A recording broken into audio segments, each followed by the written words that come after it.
Berminat untuk mengetahui info lanjut mengenai prestasi pemain dan jadi sebahagian daripada MPL Malaysia? Layari laman rasmi MPL Malaysia sekarang. Ayo kita bersama menaikkan mutu MLBB di Malaysia. Jangan terlepas kemaskini Liga Akademi rasmi MLBB Malaysia, MPL Malaysia. Ikuti semua platform rasmi kami. Ayo sokong MPL Malaysia musim pertama. Ikuti semua platform rasmi. Semua peminat dan penyokong dijemput ke arena MPL Malaysia musim ke-13 di Serdang. Anda berpeluang berjumpa dengan pemain kegemaran anda, kumpul tanda tangan eksklusif dan sertai kempen Fan of the Season. Interested in knowing more about player performance and be a part of MPL Malaysia? Visit the website of MPL Malaysia's #1 esports league for the latest news and league updates. Don't miss out on updates from the official MLBB Malaysia Academy League, MPL Malaysia. Follow all our official platforms. All fans are invited to the MPL Malaysia Season 13 Arena in Serdang. You will get a chance to meet your favorite players, get exclusive autographs, and join the Fan of the Season campaign.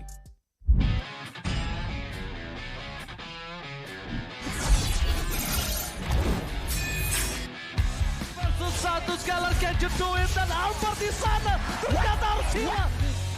Avalanche fight as Lone gets instantly shot down by the Blazing Duet, as well as the Electro final blow. This is going to be easy cleanup for Todak as most of the...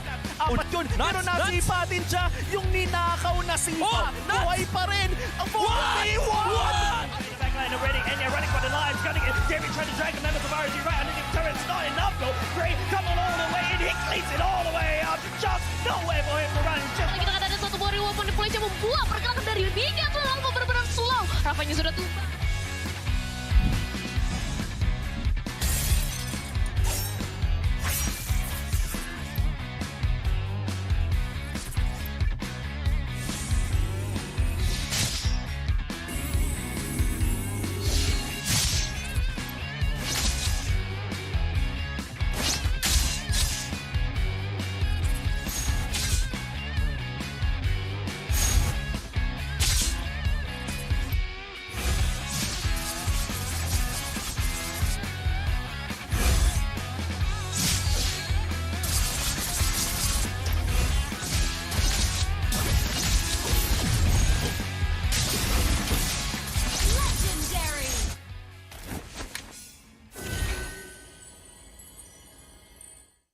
Nikmati jago 5G untuk gaming sepantas kilat dengan Hotlink Prepaid 5G.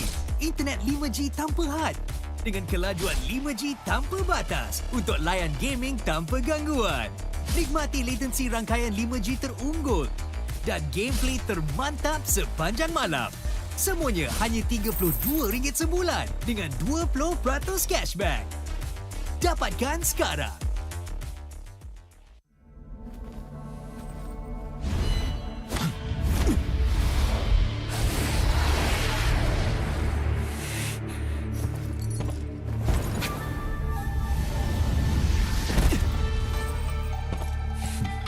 Yo, kenapa tergesa-gesa?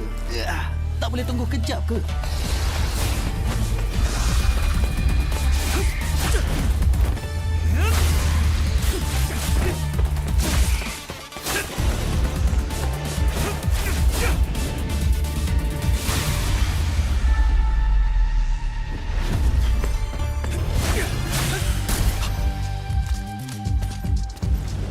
Sama-sama.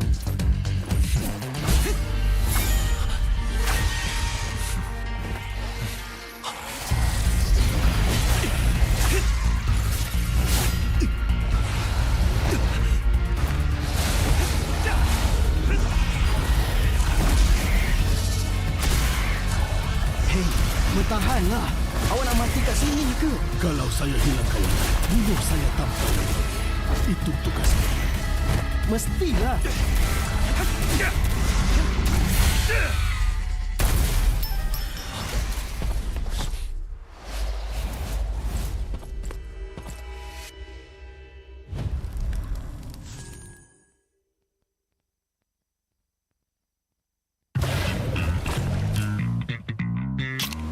Confirm mantap, confirm lah Nescafe.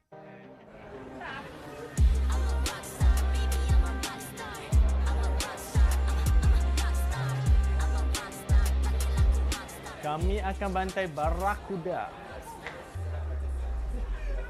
I think even Ducky himself is very vocal about this. They wanted to lose, actually. They wanted to eventually lose against a team because Pro players put in so much time that I've seen videos that Keyboy's hand is shaking and everything like that. Like he's moving his hand like very frantically, you know, that kind of motion. You know, like I think sometimes we get very caught up in the, you know, Indonesian pride, Malaysian pride, North America pride, Philippines pride, when the reality is like the org just wants to win. You know, that's like the org. It's more of like Team Hawk pride, RSG pride. You know, that's where the management is coming from. It's like I think last year we saw the rise of just MLBB globally. Oh yeah. We saw the downfall of NA. No, don't put it that way. My bad. We're just on equal terms with Malaysia now.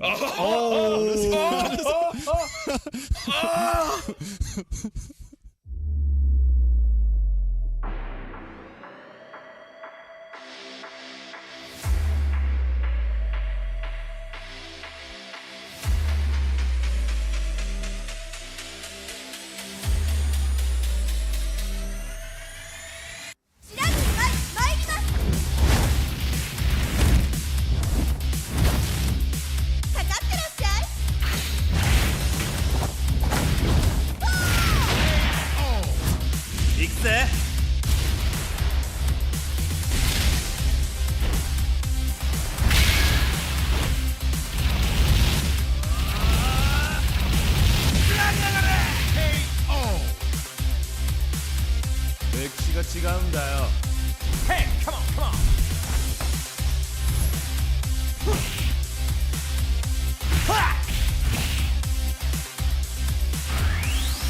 Okay. Power up. Gazer.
Masa untuk tamatkan semua ni. Jangan! Saya kena. Awak tak mampu melawan. Macam manalah pengakhiran akalnya.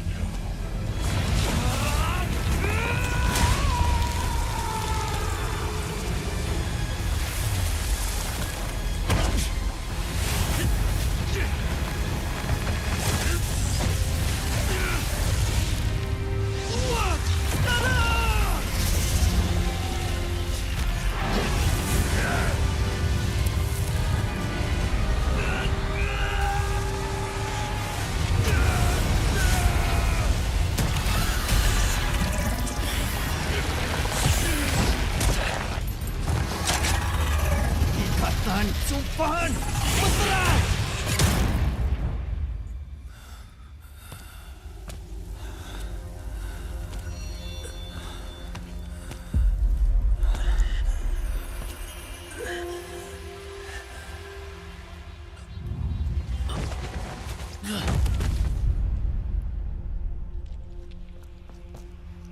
Awak patutnya bunuh saya.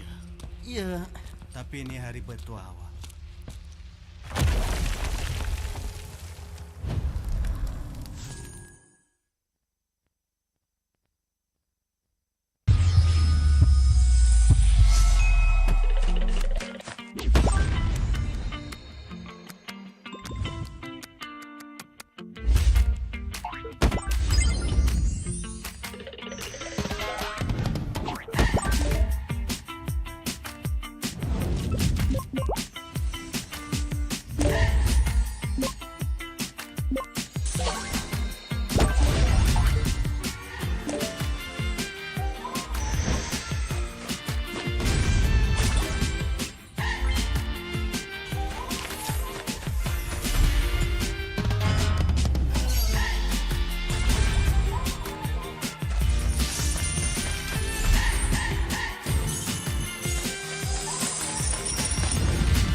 are gonna rest it.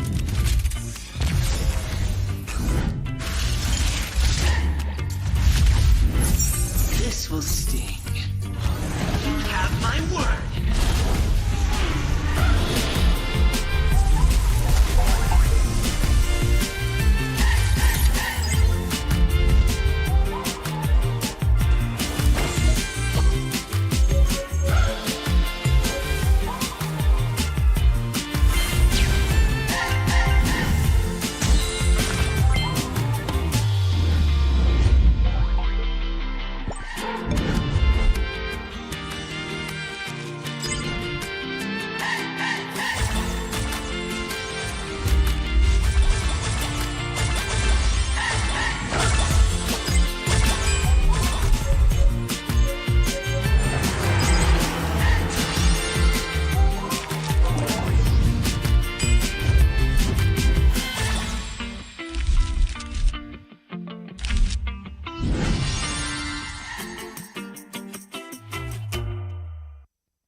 Anak-anak Malaysia bangkit menghadapi cabaran. Cipta sejarah demi satu tujuan.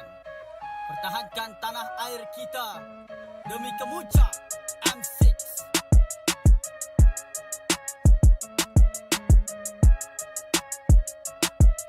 Ini gaya kita. Ini rumah kita. Satu tujuan, kemuncaknya di M6.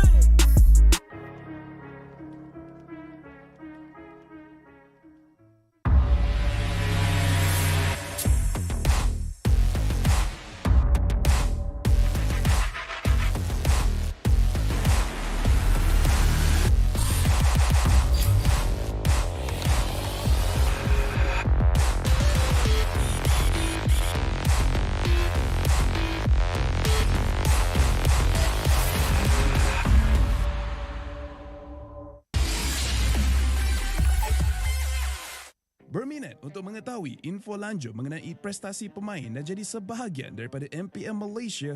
Layari laman rasmi MPL Malaysia sekarang. Ayo kita bersama menaikkan mutu MLBB di Malaysia. Jangan terlepas kemas kini Liga Akademi rasmi MLBB Malaysia, MPL Malaysia. Ikuti semua platform rasmi kami. Ayo sokong MPL Malaysia musim pertama. Ikuti semua platform rasmi. Semua peminat dan penyokong dijemput ke arena MPL Malaysia musim ke-13 di Serdang. Anda berpeluang berjumpa dengan pemain kegemaran anda, kumpul tanda tangan eksklusif dan sertai kempen Fan of the Season. Interested in knowing more about player performance and be a part of MPL Malaysia? Visit the website of MPL Malaysia's #1 esports league for the latest news and league updates. Don't miss out on updates from the official MLBB Malaysia Academy League, MPL Malaysia. Follow all our official platforms. All fans are invited to the MPL Malaysia Season 13 Arena in Serdang. You will get a chance to meet your favorite players, get exclusive autographs, and join the Fan of the Season campaign.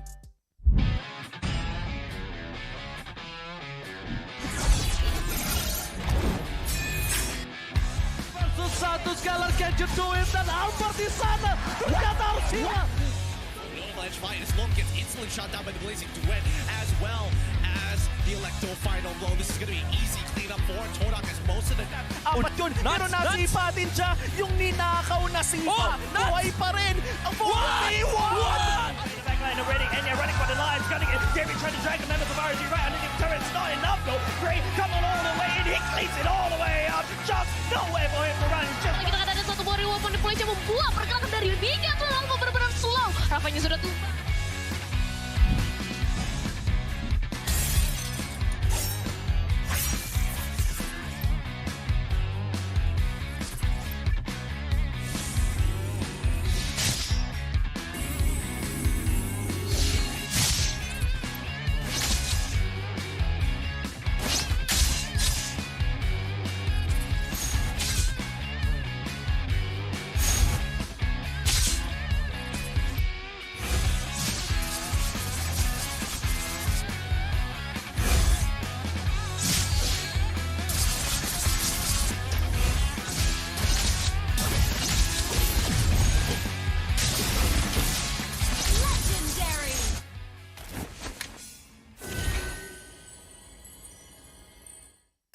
Nikmati jago 5G untuk gaming sepantas kilat dengan Hotlink Prepaid 5G. Internet 5G tanpa had dengan kelajuan 5G tanpa batas untuk layan gaming tanpa gangguan. Nikmati latensi rangkaian 5G terunggul dan gameplay termantap sepanjang malam. Semuanya hanya RM32 sebulan dengan 20% cashback. Dapatkan sekarang.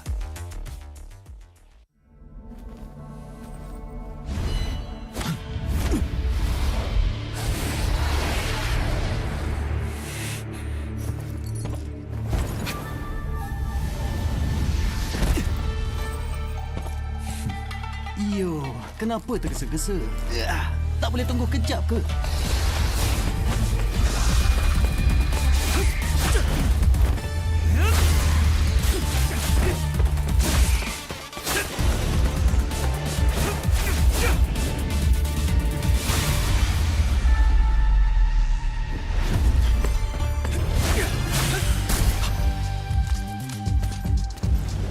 Sama-sama.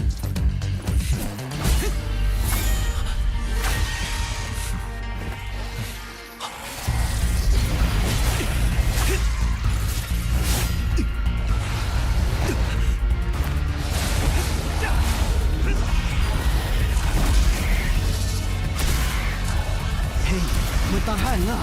Awak nak mati kat sini ke? Kalau saya hilang kawan, bunuh saya tanpa lagi. Itu tugasnya. Mestilah.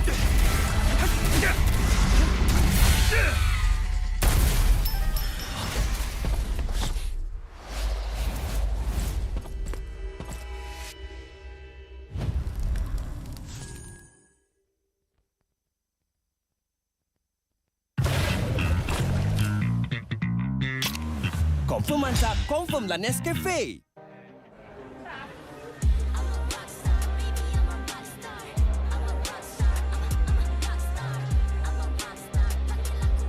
Kami akan bantai Barakuda.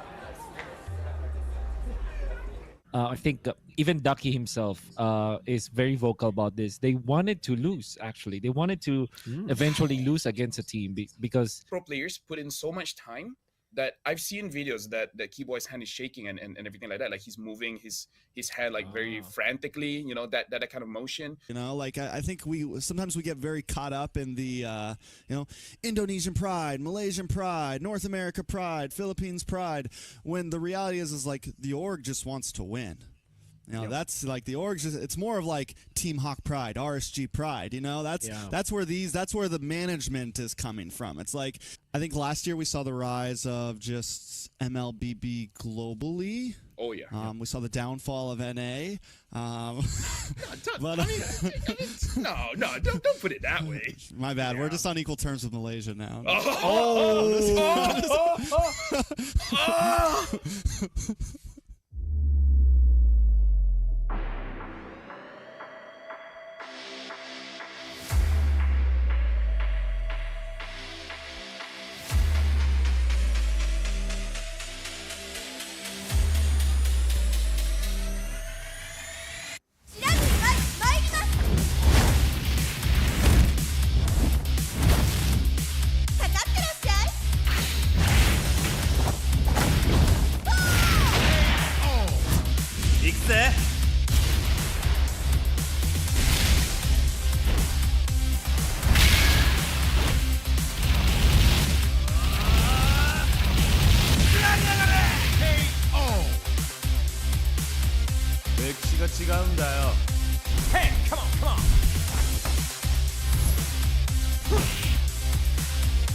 untuk tamatkan semua ni. Jangan.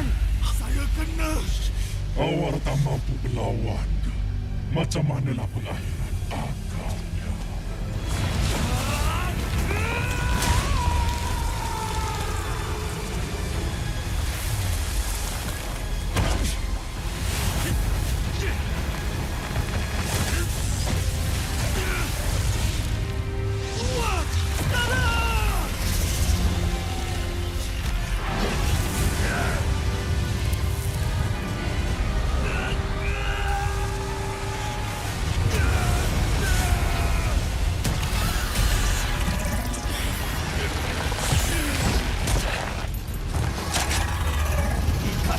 Sumpahan berperang.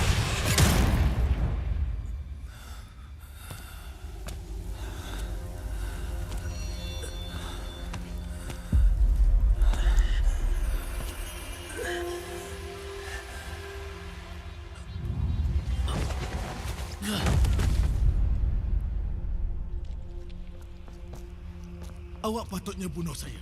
Ya, tapi ini hari bertuah awak.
This will sting.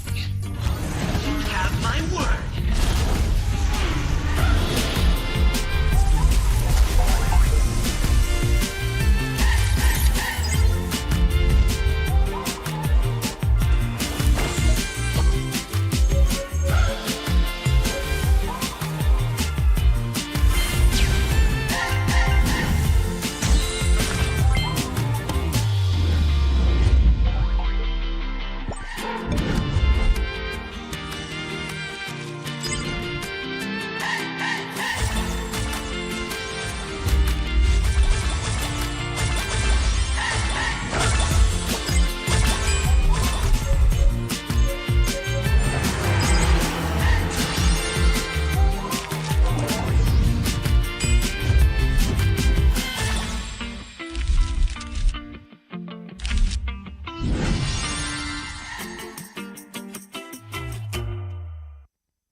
Anak-anak Malaysia bangkit menghadapi cabaran. Cipta sejarah demi satu tujuan.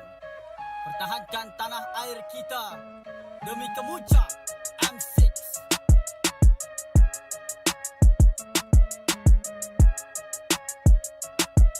Ini gaya kita. Ini rumah kita. Satu tujuan, kemuncaknya di M6.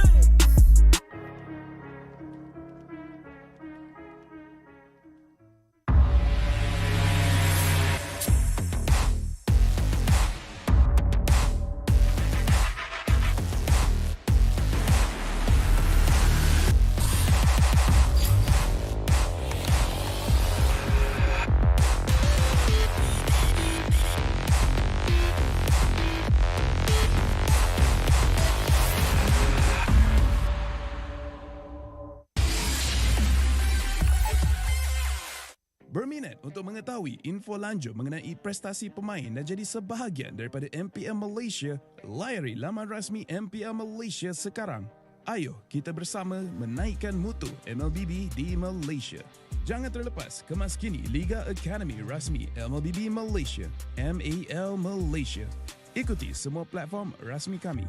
Ayo sokong MPL Malaysia musim pertama. Ikuti semua platform rasmi. Semua peminat dan penyokong dijemput ke arena MPL Malaysia musim ke-13 di Serdang. Anda berpeluang berjumpa dengan pemain kegemaran anda, kumpul tanda tangan eksklusif dan sertai kempen Fan of the Season.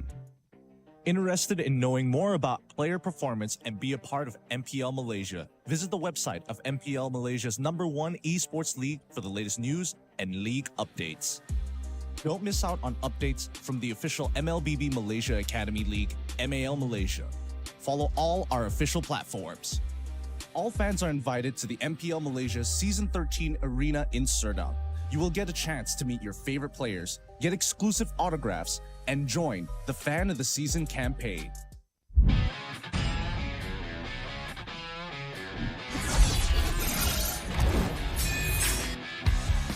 Satu Skylar can you do it? Dan Albert di sana ternyata harus hilang. Middle-edge fight is long, gets instantly shot down by the Blazing Duet, as well as the Electro final blow. This is going to be easy cleanup for Todak as most of the... Apat yun, pero nasipatin siya yung ninakaw na sipa. Buhay pa rin ang 4v1! Backline already, and they're running for the lives, gunning it. Jerry trying to drag the members of RG right underneath the turret. It's not enough though. Gray coming all the way in, he cleans it all the way up. Just no way for him to run. Kalau kita kata ada satu buah reward di Malaysia membuat pergerakan dari Liga terlalu benar-benar slow. Rafanya sudah tumbang.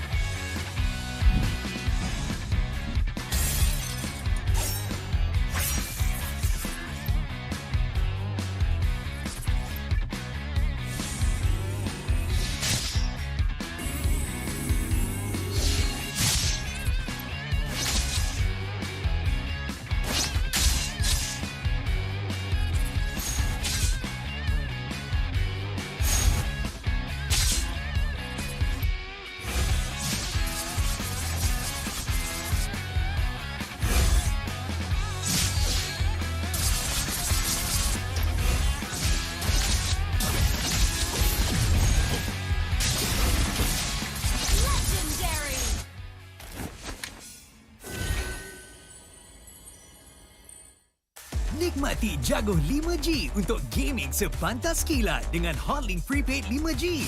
Internet 5G tanpa had dengan kelajuan 5G tanpa batas untuk layan gaming tanpa gangguan. Nikmati latensi rangkaian 5G terunggul dan gameplay termantap sepanjang malam. Semuanya hanya RM32 sebulan dengan 20% cashback. Dapatkan sekarang.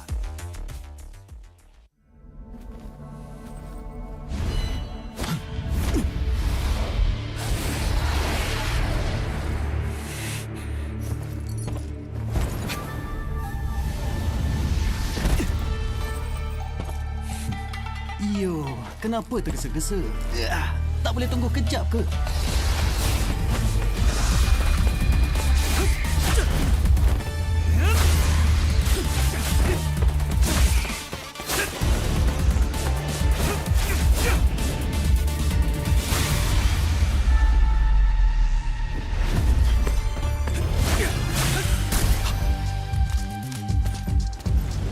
Sama-sama.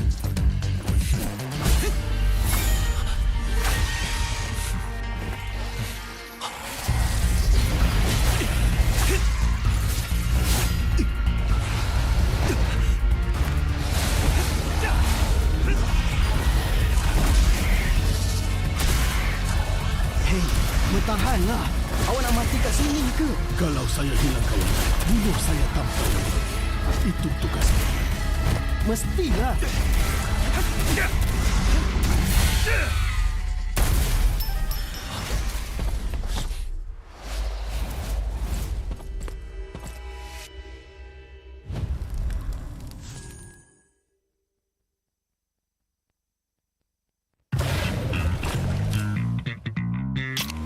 Confirm mantap, confirm lah Nescafe.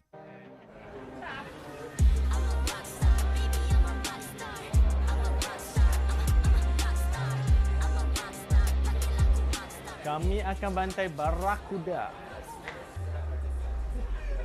I think even Ducky himself is very vocal about this. They wanted to lose, actually. They wanted to eventually lose against a team because... Pro players put in so much time that I've seen videos that Keyboy's hand is shaking and everything like that. Like he's moving his head like very frantically, you know, that kind of motion. You know, like I think sometimes we get very caught up in the Indonesian pride, Malaysian pride, North America pride, Philippines pride, when the reality is like the org just wants to win. You know, that's like the org. It's more of like Team Hawk pride, RSG pride. You know, that's where the management is coming from. It's like I think last year we saw the rise of just MLBB globally. Oh yeah. We saw the downfall of NA. No,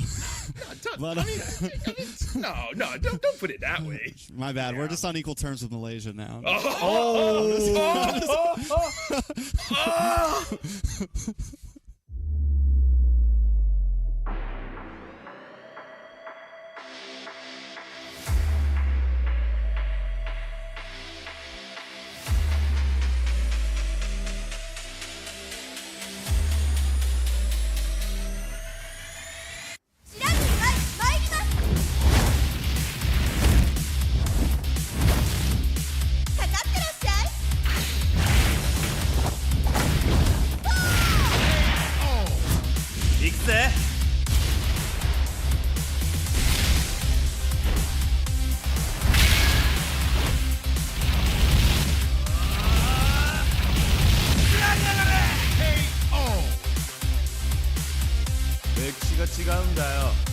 Hey, come on.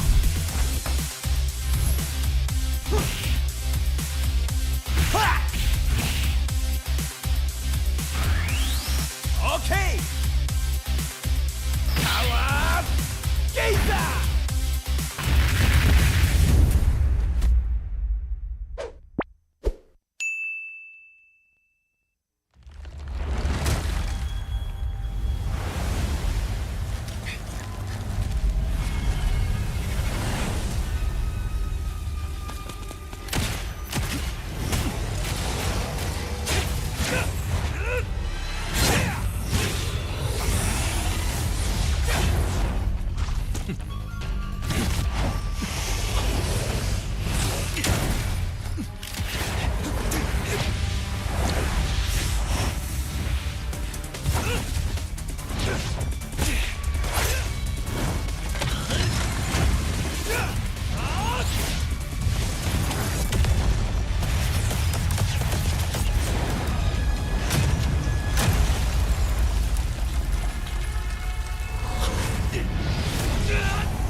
Masa untuk tamatkan semua ni. Jangan. Saya kena. Awak tak mampu melawan. Macam manalah pengakhiran akalnya.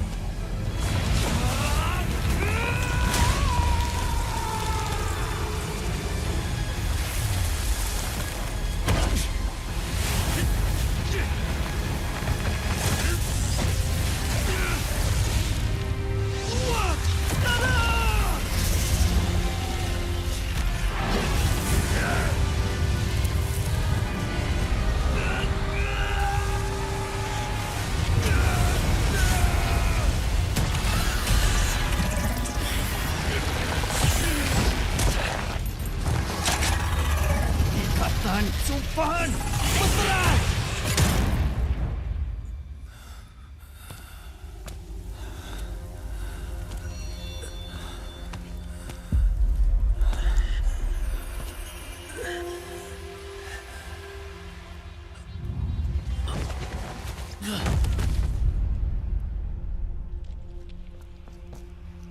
Awak patutnya bunuh saya. Ya, tapi ini hari bertua awak.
have my word.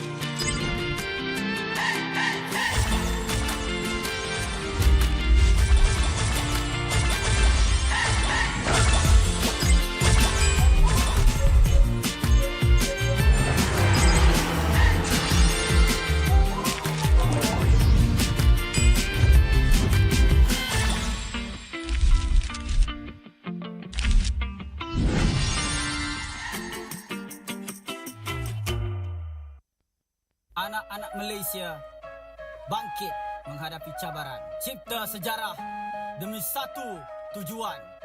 Pertahankan tanah air kita demi kemuncak M6.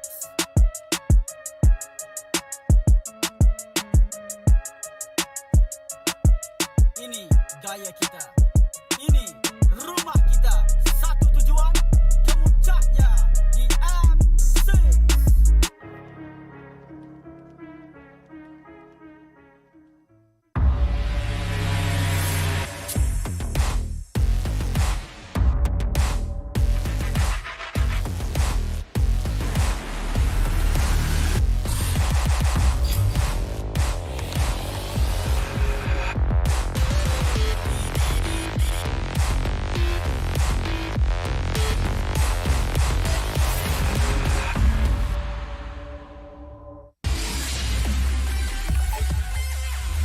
Berminat untuk mengetahui info lanjut mengenai prestasi pemain dan jadi sebahagian daripada MPL Malaysia? Layari laman rasmi MPL Malaysia sekarang. Ayo kita bersama menaikkan mutu MLBB di Malaysia. Jangan terlepas kemas kini Liga Akademi rasmi MLBB Malaysia, MPL Malaysia. Ikuti semua platform rasmi kami. Ayo sokong MPL Malaysia musim pertama. Ikuti semua platform rasmi. Semua peminat dan penyokong dijemput ke arena MPL Malaysia musim ke-13 di Serdang. Anda berpeluang berjumpa dengan pemain kegemaran anda, kumpul tanda tangan eksklusif dan sertai kempen Fan of the Season. Interested in knowing more about player performance and be a part of MPL Malaysia? Visit the website of MPL Malaysia's #1 esports league for the latest news and league updates. Don't miss out on updates from the official MLBB Malaysia Academy League, MPL Malaysia. Follow all our official platforms. All fans are invited to the MPL Malaysia Season 13 Arena in Serdang. You will get a chance to meet your favorite players, get exclusive autographs, and join the Fan of the Season campaign.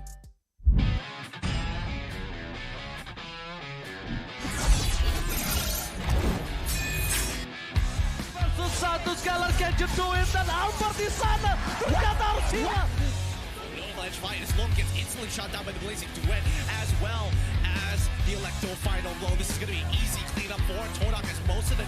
Apat yun, pero nasipa din siya yung ninakaw na sipa. Buhay pa rin ang 41! Backline already, and they're running for the lives, gunning it. David trying to drag the members of RG right underneath the turret. It's not enough though. Gray coming all the way in, he cleans it all the way up. Just nowhere for him to run. Just... Kita kata ada satu buah reward di Malaysia membuat pergerakan dari Liga terlalu benar-benar slow. Rafanya sudah tumbang.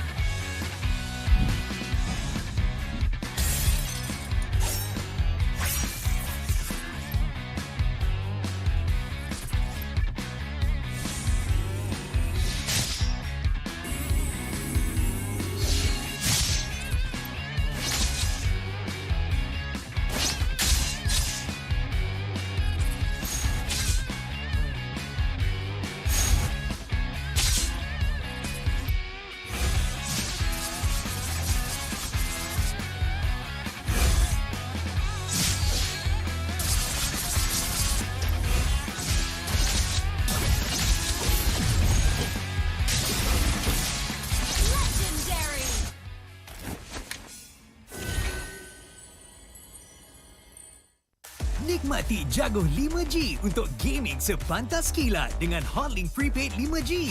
Internet 5G tanpa had. dengan kelajuan 5G tanpa batas untuk layan gaming tanpa gangguan. Nikmati latensi rangkaian 5G terunggul dan gameplay termantap sepanjang malam. Semuanya hanya RM32 sebulan dengan 20% cashback. Dapatkan sekarang.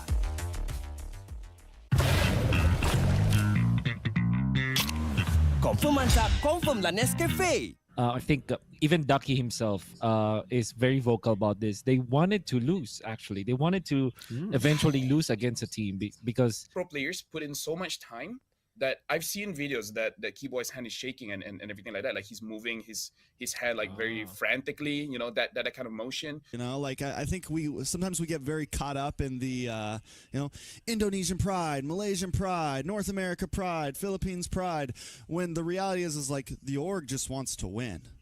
You know, that's like the org. It's more of like Team Hawk pride, RSG pride. You know, that's where the management is coming from. It's like I think last year we saw the rise of just MLBB globally. Oh yeah. We saw the downfall of NA. No,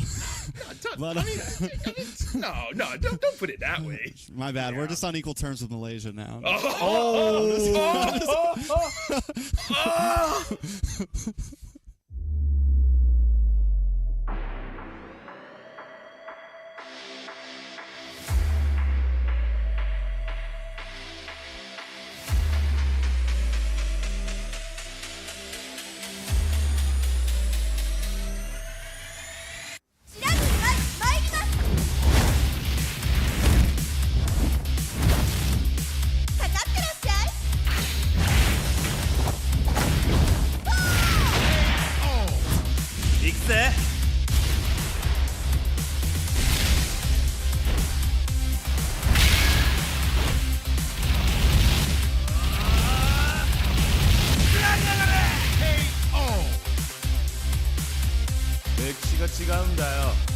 Hey, come on.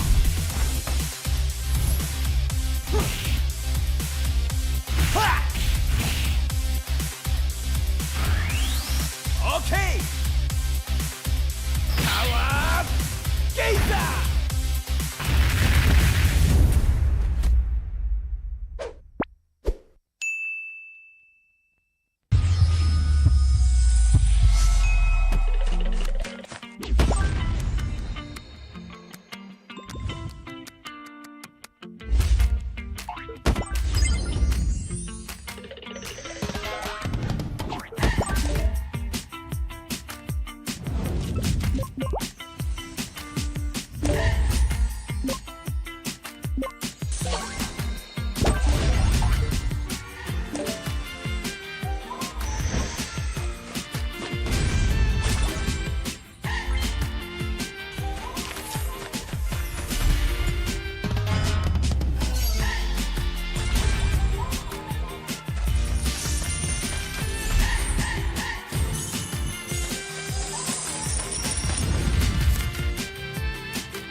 This will sting.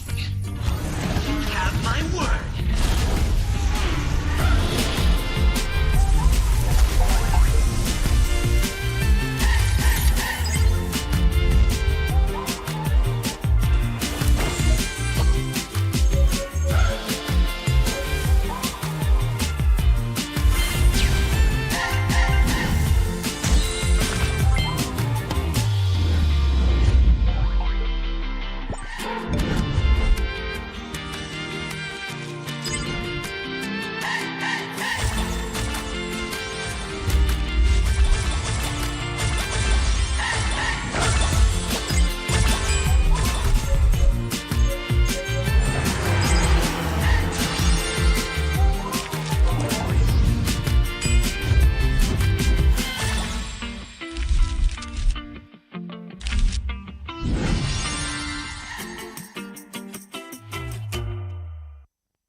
Anak-anak Malaysia bangkit menghadapi cabaran. Cipta sejarah demi satu tujuan. Pertahankan tanah air kita demi kemuncak M6.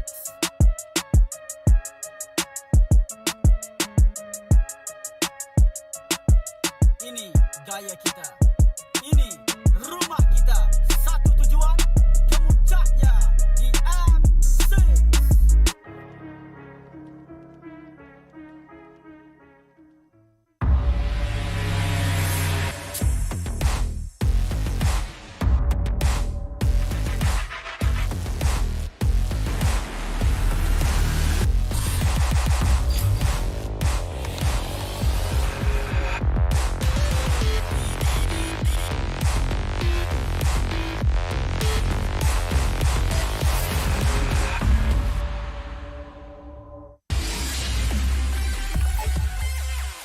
Berminat untuk mengetahui info lanjut mengenai prestasi pemain dan jadi sebahagian daripada MPL Malaysia? Layari laman rasmi MPL Malaysia sekarang. Ayo kita bersama menaikkan mutu MLBB di Malaysia. Jangan terlepas kemas kini Liga Akademi rasmi MLBB Malaysia, MPL Malaysia. Ikuti semua platform rasmi kami. Ayo sokong MPL Malaysia musim pertama. Ikuti semua platform rasmi. Semua peminat dan penyokong dijemput ke arena MPL Malaysia musim ke-13 di Serdang. Anda berpeluang berjumpa dengan pemain kegemaran anda, kumpul tanda tangan eksklusif dan sertai kempen Fan of the Season. Interested in knowing more about player performance and be a part of MPL Malaysia? Visit the website of MPL Malaysia's #1 esports league for the latest news and league updates. Don't miss out on updates from the official MLBB Malaysia Academy League, MPL Malaysia. Follow all our official platforms. All fans are invited to the MPL Malaysia Season 13 Arena in Serdang. You will get a chance to meet your favorite players, get exclusive autographs, and join the Fan of the Season campaign.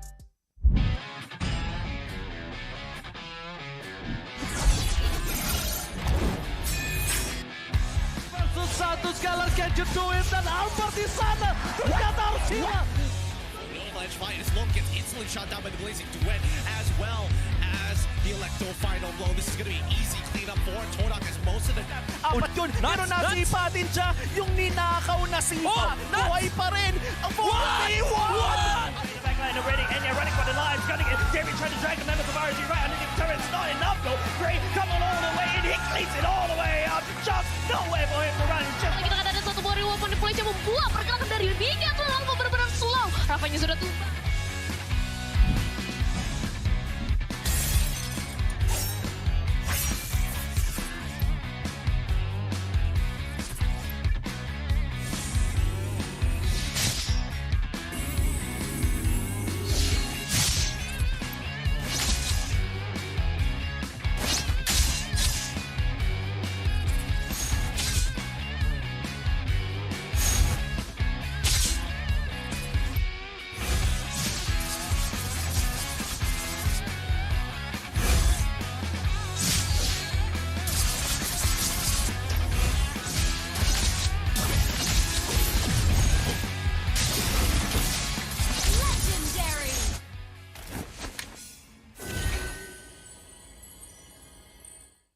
Nikmati jago 5G untuk gaming sepantas kilat dengan Hotlink Prepaid 5G.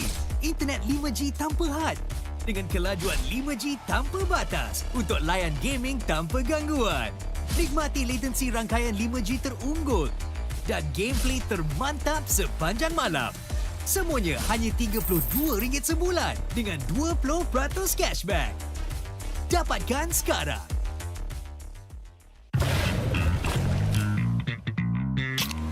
Confirm mantap, confirm lah Nescafe. I think even Ducky himself is very vocal about this. They wanted to lose, actually. They wanted to eventually lose against a team because... Pro players put in so much time that I've seen videos that Keyboy's hand is shaking and everything like that. Like he's moving his hand like very frantically, you know, that kind of motion. You know, like I think sometimes we get very caught up in the, Indonesian pride, Malaysian pride, North America pride, Philippines pride, when the reality is like the org just wants to win. You know, that's like the org. It's more of like Team Hawk pride, RSG pride. You know, that's where the management is coming from. It's like I think last year we saw the rise of just MLBB globally. Oh yeah. We saw the downfall of NA. No, don't put it that way. My bad. We're just on equal terms with Malaysia now.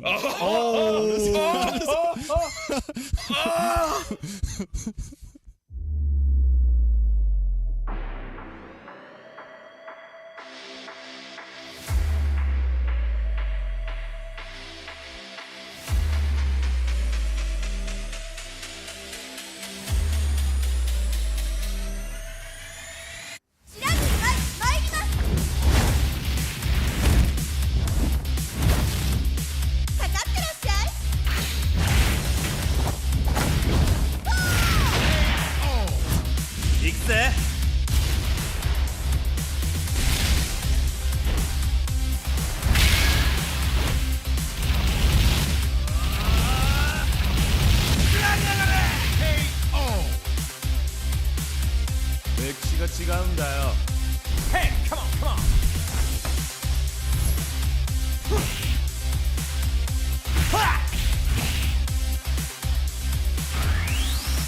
Okay.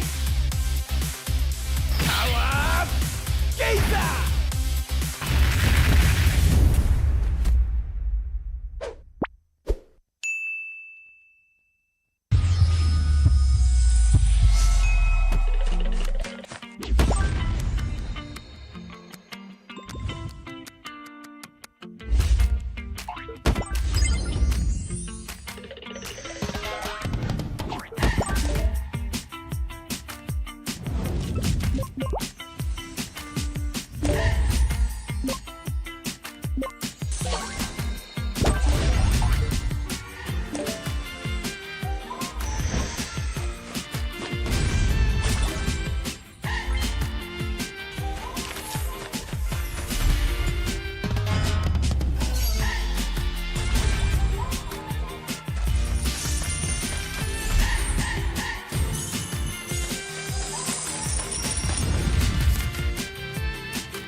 This will sting.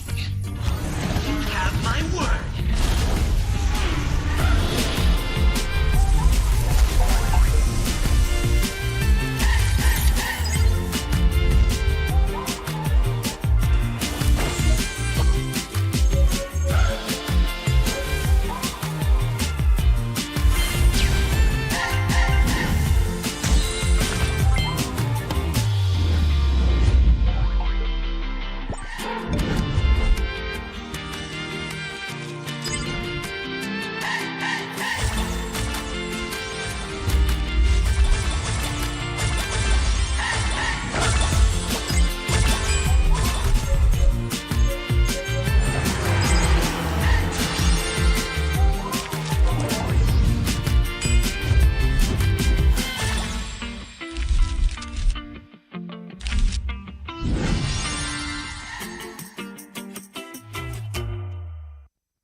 Anak-anak Malaysia bangkit menghadapi cabaran. Cipta sejarah demi satu tujuan.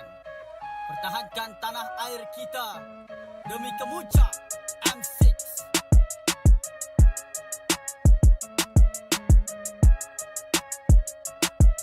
Ini gaya kita. Ini rumah kita. Satu tujuan, kemuncaknya di M6.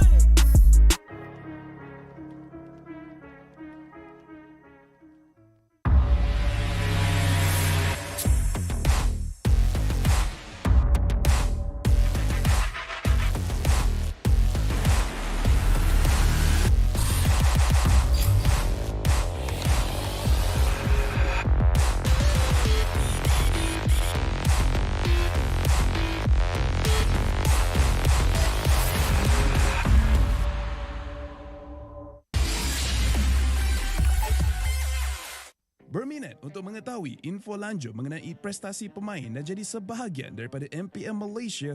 Layari laman rasmi MPL Malaysia sekarang. Ayo kita bersama menaikkan mutu MLBB di Malaysia. Jangan terlepas kemas kini Liga Academy rasmi MLBB Malaysia, MPL Malaysia. Ikuti semua platform rasmi kami. Ayo sokong MPL Malaysia musim pertama. Ikuti semua platform rasmi. Semua peminat dan penyokong dijemput ke arena MPL Malaysia musim ke-13 di Serdang. Anda berpeluang berjumpa dengan pemain kegemaran anda, kumpul tanda tangan eksklusif dan sertai kempen Fan of the Season. Interested in knowing more about player performance and be a part of MPL Malaysia? Visit the website of MPL Malaysia's #1 esports league for the latest news and league updates. Don't miss out on updates from the official MLBB Malaysia Academy League, MPL Malaysia. Follow all our official platforms. All fans are invited to the MPL Malaysia Season 13 Arena in Serdang. You will get a chance to meet your favorite players, get exclusive autographs, and join the Fan of the Season campaign.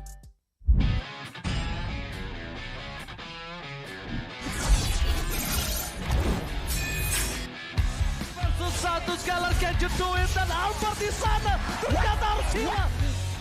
Flash fight as Long gets instantly shot down by the Blazing Duet, as well as the Electro final blow. This is going to be easy cleanup for Todak as most of the... Apat yun, pero nasipa din siya. Yung ninakaw na sipa, buhay pa rin. Ang 41! Backline already, and they're running for the lives. Gunning it, Jerry trying to drag the members of RG right underneath the turret. It's not enough though. Gray coming all the way in, he cleans it all the way up. Just nowhere for him to run. Just... Kita kata ada satu warrior weapon di Malaysia membuat pergerakan dari Liga tuh lalu benar-benar slow. Rafanya sudah tumbang.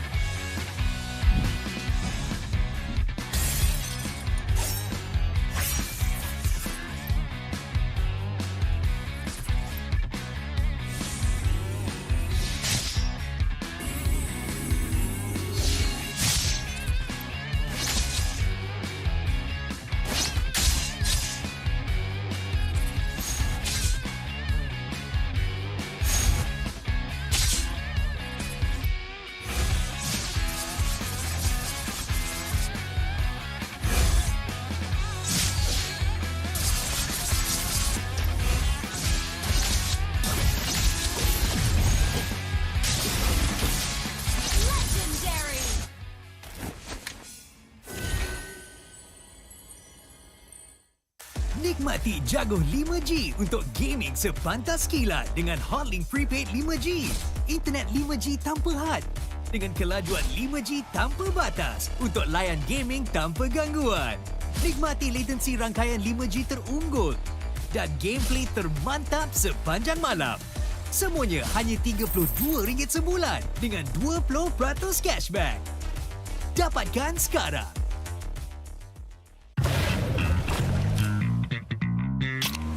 Confirm mantap, confirm lah Nescafe. I think even Ducky himself is very vocal about this. They wanted to lose, actually. They wanted to eventually lose against a team because... Pro players put in so much time that I've seen videos that Keyboy's hand is shaking and everything like that. Like he's moving his head like very frantically, you know, that kind of motion. You know, like I think we sometimes get very caught up in the Indonesian pride, Malaysian pride, North America pride, Philippines pride, when the reality is like the org just wants to win.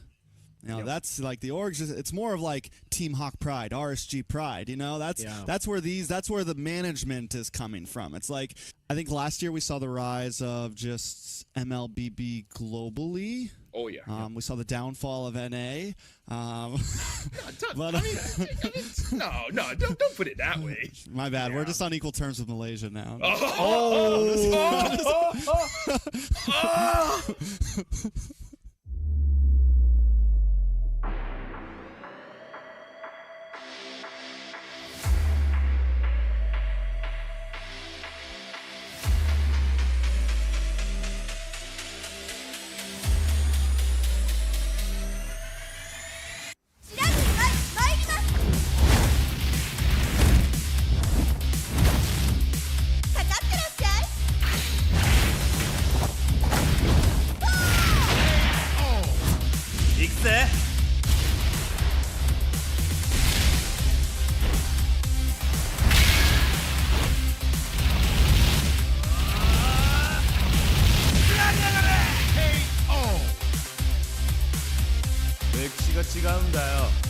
Hey, come on.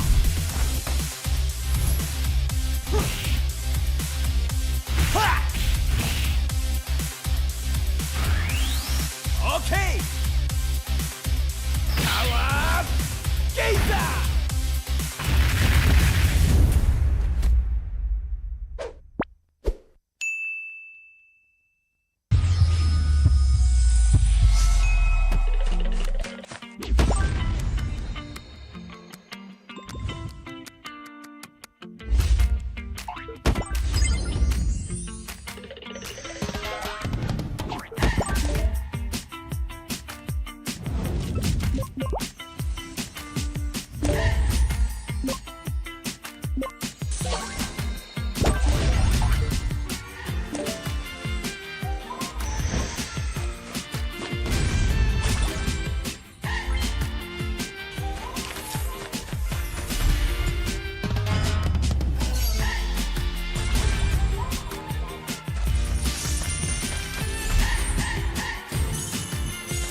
anak-anak Malaysia bangkit menghadapi cabaran. Cipta sejarah demi satu tujuan. Pertahankan tanah air kita demi kemuncak M6.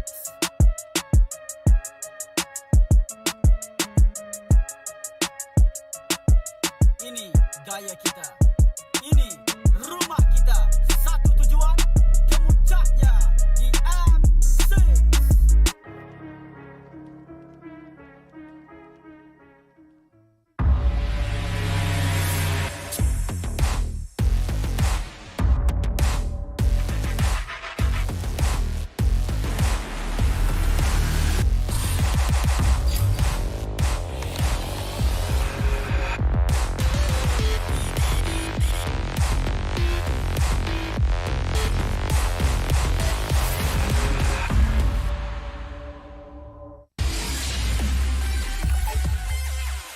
Berminat untuk mengetahui info lanjut mengenai prestasi pemain dan jadi sebahagian daripada MPL Malaysia? Layari laman rasmi MPL Malaysia sekarang. Ayo kita bersama menaikkan mutu MLBB di Malaysia. Jangan terlepas kemas kini Liga Akademi rasmi MLBB Malaysia, MPL Malaysia. Ikuti semua platform rasmi kami. Ayo sokong MPL Malaysia musim pertama. Ikuti semua platform rasmi. Semua peminat dan penyokong dijemput ke arena MPL Malaysia musim ke-13 di Serdang. Anda berpeluang berjumpa dengan pemain kegemaran anda, kumpul tanda tangan eksklusif dan sertai kempen Fan of the Season. Interested in knowing more about player performance and be a part of MPL Malaysia? Visit the website of MPL Malaysia's #1 esports league for the latest news and league updates. Don't miss out on updates from the official MLBB Malaysia Academy League, MPL Malaysia. Follow all our official platforms. All fans are invited to the MPL Malaysia Season 13 Arena in Serdang. You will get a chance to meet your favorite players, get exclusive autographs, and join the Fan of the Season campaign.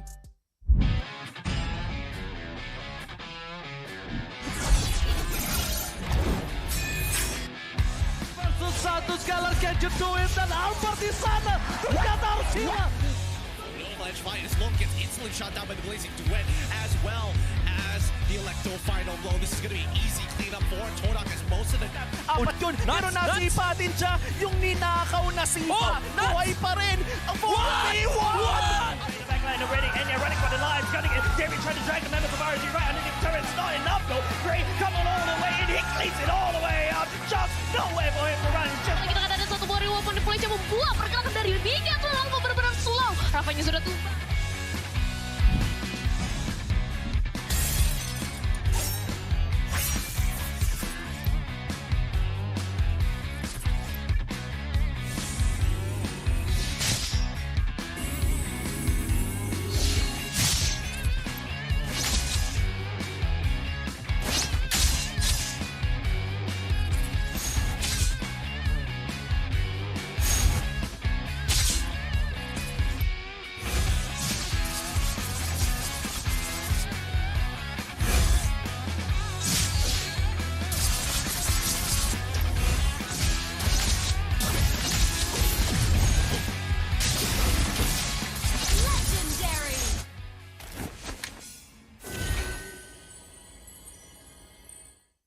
Nikmati jago 5G untuk gaming sepantas kilat dengan Hotlink Prepaid 5G. Internet 5G tanpa had dengan kelajuan 5G tanpa batas untuk layan gaming tanpa gangguan. Nikmati latensi rangkaian 5G terunggul dan gameplay termantap sepanjang malam. Semuanya hanya RM32 sebulan dengan 20% cashback. Dapatkan sekarang.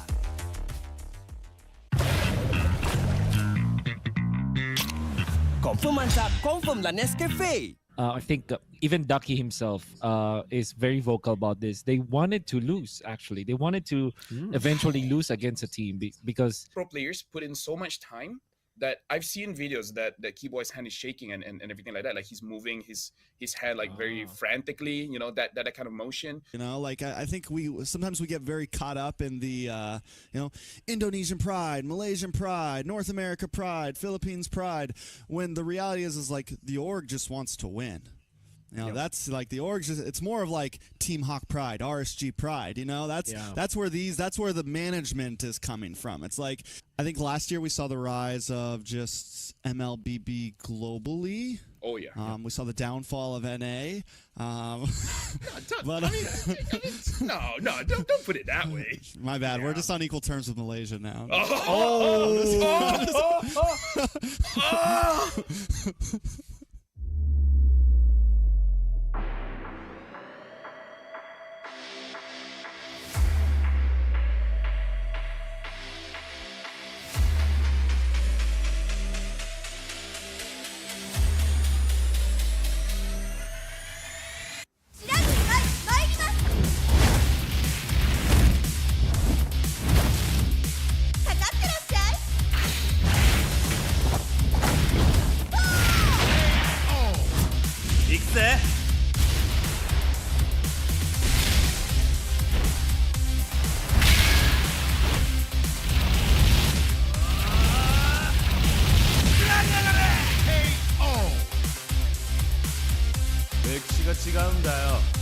Hey, come on.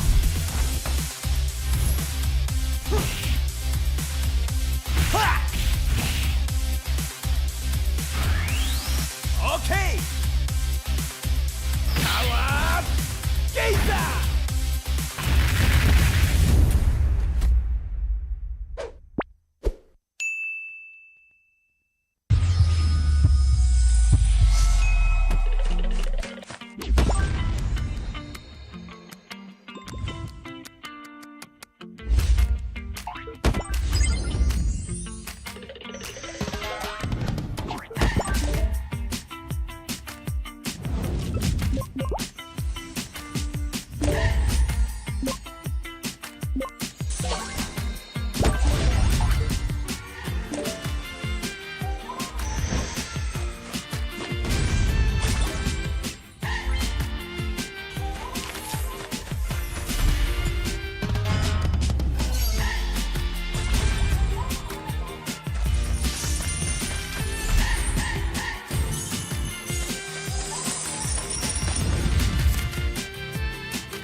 This will sting.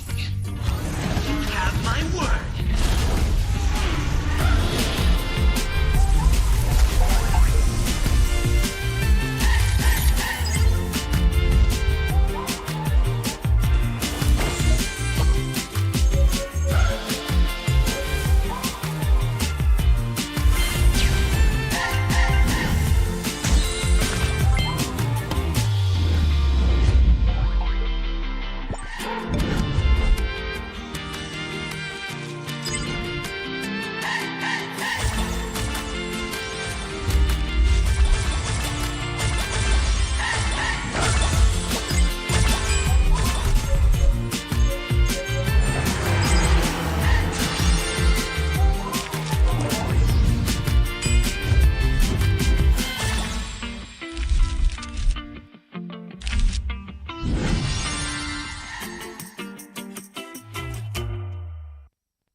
Anak-anak Malaysia bangkit menghadapi cabaran. Cipta sejarah demi satu tujuan.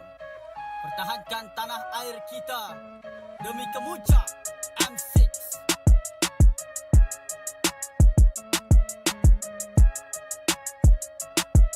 Ini gaya kita. Ini rumah kita. Satu tujuan, kemuncaknya di M6.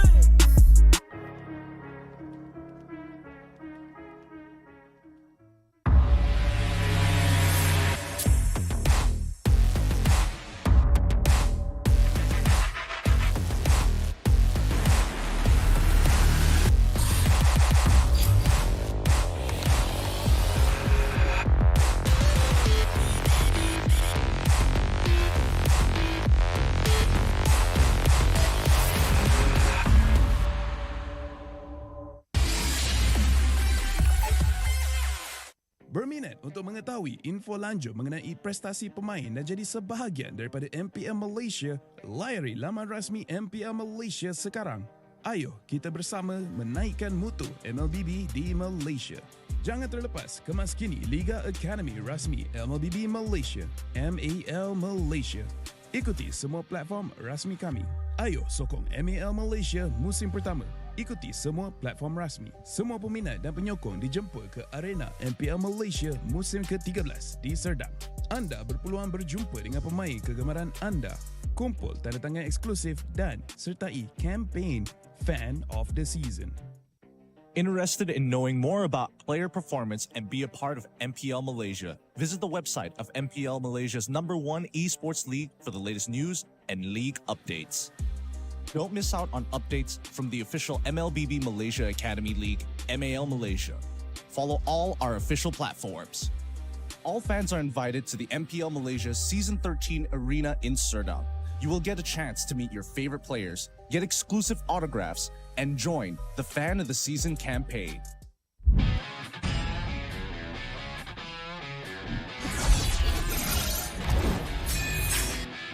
Versus satu Skylar can you do it? Dan Albert di sana ternyata harus hilang. Edge fight as Long gets instantly shot down by the Blazing Duet, as well as the Electro final blow. This is going to be easy cleanup for Todak as most of the... Apat yun, pero nasipa din siya. Yung ninakaw na sipa, buhay pa rin. Ang buhay! Backline already, and they're running for the lines, gunning it. Jerry trying to drag the members of RG right underneath the turret. It's not enough though. Gray coming all the way in, he cleans it all the way up. Just no way for him to run. Kita katakan ada satu body weapon di Malaysia membuat pergerakan dari Liga terlalu benar-benar slow. Rafanya sudah tumbang.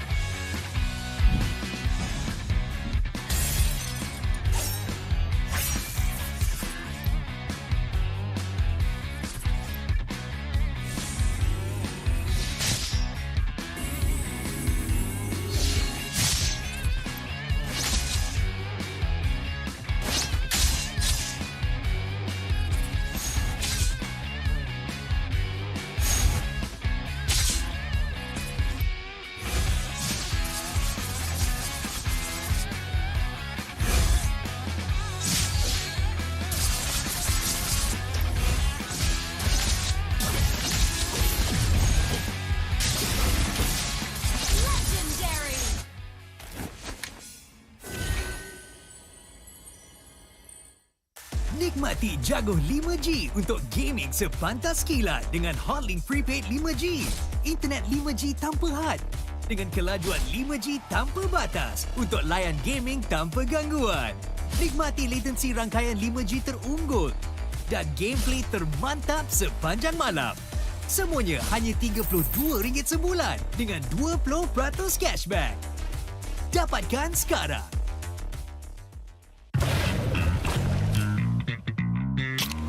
Confirm mantap, confirm lah Nescafe. I think even Ducky himself is very vocal about this. They wanted to lose, actually. They wanted to eventually lose against a team because... Pro players put in so much time that I've seen videos that Keyboy's hand is shaking and everything like that. Like he's moving his head like very frantically, you know, that kind of motion. You know, like I think we sometimes get very caught up in the Indonesian pride, Malaysian pride, North America pride, Philippines pride, when the reality is like the org just wants to win. You know, that's like the org. It's more of like Team Hawk pride, RSG pride. You know, that's where the management is coming from. It's like I think last year we saw the rise of just MLBB globally. Oh yeah. We saw the downfall of NA. No, don't put it that way. My bad. Yeah. We're just on equal terms with Malaysia now.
You're gonna rent it.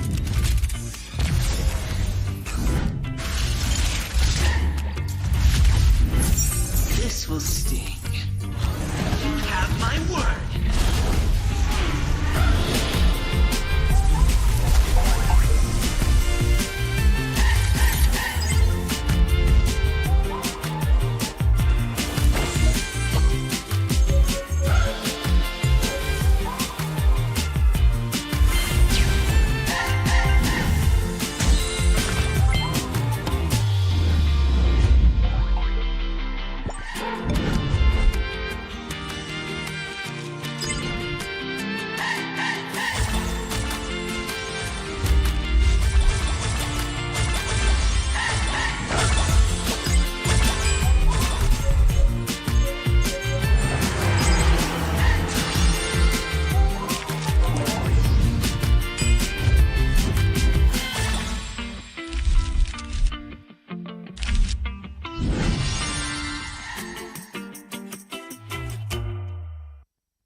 Anak-anak Malaysia bangkit menghadapi cabaran. Cipta sejarah demi satu tujuan.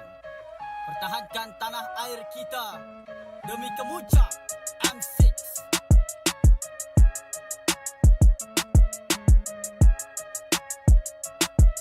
Ini gaya kita. Ini rumah kita. Satu tujuan, kemuncaknya di M6.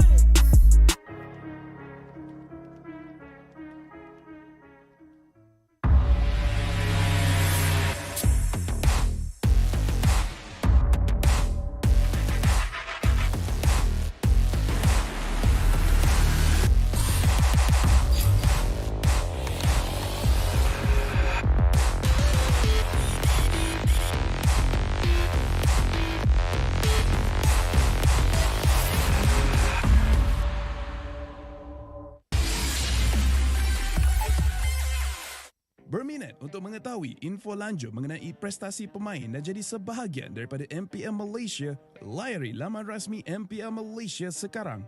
Ayo kita bersama menaikkan mutu MLBB di Malaysia. Jangan terlepas kemas kini Liga Akademi rasmi MLBB Malaysia, MPL Malaysia.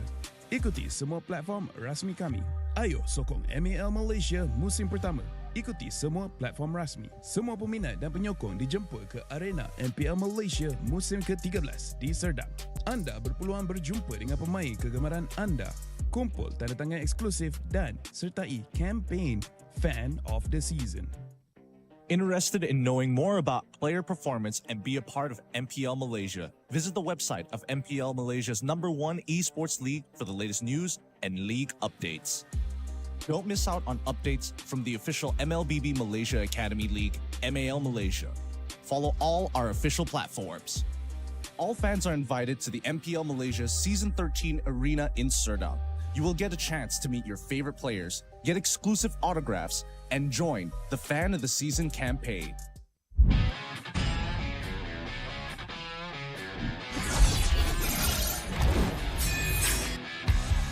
Satu sekali Kenjut Duit dan Albert di sana. Ternyata harus hilang.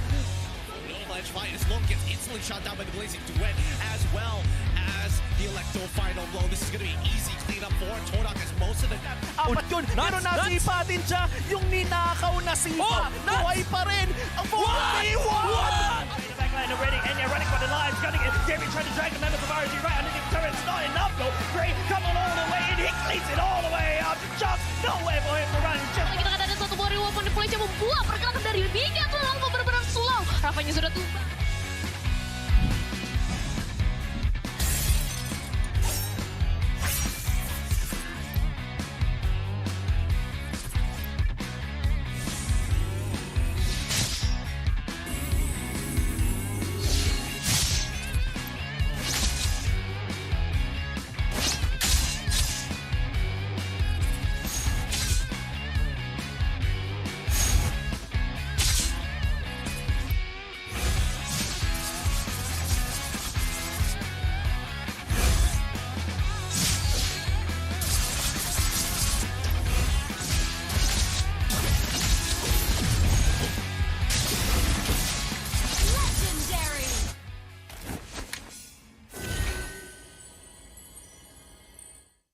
Nikmati jaguh 5G untuk gaming sepantas kilat dengan Hotlink Prepaid 5G.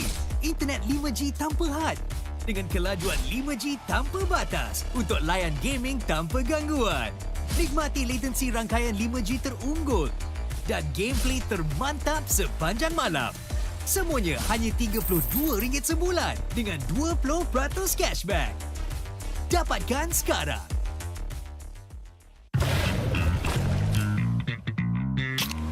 Confirm mantap, confirm lah Nescafe. I think even Ducky himself is very vocal about this. They wanted to lose, actually. They wanted to eventually lose against a team because pro players put in so much time that I've seen videos that Keyboy's hand is shaking and everything like that. Like he's moving his head like very frantically, you know, that kind of motion. You know, like I think sometimes we get very caught up in the Indonesian pride, Malaysian pride, North America pride, Philippines pride, when the reality is like the org just wants to win. You know, that's like the org. It's more of like Team Hawk pride, RSG pride. You know, that's where the management is coming from. It's like I think last year we saw the rise of just MLBB globally. Oh yeah. We saw the downfall of NA. No, don't put it that way. My bad. We're just on equal terms with Malaysia now.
This will sting.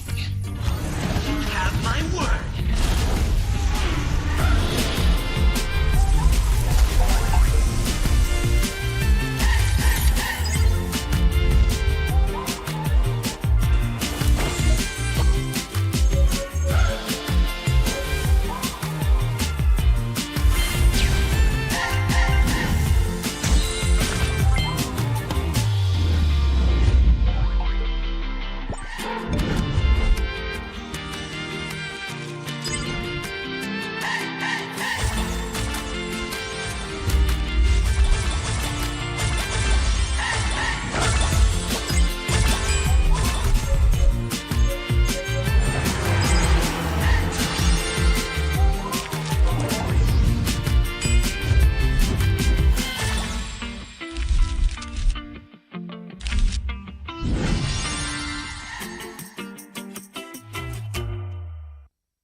Anak-anak Malaysia bangkit menghadapi cabaran. Cipta sejarah demi satu tujuan.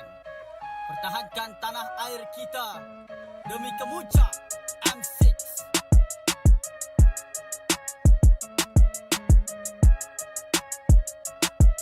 Ini gaya kita. Ini rumah kita. Satu tujuan, kemuncaknya di M6.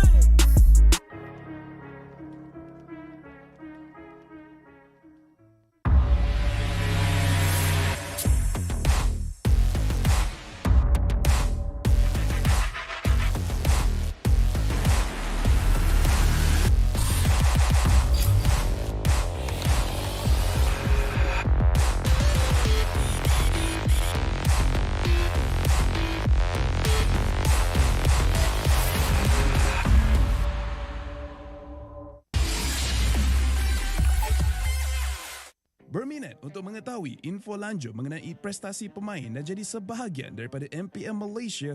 Layari laman rasmi MPL Malaysia sekarang. Ayo kita bersama menaikkan mutu MLBB di Malaysia.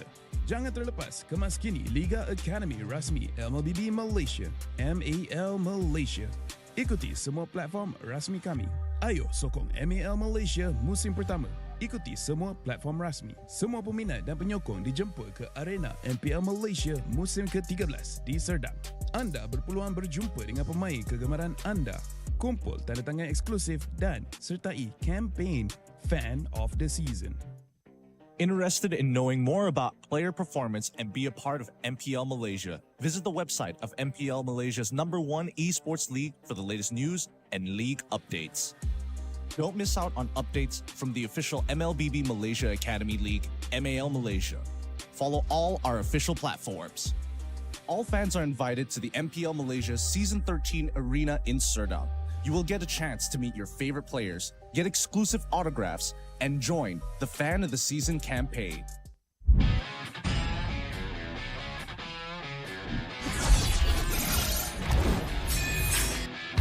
Versus satu Skylar can you do it? Dan Albert di sana ternyata harus hilang. Avalanche fight as Lone gets instantly shot down by the Blazing Duet, as well as the Electro final blow. This is going to be easy cleanup for Todak as most of the... Apat yun, pero nasipa din siya. Yung ninakaw na sipa, buhay pa rin. Ang 41! Backline already, and they're running for the lives. Gunning it, Jerry trying to drag the members of RG right underneath the turret. It's not enough though. Gray coming all the way in, he cleans it all the way up. Just nowhere for him to run. Kita kata ada satu buah reward di Malaysia membuat pergerakan dari Biga tuh langsung benar-benar slow. Rafanya sudah tumbang.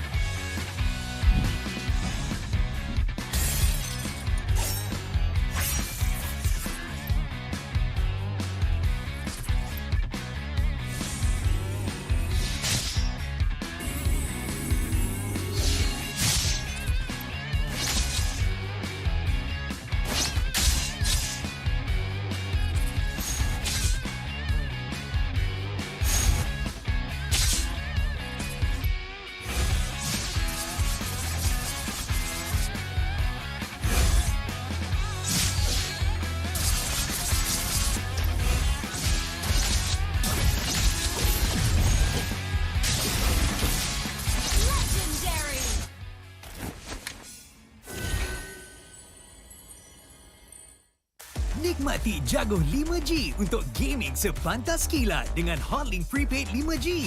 Internet 5G tanpa had dengan kelajuan 5G tanpa batas untuk layan gaming tanpa gangguan. Nikmati latensi rangkaian 5G terunggul dan gameplay termantap sepanjang malam. Semuanya hanya 30.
I'm a rock star.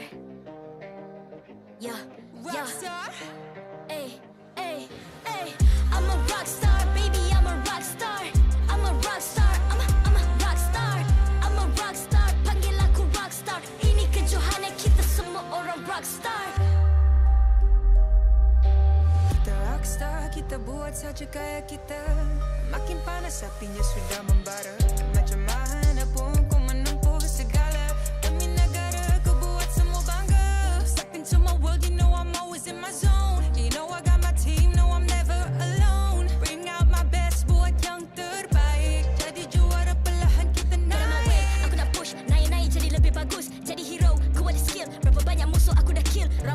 mencapar cause they envy me.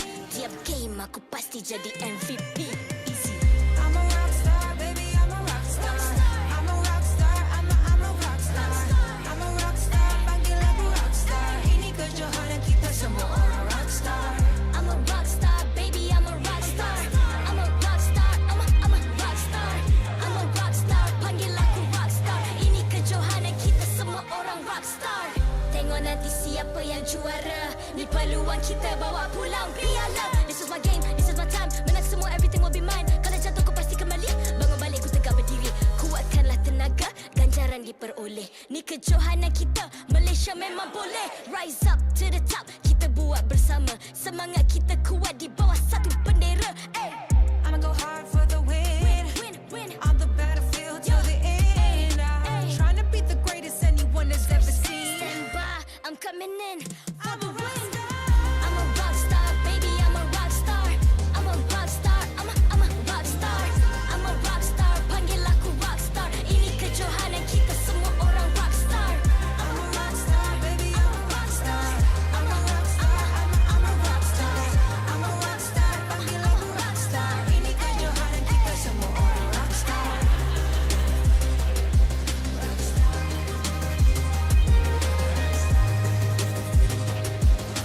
Ini kejohanan kita semua orang rock star. I'm a rock star, baby, I'm a rock star. I'm a rock star, I'm a rock star. I'm a rock star, panggil aku rock star. Ini kejohanan kita semua orang rock star.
I'm a rock star. Yeah. Rock star? Ay. I'm a rock star, baby, I'm a rock star. I'm a rock star, I'm a rock star. I'm a rock star, panggil aku rock star. Ini kejohanan kita semua orang rock star. Kita rock star, kita buat saja gaya kita. Makin panas apinya sudah membara. Macam mana pun ku menempuh segala.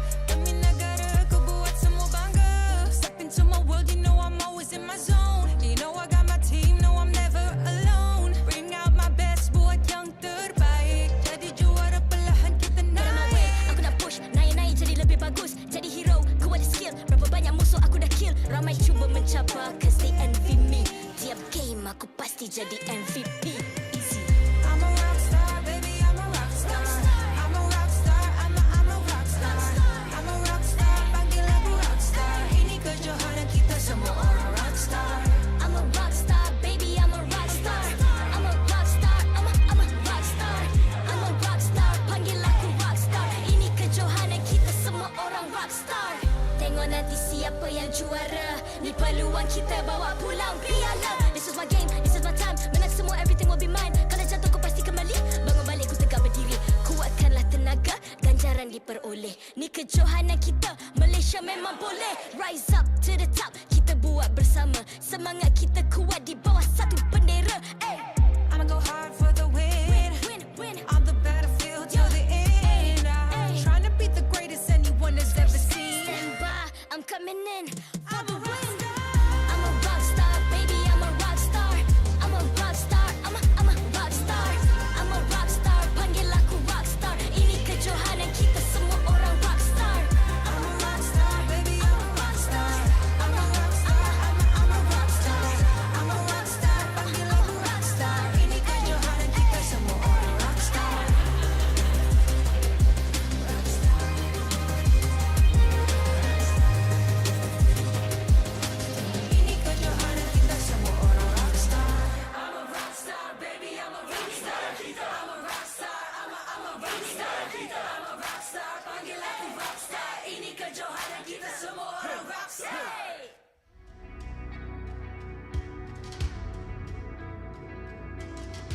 MPL Malaysia Season 13 is powered by Muntar. Enjoy a superior 5G network and lightning-fast gaming experience only with our official mobile internet hotlink. A big shout out to ROG Phone 8, the official gaming phone, for keeping our players at the top of their game. Grind on with Nescafe to keep your gaming spirit going. Thank you to all of our sponsors and partners for your support in MPL Malaysia Season 13. The chase for glory continues in the MPL Malaysia Season 13 playoffs day number 3. We're down to our last best of 5 today. And this evening is the lower bracket finals between Homeboys and RSG MY, a rematch from yesterday. My name is Husky and I'm joined on the desk by two esteemed gentlemen. I have IC Baby 1-2 and of course Sadafa by my side. How are you guys feeling? Exhausted. Not gonna lie, it has been a very, very long day here. And to be honest, when I feel exhausted, I was actually blabbering on things that I don't even understand. And you know what's really cool about it? Getting energized. No, I know exactly just supplement for you. In fact, when I say supplement, I mean Nescafe. Recharge yourself with superior taste and quality Arabica beans only with Nescafe. The Nescafe can and wants you to inspire to keep on going, especially your gaming spirit. Sadafa, I know you are a coffee connoisseur in a unique way. What are your favorite Nescafe's options? Now, as you know, I am a coffee connoisseur in a unique way in that I don't drink coffee. But Nescafe is so good that it makes me go for it anyway. I get the mocha just to make sure I don't have too much of that content, but it's still pretty good. It gets the energy to keep me going. How can you not be a coffee person, man? Like when all of us are super coffee related. Hey, don't worry. Coffee is going to be a part of us eventually. I know one guy that likes coffee and he's from MPL Indonesia, Bigatron, the Troopers. We have Mirko with us for this last series, looking a dapper, man. How you feeling? Doing good, man. Doing good. What about you guys? How are you guys doing? Huskies, Dafa, IC Baby. It's been a while since I worked with y'all, but man, the games have been crazy. Actually, not too crazy. They've been 3-0s, 3-1s. You know, I want to see a 3-2. Can we get a 3-2? You know. Yeah, this could be the opportunity, right? I know you've been watching the RSG games, you've been watching Homeboys, you know, you got your views on it. We have plenty of time to go through it one by one, but I want to ask my gentlemen on the desk, starting with you, Terrence, just a one-liner. What do you feel about the series? All right, time's up. I'll come back to you in a bit. It's going to be hard. It's going to be hard. Yeah, it's gonna be hard. I think it's going to be fun. The rivalry is back. Okay, so Mirko, it's your turn. How do you feel about this one?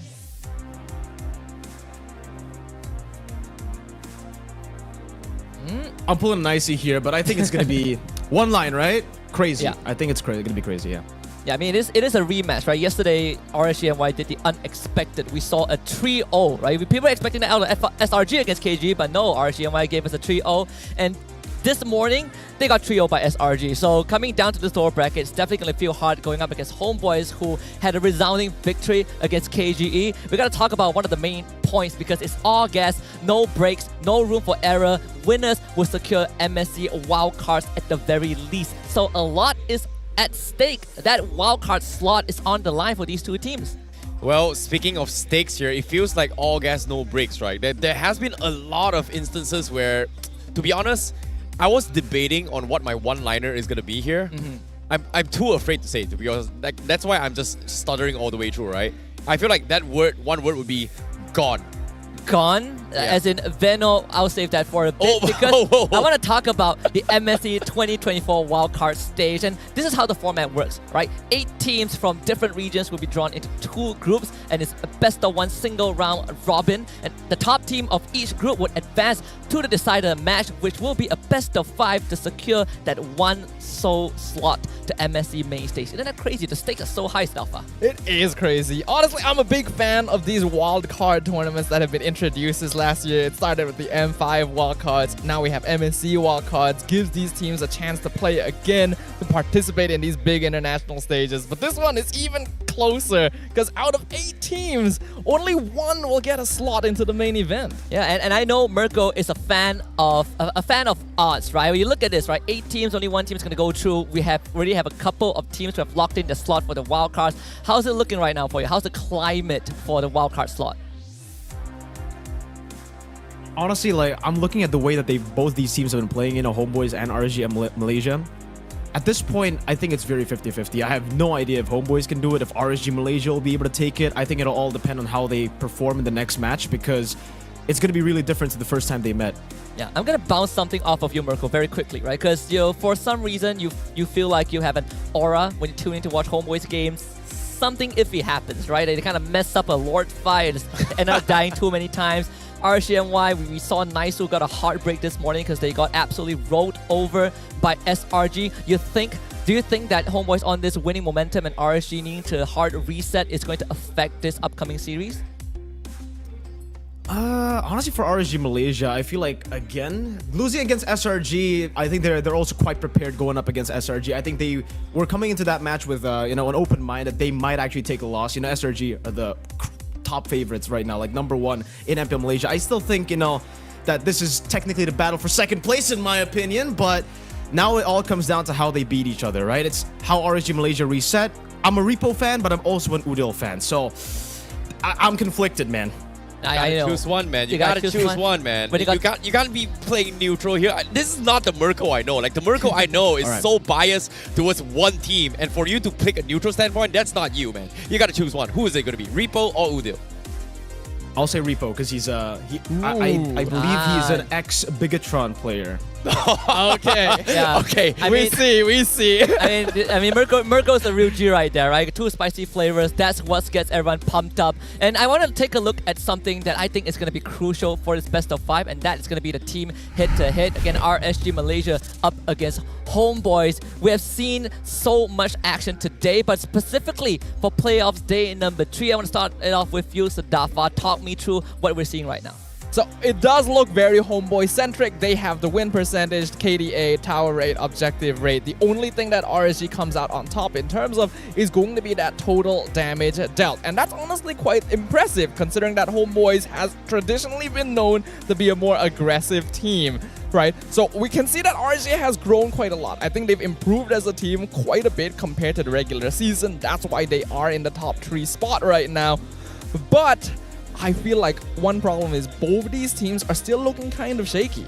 Yeah, I definitely agree with that. And I want to go to my KDA master, Terrence. When it comes to this match here, I feel like there's a big difference in terms of play styles between both RSG and Homeboys, right? Like, RSG, they play around Izanami trying to make those kind of plays because even in the games they got rolled over just now, Izanami was consistently getting the highest, almost close to the highest damage count in all the games respectively, regardless of whatever heroes he plays. So it makes a lot of sense why his total damage dealt is inflated towards RSG's side, whereas for Homeboy's side, well, they have been known to be early aggressors here, and seeing that the recent patch of the 2-minute mark here, not allowing Zorn to do his usual Zorn things, it's starting to hurt Homeboys a little bit more, and we start to see a little bit of cracks of Homeboys' playstyle in yesterday's game, but today it looked a little bit sloppy still, but we do see a little bit more adjustments now coming from Homeboys. Yeah, some polishments, some adjustments, some refinements. We even seen Homeboys whip out their Leo mode from last season. It was a signature chibi pick with the Angela. And Mirko, all these crazy picks that we saw from Homeboys, we also saw from RSGMY, right? Selena Novaria was the thing, with a different iteration, which is the Novaria Beatrix from MPL Philippines. What do you feel about these pocket picks? Do you think that they have this big impacts? And if they do, when do you whip them out?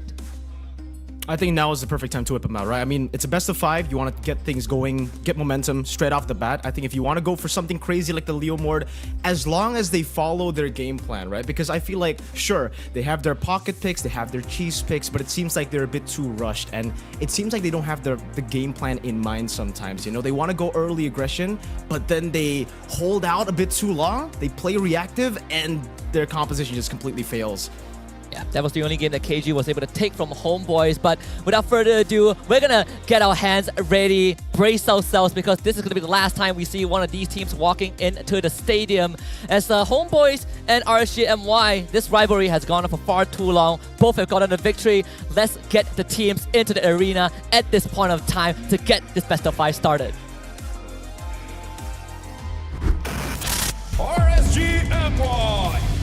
While the Malaysian Raiders were humbled just this morning, the squad has had enough time to regroup, reset, and rebound.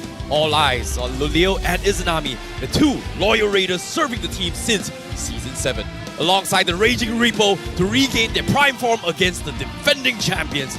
When you hear GG, you say RSG. It is sink or swim for RSG Malaysia.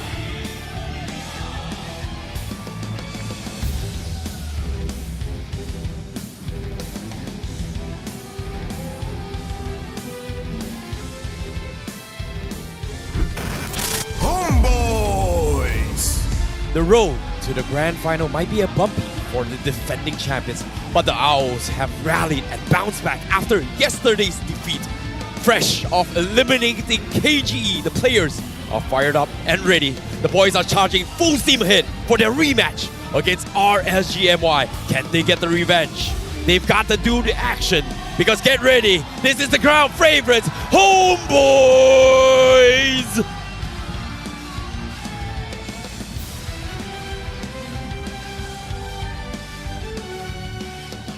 Introducing the coach and analyst of both teams with the head of League Ops, Cedric, who will ensure fair play and professional integrity of the match. From the side of RSG, we have Sora, and from the side of Homeboys, we have Pops, as well as Nobody. And of course, for the final time for one of these teams here, they will be fist-bumping each other, where they face off to challenge and duke it out in the Land of Dawn. Who will be the winners? Who will be eliminated?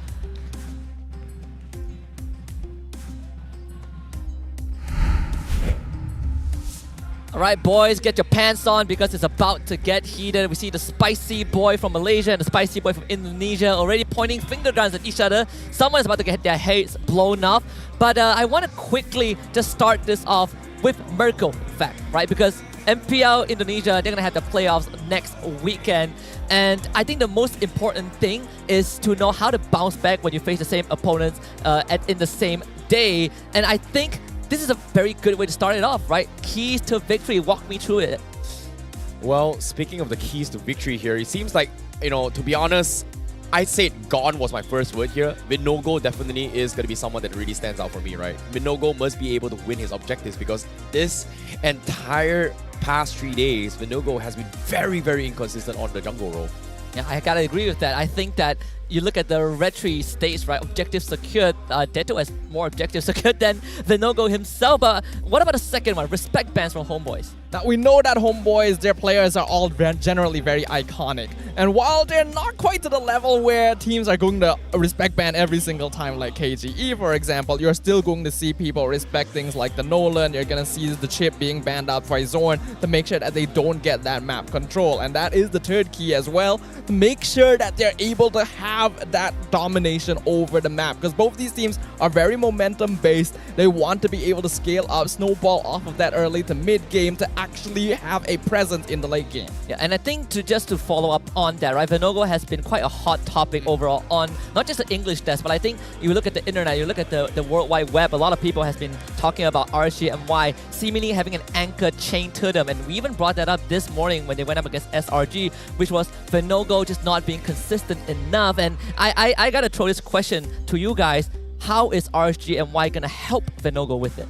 Oh, to be honest, they have made a lot of adjustments, right? Like day 2 in particular, yesterday's match here, where they took the game 3-0 to Homeboys, there were a lot of instances where they were making a lot of space so that Vinogo could actually secure the Lord or even Turtle objectives, right? But even then, it was still a 50-50. So there was just a lot of disturbance in the sense where maybe it might be the player issue, it might be teams just strategizing or just shutting him down. And it has been something that a lot of teams has been focusing on, but I don't know. That's my perspective as a caster. Merkel, you're the guy watching from outside. What do you think about this? I mean, to be fair, looking at both these teams again, how they play and just how MPL Malaysia has been, how the playoffs have been going, it seems like, sure, we have had our few share of comebacks coming in from both all the teams in MPL Malaysia playoffs, but I feel early game is the way to go. If you get a lot of these neutral objectives in the early stage, you are able to snowball, and especially considering most of these teams are team fighting teams, I'm just expecting them all to go for team fighting compositions that will go and look for early game advantages to look for snowballs. The Rogers will probably be still super prio. I think even the Barats, despite it getting banned, we saw how good Chibi was on that kind of pick. That death ball strategy for both RSG and Homeboys will definitely be seen in the drafts, I think. Yeah, I agree with you 100%, Mirko. And these two teams do like their aggression, they like their fighting, and now that they've both had the chance to encounter one another before, I think that shots are going to be fired because both sides are looking for some vengeance for past grievances. It's interesting to see how things have developed, because Homeboys, traditionally a more aggressive team, seems to have been quite hard by the hotfix. They have to play a lot slower in the early game and look for those peak moments to turn things around now. I'm really liking what I see. First of all, is that Nolan ban. I think it's something that not just RSG, but KG, when they go up against Homeboys, right? It's just something about that Chibi Nolan that blows everything out of the water. Highest GPM in the entire league, 1,130 GPM on week 4, if I remember correctly. But Homeboys, they're also shutting down prio picks like Lolia Moskov, the Yudong for Rippo, and the Izanami Novaria. What are the alternatives they can look for, Terrence? You know, to be honest, I think this match is going to be a little bit different because normally we would see the usual meta bans, right? Like, which is the Harif, the Matilda, or maybe even to a certain degree just prioritizing on just gold lanes in general. But this match in particular, both sides have made the choice by opening up bans specifically targeting comfort heroes. But because of this, it will let through several other meta heroes. In this case, Chips is going to be one of them as well. Both Homeboys, I think Homeboys play a little bit more Chips, where I've not seen too much coming from Storm yet. But again, Chips has been the hot take. That's going to be one. Loyi is also something that both teams would be fighting for, and we've seen how Homeboys was able to handle against a Chips composition. So now, it's up to Homeboys to decide now, do they want to play against the Chips, or do they want to play against a Loyi? It does feel like, you know, RSG and MY, they're opening up the choices, but I'm leaning towards a chip for Homeboys to open up. And this also opens up the tank junglers, which Merkel brought up earlier on. Both teams wanted to go team fight. Fredrin, Baxel, Baras still up on the table. But if the chip goes over to the Homeboy side, what is RSG going to come back with, Merkel? I think for RSG Malaysia at this point, right, with the Loyi left open, I expected the Loyi to be picked up, but I guess they want to go for the chip first here.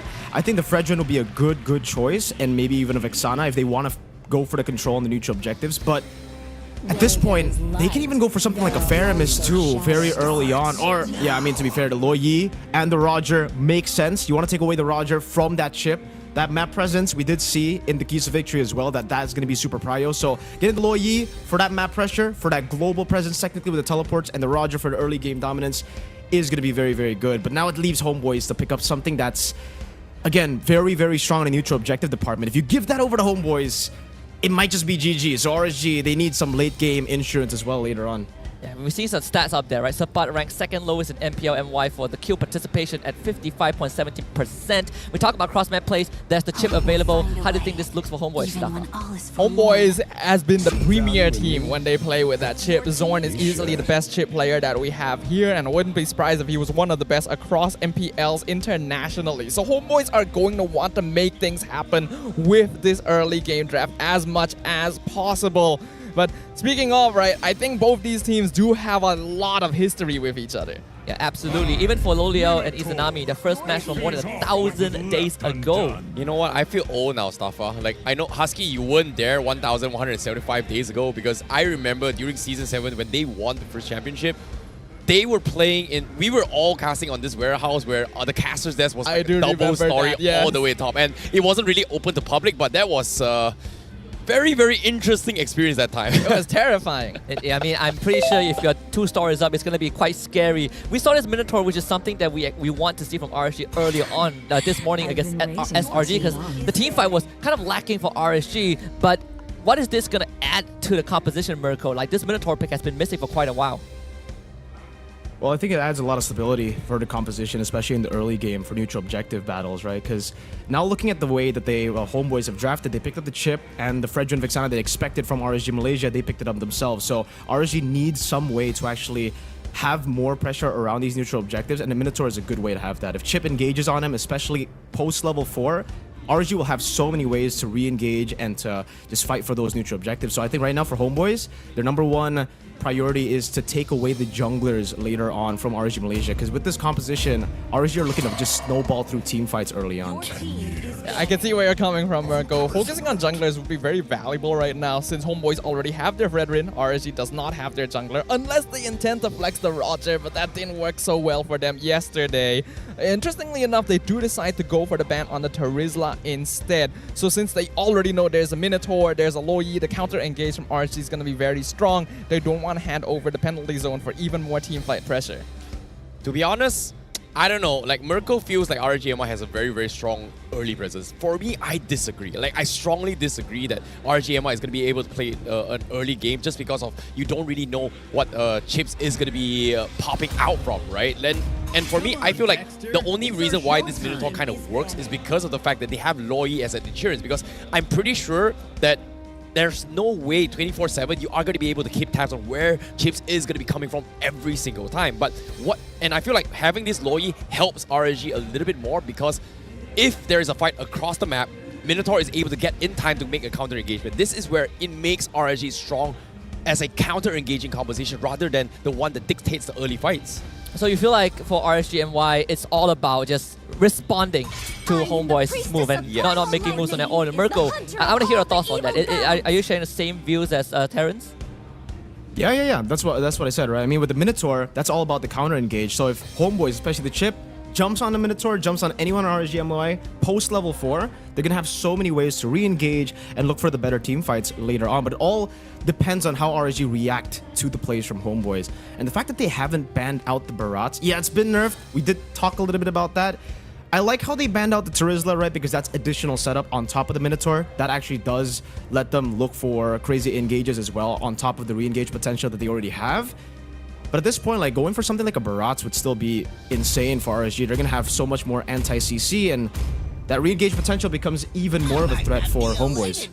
And you caught it right there. The Barats is out, but the X-Borg also left open if Homeboys wants to consider it, Adrian. Yeah, the X-Borg would be very good. Things like the carry would be pretty solid as well, if not for the fact that it was already banned out. RSG trying to lock down on those. They know Homeboys is going to be running at them, so they're drafting as many heroes as possible that you don't want to open a portal on, because it would be too dangerous. The counter engage is going to be very strong for RSG, but because Homeboys is a team that right now is actually a little bit weaker to early game aggression, I'm hoping that we see plays being made by Izanami on the Loi.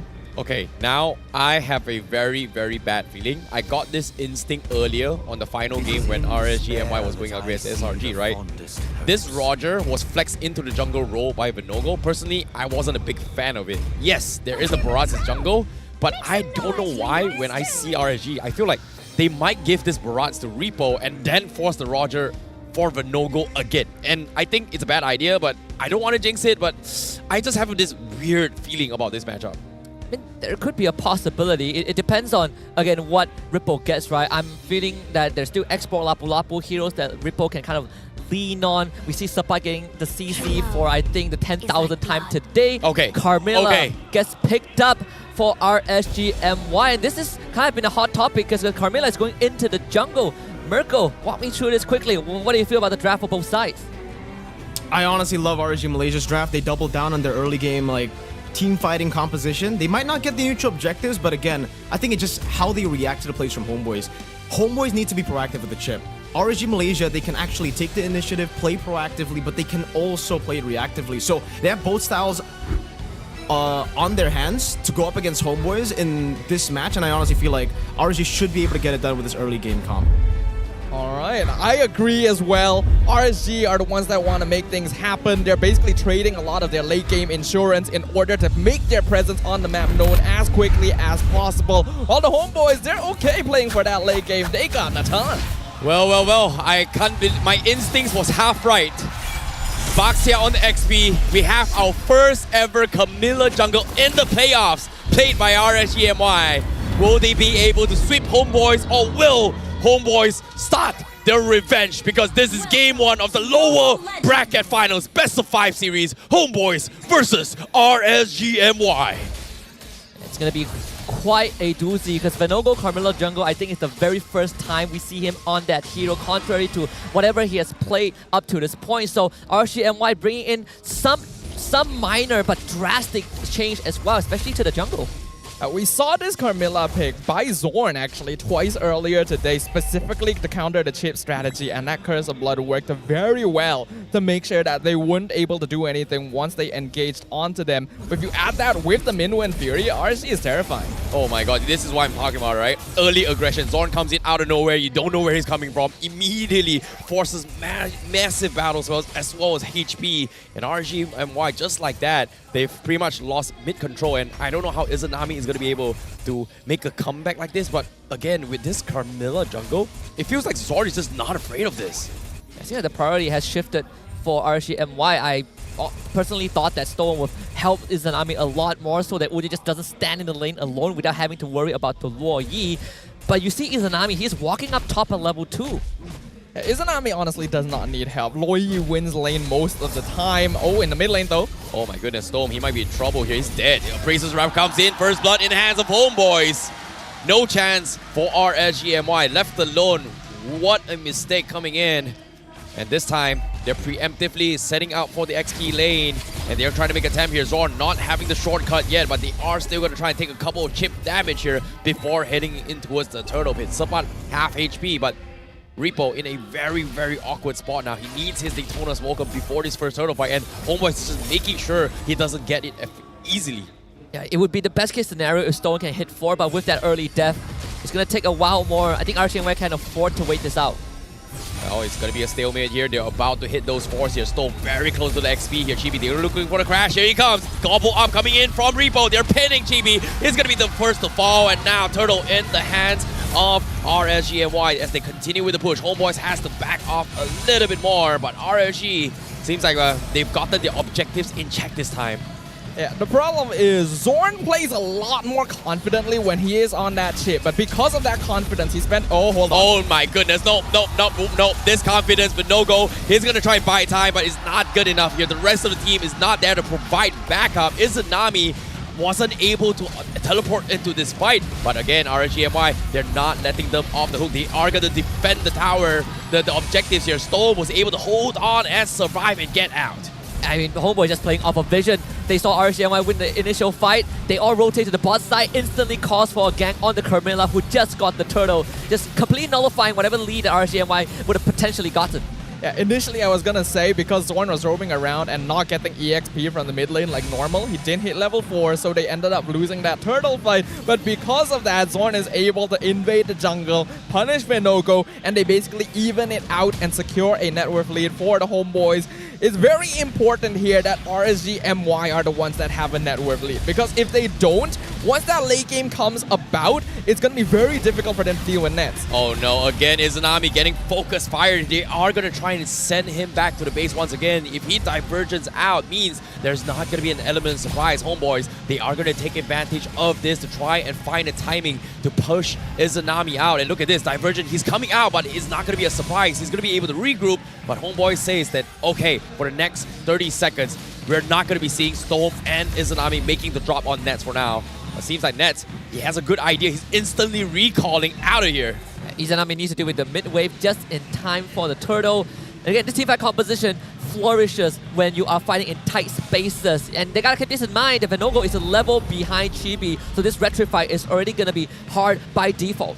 Yeah, previously, they had the advantage because Zorn hadn't hit level 4 just yet. That's why RG stepped on the pedal and went for it. But now Homeboys have the net worth lead, which is going to make this turtle contest a lot more even. Oh no, from behind Zorn, he's going to try and focus on Izanami. He's going to be the first to fall. Loyi is down, and now Minon's Rage comes in. It is looking to be good here, but it's not good enough. They need more damage here. Loleo, wait, he's got damage. He almost mowed down Zorn, but seeing the Eternal God and Udyr coming in, he has to back off. He's just too much here, but Loleo's, he's trying again. Wait, what? He actually finds the kill. He gets the reset, and now he's gonna try and fight a little bit more. Turtle secured by Chibi, but does he want to continue? Seems like he is running out of steam here. Stope trying to bait Chibi out once more. Does he take the bait? Appraiser's Wrath! Oh! Almost catching Storm, but Zorn! No! Zorn, the Conceal Blaze is gonna get the kill under the turret! Cheeky little chips! Man, I suppose the silver lining is Ololiao getting a shutdown on the 3-0 Udyr. That is something added to the Rogers bank, but everyone else from RGMY is just having a absolute horrible time. Oh, Zorn, he's baiting. No, wait, Loleo's, he used it like a bounce. They missed the taunt by Chibi, so that is going to be a little bit of contemplation prize with the tier 1 down bottom secured by Nets. 75 seconds left for next turtle, but RSGMY, they're losing such a huge lead right now. I like that Homeboys are not shying away for going for the full team fight. When you see RSG with Loyi, Carmilla, Minotaur, a lot of teams would kind of shy back, play a bit more passive. But Homeboys realize if they're able to take members of this lineup out before the fight starts, they can then maneuver around the remaining cooldowns. And that's the approach that they are taking with this game so far. And by using the chip, they are still out-tempoing the side of RSGMY. Because their comp relies quite heavily on them playing together, Homeboys are able to farm individually and build up that goal difference. I think the jungle is compromised, and that is the best scenario for Chip to thrive in. Oh no, they found him as well. Binogo tried to make a jump first, and Udio was able to stop him with the Eternal God. However, that's going to be one ultimate down here, but Zorn, he hasn't been scouted out yet. Oh no, he knows. Oh no, his dead shortcut comes in. Lolios, he needs to get out. Can they save him? He's going for the side step, but Terrify comes in. He's done. But at the same time, Storm is going to be catching the rest of Homeboys. Udio will fall. Homeboys is up to Chibi, and the Appraiser's draft drops them low. He gets one kill. Zorn, 3-man stunned with his first kill, immediately scaring all of RSGMY. Homeboys gets the surprise drop on RSGMY. Yeah, patience paid off. What did I just say, right? If your jungle is compromised, the Chip is going to have a great time. And everyone from RSGMY stood in line for Nets Entropy to just ricochet all of them. Wait, bottom lane, what happened? No, they got the drop. Something happened. They've got Nets out of nowhere. RSGMY, they caught off with the divergent here. Repo, he needs to survive. Can he get out? This barrage is tanky, but he's linked up by the CC, and now Chibi gets the drop. It is Izanami, the finisher. Serpat is trying to finish. It cannot. Denied by Lulios. The wolf saves the day. I have no idea what just happened. We don't know how Nets got caught out there, but that is a big swing for RSGMY. Being able to get multiple kills onto Lolil as well is going to allow them to get a little bit of a foothold that RSG desperately needs going into that mid game. Zorn, he dropped the shortcut. He's trying to buy time, but Nogo is getting pinned here. He got a 3-man stun once again. GB gets the 2-man taunt, goes for the Appraiser round. He loses his life, but Nets from the sides blows Izanami up. And now to finish things off, Serpat cleaning house. He gets one, but Lolios is able to trade him off as well. RSGMY, they are getting so much surprises here, and they're just losing members left, right, front, and center. However, now for the Lord fight here, it is going to be a 3v3. Everyone is still alive. However, it comes down towards a battle of wits here. Lolio seems to be, doesn't really want to commit to this fight yet. I gotta say, the past two team fights, despite feeling like Homeboys won it by, by 1 or 2 kills, the network hasn't really grown for Homeboys, right? We're seeing glimpses of what happened yesterday, where they kind of overstepped, they overheated, and RSGMY was able to trade back. Loliao is 4-1-1, so all things considered, RSGMY, they still got some insurance policy. Yeah, this Roger is going to be quite scary going further into the game because he is finding stragglers. Homeboys, their members are honestly diving a little bit too deep sometimes just to get finish off kills. And that's allowing Lolil to pick off members like Serpat, who has quite a network lead, so he's worth a lot. Izanami gets the first drop, and this again, Izanami going to be the first one out of the equation here. Binogo tries to retreat, he gets caught out, he's dropped down pretty low. Serpat is looking for the finish. Minod Rage whiffing completely here, but Zorn at the side, he brings in shortcut, he brings in Nets, he does a lot of damage, but he's also taken some himself. RSGMY has split the fight, but eventually they get gobbled out by Homeboys, only losing Nets. A 4-for-1 trade for Homeboys. I mean, that fight was over the moment Storm used that Minoan Fury just to save Vinogo, who was almost sure to die. I felt like RSGMY, they needed to cut the cost, just sacrifice Vinogo, leave the Lord to Homeboys, and defend the base, but they decided to do the opposite, take the fight, and they ended up losing more. The problem with RSGMY's draft is that they put all eggs in one basket. This is all about counter-engage. It's all about 5v5 team fighting. So they need to win these 5v5 team fights. Every single time the portal comes out, they gotta fight together. And that kind of thinking is locking RSGMY in. It's making it difficult for them to decide whether or not to engage or prolong these team fights, and Homeboys is taking advantage of those lapses in judgment. Oh, Chibi stealing away the orange buff away from Vinogo. Once again, Vinogo not having a good time this objective. Even the purple buff gets stolen as well. Seems like the dream play for RSGMY has got to be the perfect wombo combo. In this case, I don't think we've seen a single Cursed Blood coming in from him.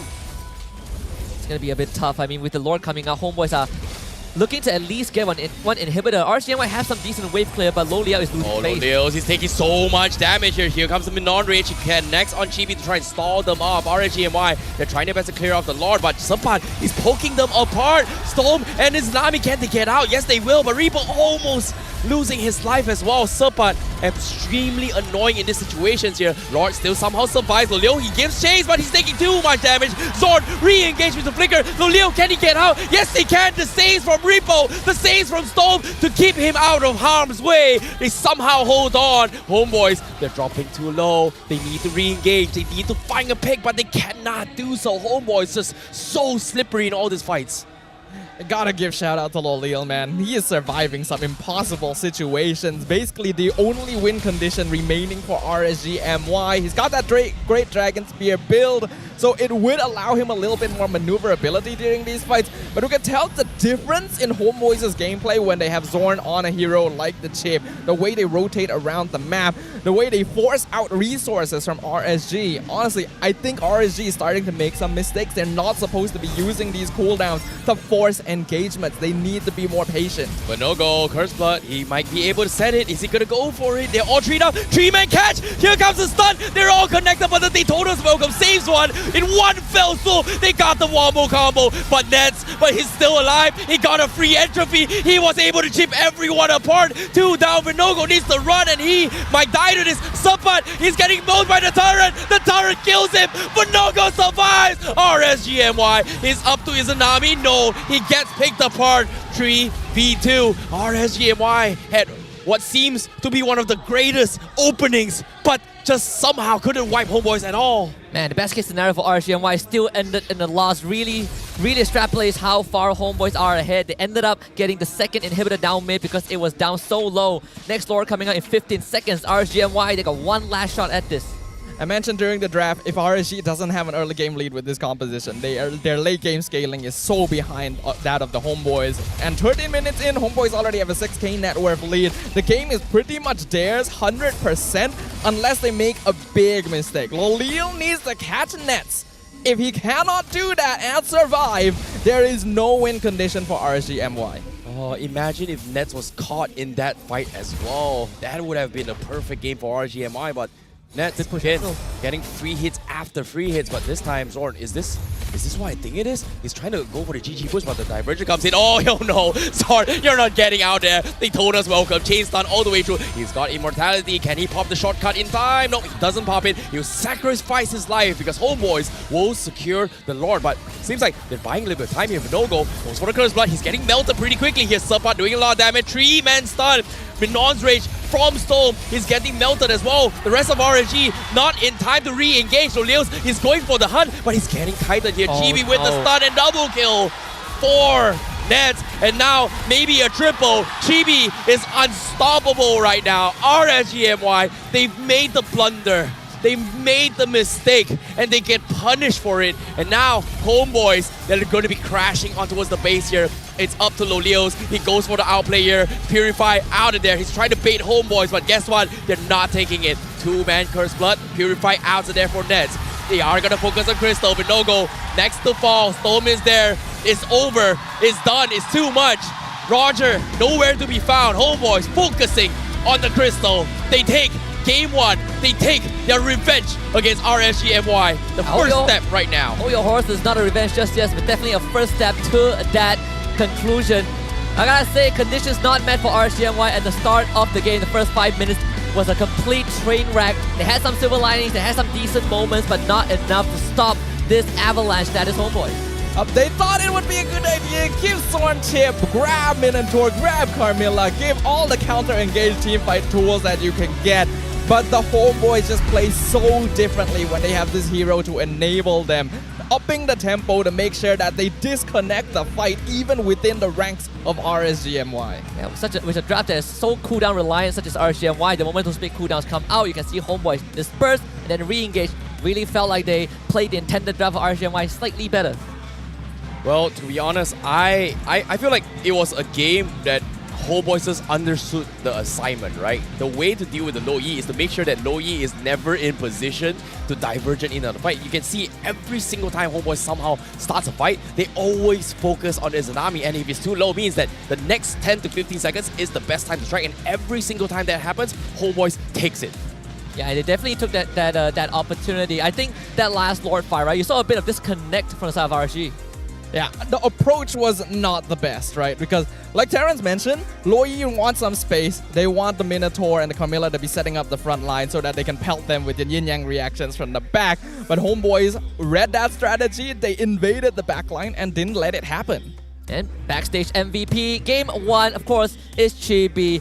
Basically, just the gap, right? Chibi and Vinogo, we kind of preempted about this, how these junglers are going to pan out. Mirko, this is game 1. Walk me through the jungler matchups.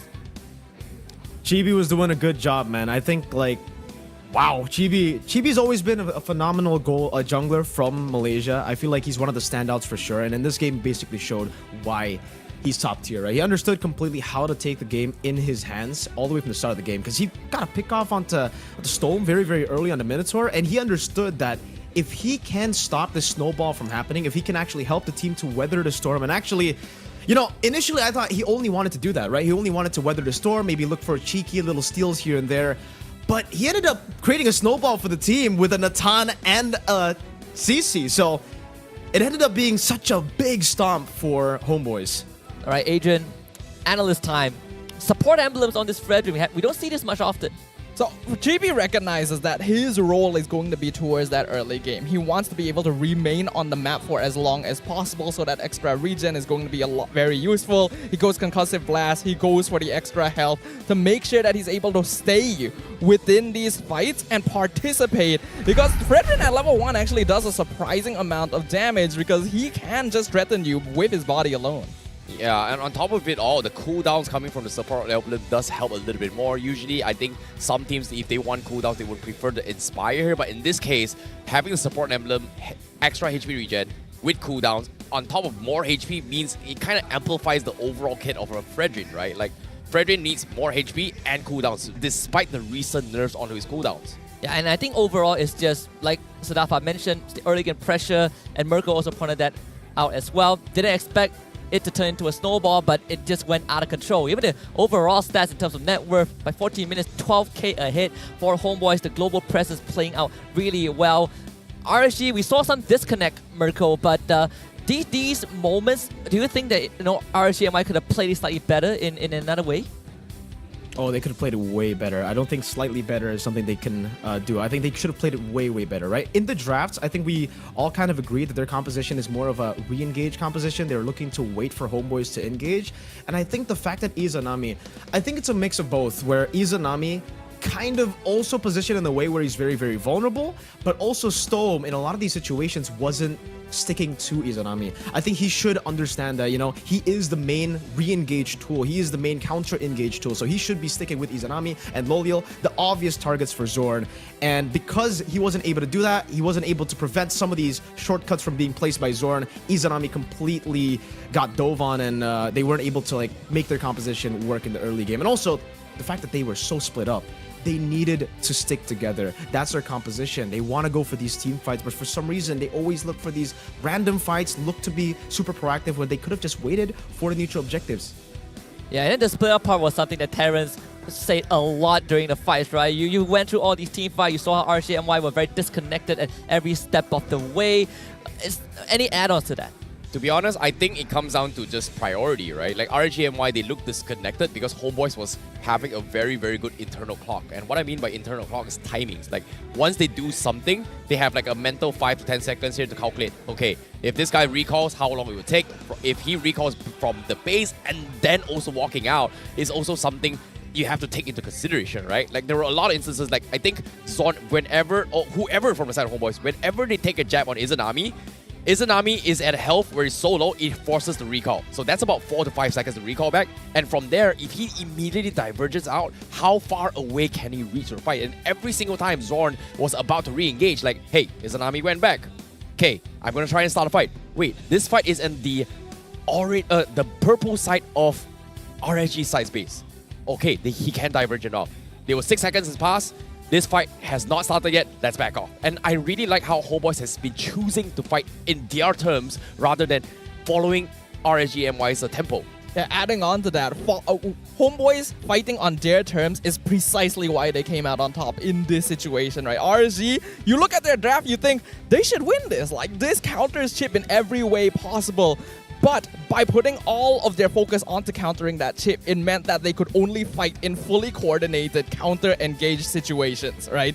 If they're not in those coordinated spots, they cannot fight. If they get discounted, if they get dismantled, if they get split apart, then it becomes a mess. And you could see from what you mentioned as well, Husky Storm not really counter-engaging or properly protecting Izanami. I think RSG depended on the power of their picks to react to Homeboys instead of dedicating responsibility towards who needed to do what in the map. Yeah, I'm hearing some keywords here, especially Zorn, right? Terrence, you brought it up. Sadafa, we talk about Zorn a bit as well. Let's highlight him a bit more, right? We talk about timings, how he notices RSG MY's early rotations, how he's sitting in enemy jungle to look for these pickouts. Mirko, you said that RSG MY's draft was supposed to shut down Zorn, but what did Zorn do right in this scenario to stop that from being the case? Occupying the right bushes. He was always in the bushes where RSG least expected him to be. Very deep in enemy territory, even early on, creates a flank that even they weren't ready for, right? A few times I feel like Izanami, Storm, yeah, they did miscalculate, they did misposition, but a lot of the times, especially towards the later stage, Zorn was always just finding angles to look for these crazy flanks, and it enabled the whole team to dive onto Izanami. When Izanami can't look for those diversions to give RSG those angles, those flanking possibilities, the Chip just becomes way more reliable than the Lo Yi. Lo Yi gets engaged on before she can even do anything. They don't even have enough damage after that because they really need to rely on that Izanami burst damage for Loliel to go and clean up.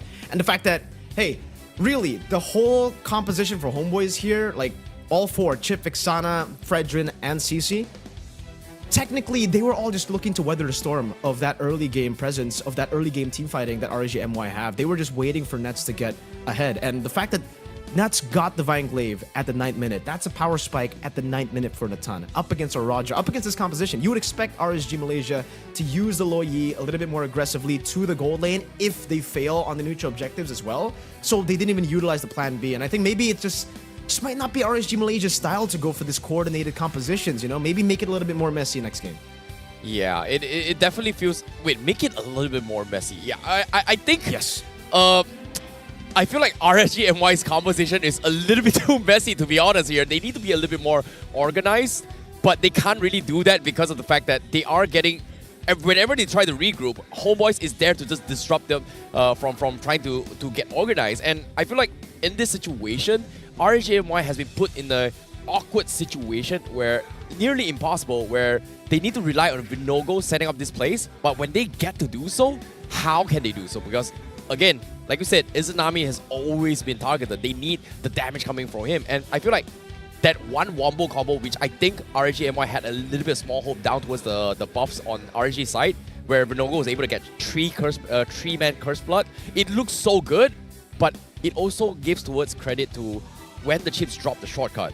Nets was able to walk through it, tank through whatever damage, get an entropy behind and just get 3 hits over 5 targets coming from RSGMY, which is just crazy. Yeah, shortcut gives you 1000 shield, baby. That's just a new hot fix. I love the buff. Even the Hall of Famers, Terrence brought up Izanami needs to do the damage. He is the highest damage dealing player in this game, right? Ripple being the sandbag, Nets being the rich guy, and Zorn being the best wingman. I want to follow back just a little bit to what Mirko mentioned about the messy gameplay, right? Let me see if I can follow what Mirko was trying to say here. RSG tried to play a coordinated draft, but the players themselves played messy. So they should play a draft that's more messy, that suits them a little better, is what I think. Right? Am I correct, Mirko? Yeah, you got it. You got it. That's okay. Now that makes sense. Now that makes sense. 10,000 diamonds for you both for bringing it up, and I like it, Mirko, getting the timing on the Divine Glaive right. 3-item power spike, just a bit after 10 minutes for Nets. It was getting so much control early on. Like, I feel the fact that Nets was getting so much space in lane while being a gold lane Natan, a weak side gold laner, it really seems like RSG Malaysia weren't like forcing the right fights in the early game. If they wanted to go for neutral objectives and failed at that, it's all right. You know, they failed on a few times when they tried to stop Zorn, but then they could have gone to plan B, which is shut down Nets and then play for that mid game where they obviously would have a power spike, another power spike with the endless battle being built as well. And I mean, technically for all their heroes, it's all like mid game power spikes.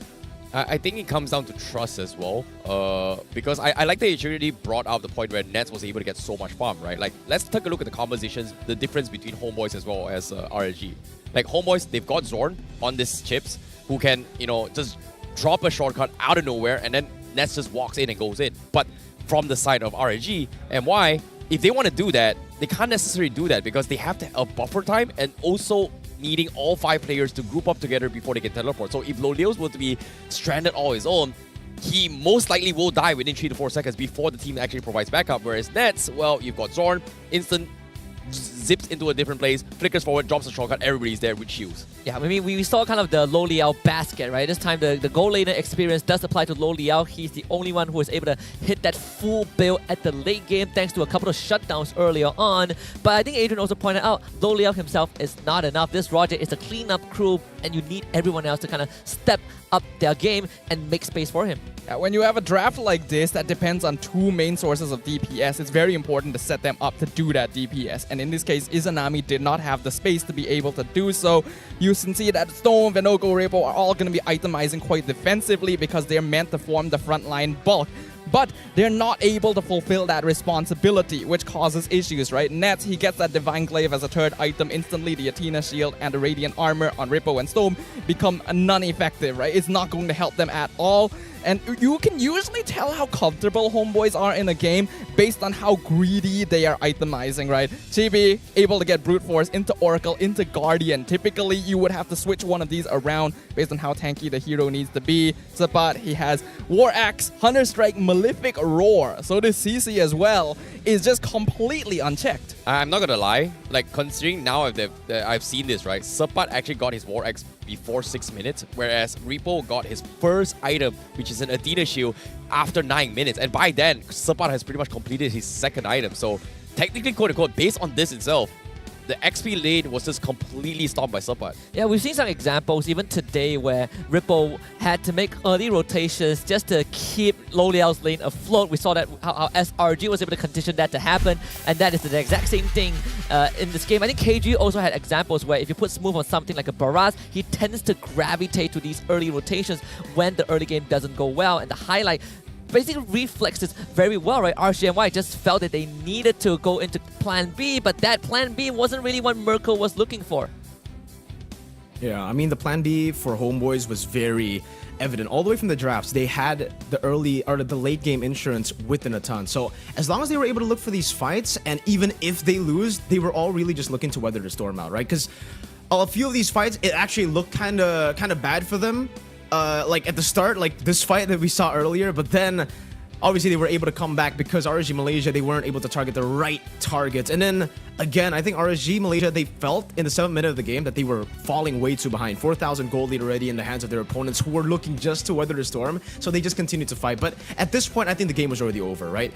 Even if they started to play coordinated at this point of the game, the gold lead is already a bit too massive, and Nets has already gone to his item power spike. So maybe, yeah, it would have mattered a little bit. Maybe they would have been able to put a bit more of a fight in the mid game, but still, I think it all comes down to that early game. As long as they are able to fight at the right times, which usually is neutral objective times, or target the right members in the early game, like Nets, a very easy, weak side, vulnerable laner, then they could do so much better. But yeah, I mean, technically for them, they don't really have a plan B. Their plan B is also just fight it out and brawl it out, and hopefully they get Nets.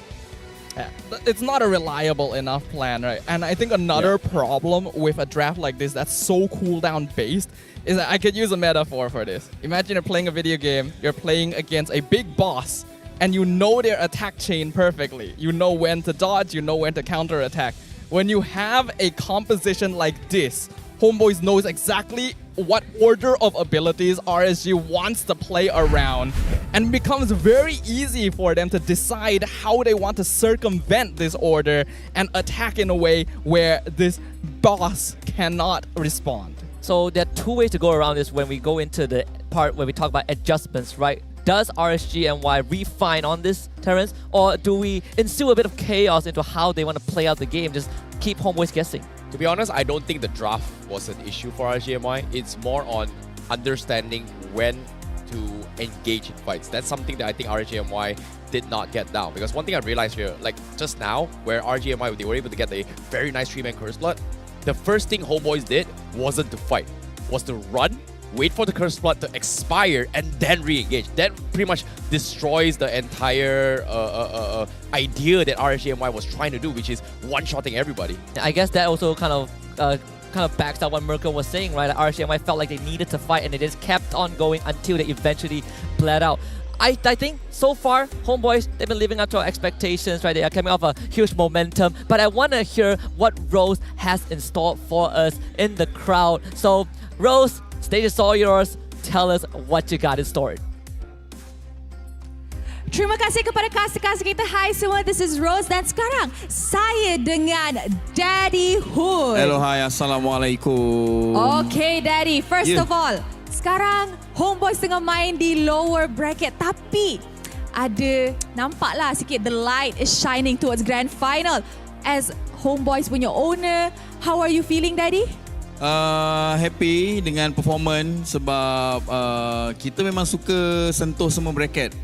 To be honest, kita memang suka semua, lalu semua bracket yang ada sampailah nak jadi champion. Last season kita dekat atas champion kan. Kini kita nak cuba lalu bawa champion. Dia macam nak cabar-cabar sikit lah. Selalu atas tu boring sikit. So cuba turun sikit, naik balik macam tu.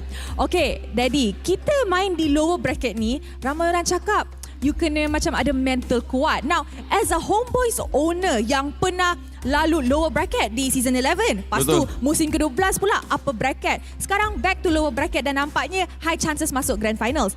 Apa yang pasukan ataupun players kena ada untuk manage to conquer lower bracket ni? Okay, sebenarnya advantage dekat kita lah, sebab kita tadi menang. Kita lawan tim yang kalah. Faham tak? Maksudnya walaupun diorang di upper bracket, diorang sebenarnya hari ni condition diorang datang dengan kekalahan dan akan kalah lagi sekali lah. So saya rasa memang advantage untuk anak-anak buah saya. Cuma ya, jangan overconfident je untuk mereka-mereka yang tengah bermain. Apa bracket pun, mana-mana bracket pun kita okey je. Kita pernah lalu play in, kita pernah negative 8, kita pernah macam-macam. Okay, Daddy, you cakap pasal overconfident. Now, kita tahu kan, kadang-kadang players Homeboys ni known to be macam suka main-main sikit, especially di match point. Regular season banyak kali jadi. Bila benda ni jadi kan, apa yang Daddy selalu buat? Daddy marah ke? Saya, saya dah berapa season dekat MPL ni. Saya dah tak marah dah pun. Saya cuma cakap, main untuk diri sendiri, main untuk family, main untuk nama baik sendiri. InsyaAllah, jangan main-main sangat. Fokus je. Tapi kadang-kadang biasalah, kadang-kadang diorang ni nakal sikit. So saya pun faham lah perkara tu. Okay, tapi kali ni, since semalam RSG sweep Homeboys 3-0, you rasakan Daddy, player-player Daddy, anak-anak Daddy ni akan main-main tak kalau dapat game kedua ni? Ataupun sapu terus? Okay, dia macam ni. Sunfrost pernah berkata, jangan bermain dengan emosi Homeboys. Jadi semalam Ripo dia menembak-nembak. Bila dia dah menembak-nembak Riponya, so bila dia dah menembak tu rasa macam terbakar. Kan? Bila dah terbakar ni, tu yang tadi kita belanja chip tu. Okay, pasal belanja chip kan, Daddy, one last question. Hero apa yang sepatutnya opponent ataupun enemy memang kena jaga-jagalah nak lepaskan kepada tangan Homeboys ni? Semua hero rasanya. Slot ban tu kalau boleh lepas ni Monton naikkan kepada 200 ke. Semua senang. hero je lah. Semua hero band je senang. Lepas tu bagi main hero macam OG je lah. Minion je main. Minion saja tu pun boleh menang. InsyaAllah. Alright, Daddy, before we start game kedua, apa yang Daddy nak cakap kepada anak-anak buah Daddy yang tengah dengar sekarang? Okay, kepada anak-anak buah saya, buat yang terbaik. InsyaAllah kita kena yakin dengan kemampuan kita. Tapi ingat, kita mampu merancang, Allah je yang menentukan. Banyakkan berdoa, banyakkan juga tenangkan fikiran masa dekat atas stage tu. InsyaAllah kita ke grand final dan cuba untuk back to back lah, mudah-mudahan. Alright, thank you so much Daddy Hood. Okay guys, kita nak tahu siapa yang akan menang lower bracket game ni. Adakah RSG akan dapat piala nombor 2 ataupun Homeboys akan buktikan dorang boleh dapat back-to-back champion. Let's join back to the casters to see if this will be a match point or a 1-1 game. Casters, silakan. Thank you very much, Rose. Wise words from the man who has been here since the beginning, Daddyhood. And of course, both teams, like Rose mentioned, are chasing for the second trophy. One is in 6 seasons ago, the other one a back-to-back. And Homeboys, they've been to trials and tribulations. They've been to the lowest lows. They've experienced the highest highs. And right now, they're looking to repeat that experience, Terrence. You know, that's the thing about Homeboys, right? They have experienced so much things to a point that how the heck does Homeboys do it, right? There was a time where they first came in, they were the powerhouses, expected to win, boom, didn't win. Second time, came in, had a little bit of a penalty, which nobody expected them to qualify, somehow qualified the playoffs, and then play for next season, and then kept on going and going as the strongest powerhouse here in MPL MY. And now, they're going to try and do it again. This is something that I think no other teams besides Toda once upon a time has ever done it. It's called against the odds, right? Homeboys have fought against that. Mirko, do you have any stories from MPL Indonesia where a team just fought against the tidal wave and swam against the currents? I think we haven't really had a hero story yet. Unfortunately, we've only had 3 champions ever in MPL ID. I hope that changes, if you know what I mean, this season. But Yeah. I hope this is going to be the season where we finally get that, a team that goes through the wave and approaches as the victors. Yeah. We know. we This know. Like the closest it's ever gotten, right? Like first place from the regular season, playoffs coming in just a week. I hope your boys make it through the end. But Sadafa, I want to get your thoughts on this, right? This upcoming hot topic, because it's very important for us when we talk about these two teams to look at something such as, will there be any surprise picks in this series? And I know you got an answer already, but I want to hear you expand on that. We've already seen surprise picks from Homeboys. Literally today with the Leomord Angela. We've seen these players do interesting things in the past. I still recall back to when the Chibi Hellcat was something that would just randomly show up in the most unexpected of times. Still haven't seen a lot of Hellcat this season, so who knows. As for RSGMY, unfortunately, I feel like they're in a state where they do have to stick to the basics. I think the team doesn't quite have it fully together just yet. Okay, interesting enough, before Hellcat was kind of popular, Homeboys brought it and still won a game. And now, recently, Hellcat got a rework. We haven't seen too much in Malaysia, but I know MPL ID does have a lot of Hellcat coming from Bloisky. What are your thoughts on that hero in particular in this current patch, Mirko?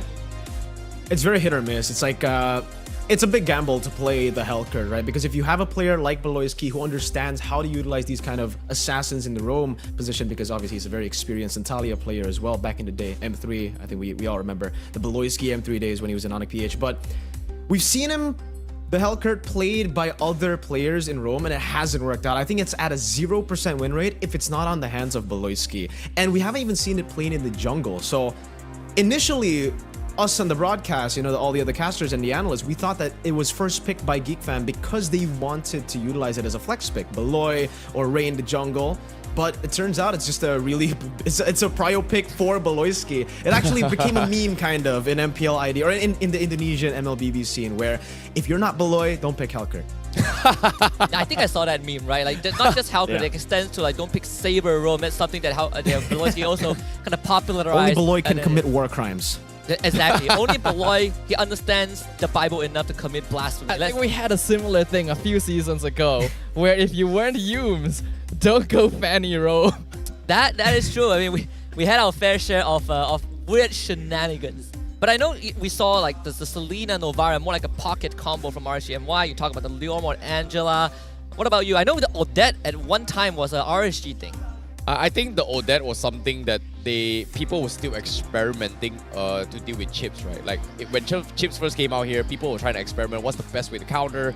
For me, I think as a chips player myself, the biggest threat that I've ever faced is these two particular heroes. One would be Carmilla. Second would be Odette in particular. Previously, people were saying like God is a pretty good one, but so far I think God is manageable because once he gets the Piston Gush Cups, if you're a chips, you go for the roam, you just knocks him out instantly, no damage whatsoever. So I guess these two are the ones that really stand out for me. But nowadays, I feel like Odette, it's still 50-50 because it comes down to timing, right? Like rock, paper, scissors, you know, if you cast your spell first, I'm gonna go and knock you up. But if I'm charging you and rushing you with a shortcut, oh, nobody's gonna be able to knock you up. So it comes down to like, you know, who gets the first jump first. I suppose having the extra shield coming through the shortcut also makes it even harder now. Makes it even harder, right? So it helps you a little bit. But strengths of chips, Mirko, like, is it any different in MPL Indonesia when a chip gets picked up? I think the last time we saw it was before the whole like kind of shield that was added into the game now. So the way that we've seen a lot of chips is chip gameplay is, well, initially when it got released, it's just, you know, brawls right around the map. You want to look for those pickoffs with the mana advantage that you can get with the shortcut. But then we saw the progression of how people finally understood how to use the chip. And I think also it was Beloy who started using it in a way where it was just to gain the macro advantage. He would use the portals to give the team so much more pressure, not just to pick people off. Obviously, you can still pick people off, but if you're up against a Carmilla, he uses it to get macro advantage, where the Carmilla looks for these team fights and the neutral objectives, they would use it to trade. So if the Carmilla goes to the neutral objective, he would go to the opposite side to get the turrets with the team. So there's a lot of dimensions, I guess, that you can play with the chip, going back and forth as well. On top of putting the shortcut down, you also have so much, you're kind of like a walking ward. You can kind of say that, right? Because you can get out and into so many weird places that you can kind of create angles for your team. And I suppose it's great to hear we have not fully explored the potential of chip. But I want to talk about GPM as our next point of interest, because top 5 GPMs in MPL MY thus far has been quite a doozy, with Chibi in first place, 1,130 GPM that came from Week 4 Day 2, Match 2 Game 1 on the Nolan, followed by Sujin, Innocent, Loleo, and Shizo. So 4 gold laners and then a jungler. I see Mirko, his mouth was agape. It's like, what the heck? How did this even happen? What's the highest GPM from MPL ID? Do you remember? Yeah, dude, I think it's like 1,100, I think was the highest, or 1,080, I forgot, but it's just dominated by gold laners. I think we have one jungler up there. I think it's Anovel on the Ling. But yeah, to see number 1 and 2, the top 2 being junglers in MPL Malaysia is crazy, for me at least, right? Looking at MPL ID, I think even in MPL PH, it's just dominated by gold laners. Yeah, and I remember as well, I think the exact stats was like Chibi had the highest ranking out of all the regions. This was before the playoffs of MPL PH was finished, right? So, and as of now, based on what we've seen so far, it's funny to see how... Wait, I remember casting the game because he was on the Nolan and he was level 15, 11 minutes into the game. I think I remember that as well. Yeah, I believe that was the case. He was just snowballing so heavily off of kills and ganks that he became an unstoppable force in itself. Unfortunately, it's very difficult to recreate this now with the recent changes where it's a lot more difficult to invade into the jungle, tank junglers becoming a lot more prevalent, and people just figuring out that you need to not give Chibi space on Nolan. Which makes it very interesting, and I want to kind of toss the ball to you, Mirko, right? A lot of teams, they don't Nolan through, most teams don't pick it up, but Homeboys consistently has Nolan banned against them. So what are the conditions that Nolan needs to have to kind of thrive like Chibi does? Well, I think Chibi plays it in a different way. Number 1, I'll just get that out of the way, right? Because the traditional way of how you want to utilize Nolan is when there's a lot of squishy picks, obviously, when there are a lot of vulnerable picks, but somehow Chibi still makes it work up against these tanks, which is kind of crazy. But yeah, traditionally, you want to just have very, very easy people to target, right? In the mid laners, if you go up against Novarias, even Vixanas to a certain point, it's still okay, it's doable. But then when you have heroes like Valentina on the opposing team, you kind of don't want to go for the Nolan. It's a bit tough to catch these Valentinas, these very mobile heroes. So yeah, I think it depends on that. But also at the start of the season, obviously, it's when you actually want to go for a mage in the gold lane, right? To add more dimensions to your damage output, you want to go for the Nolan in the jungle or an assassin.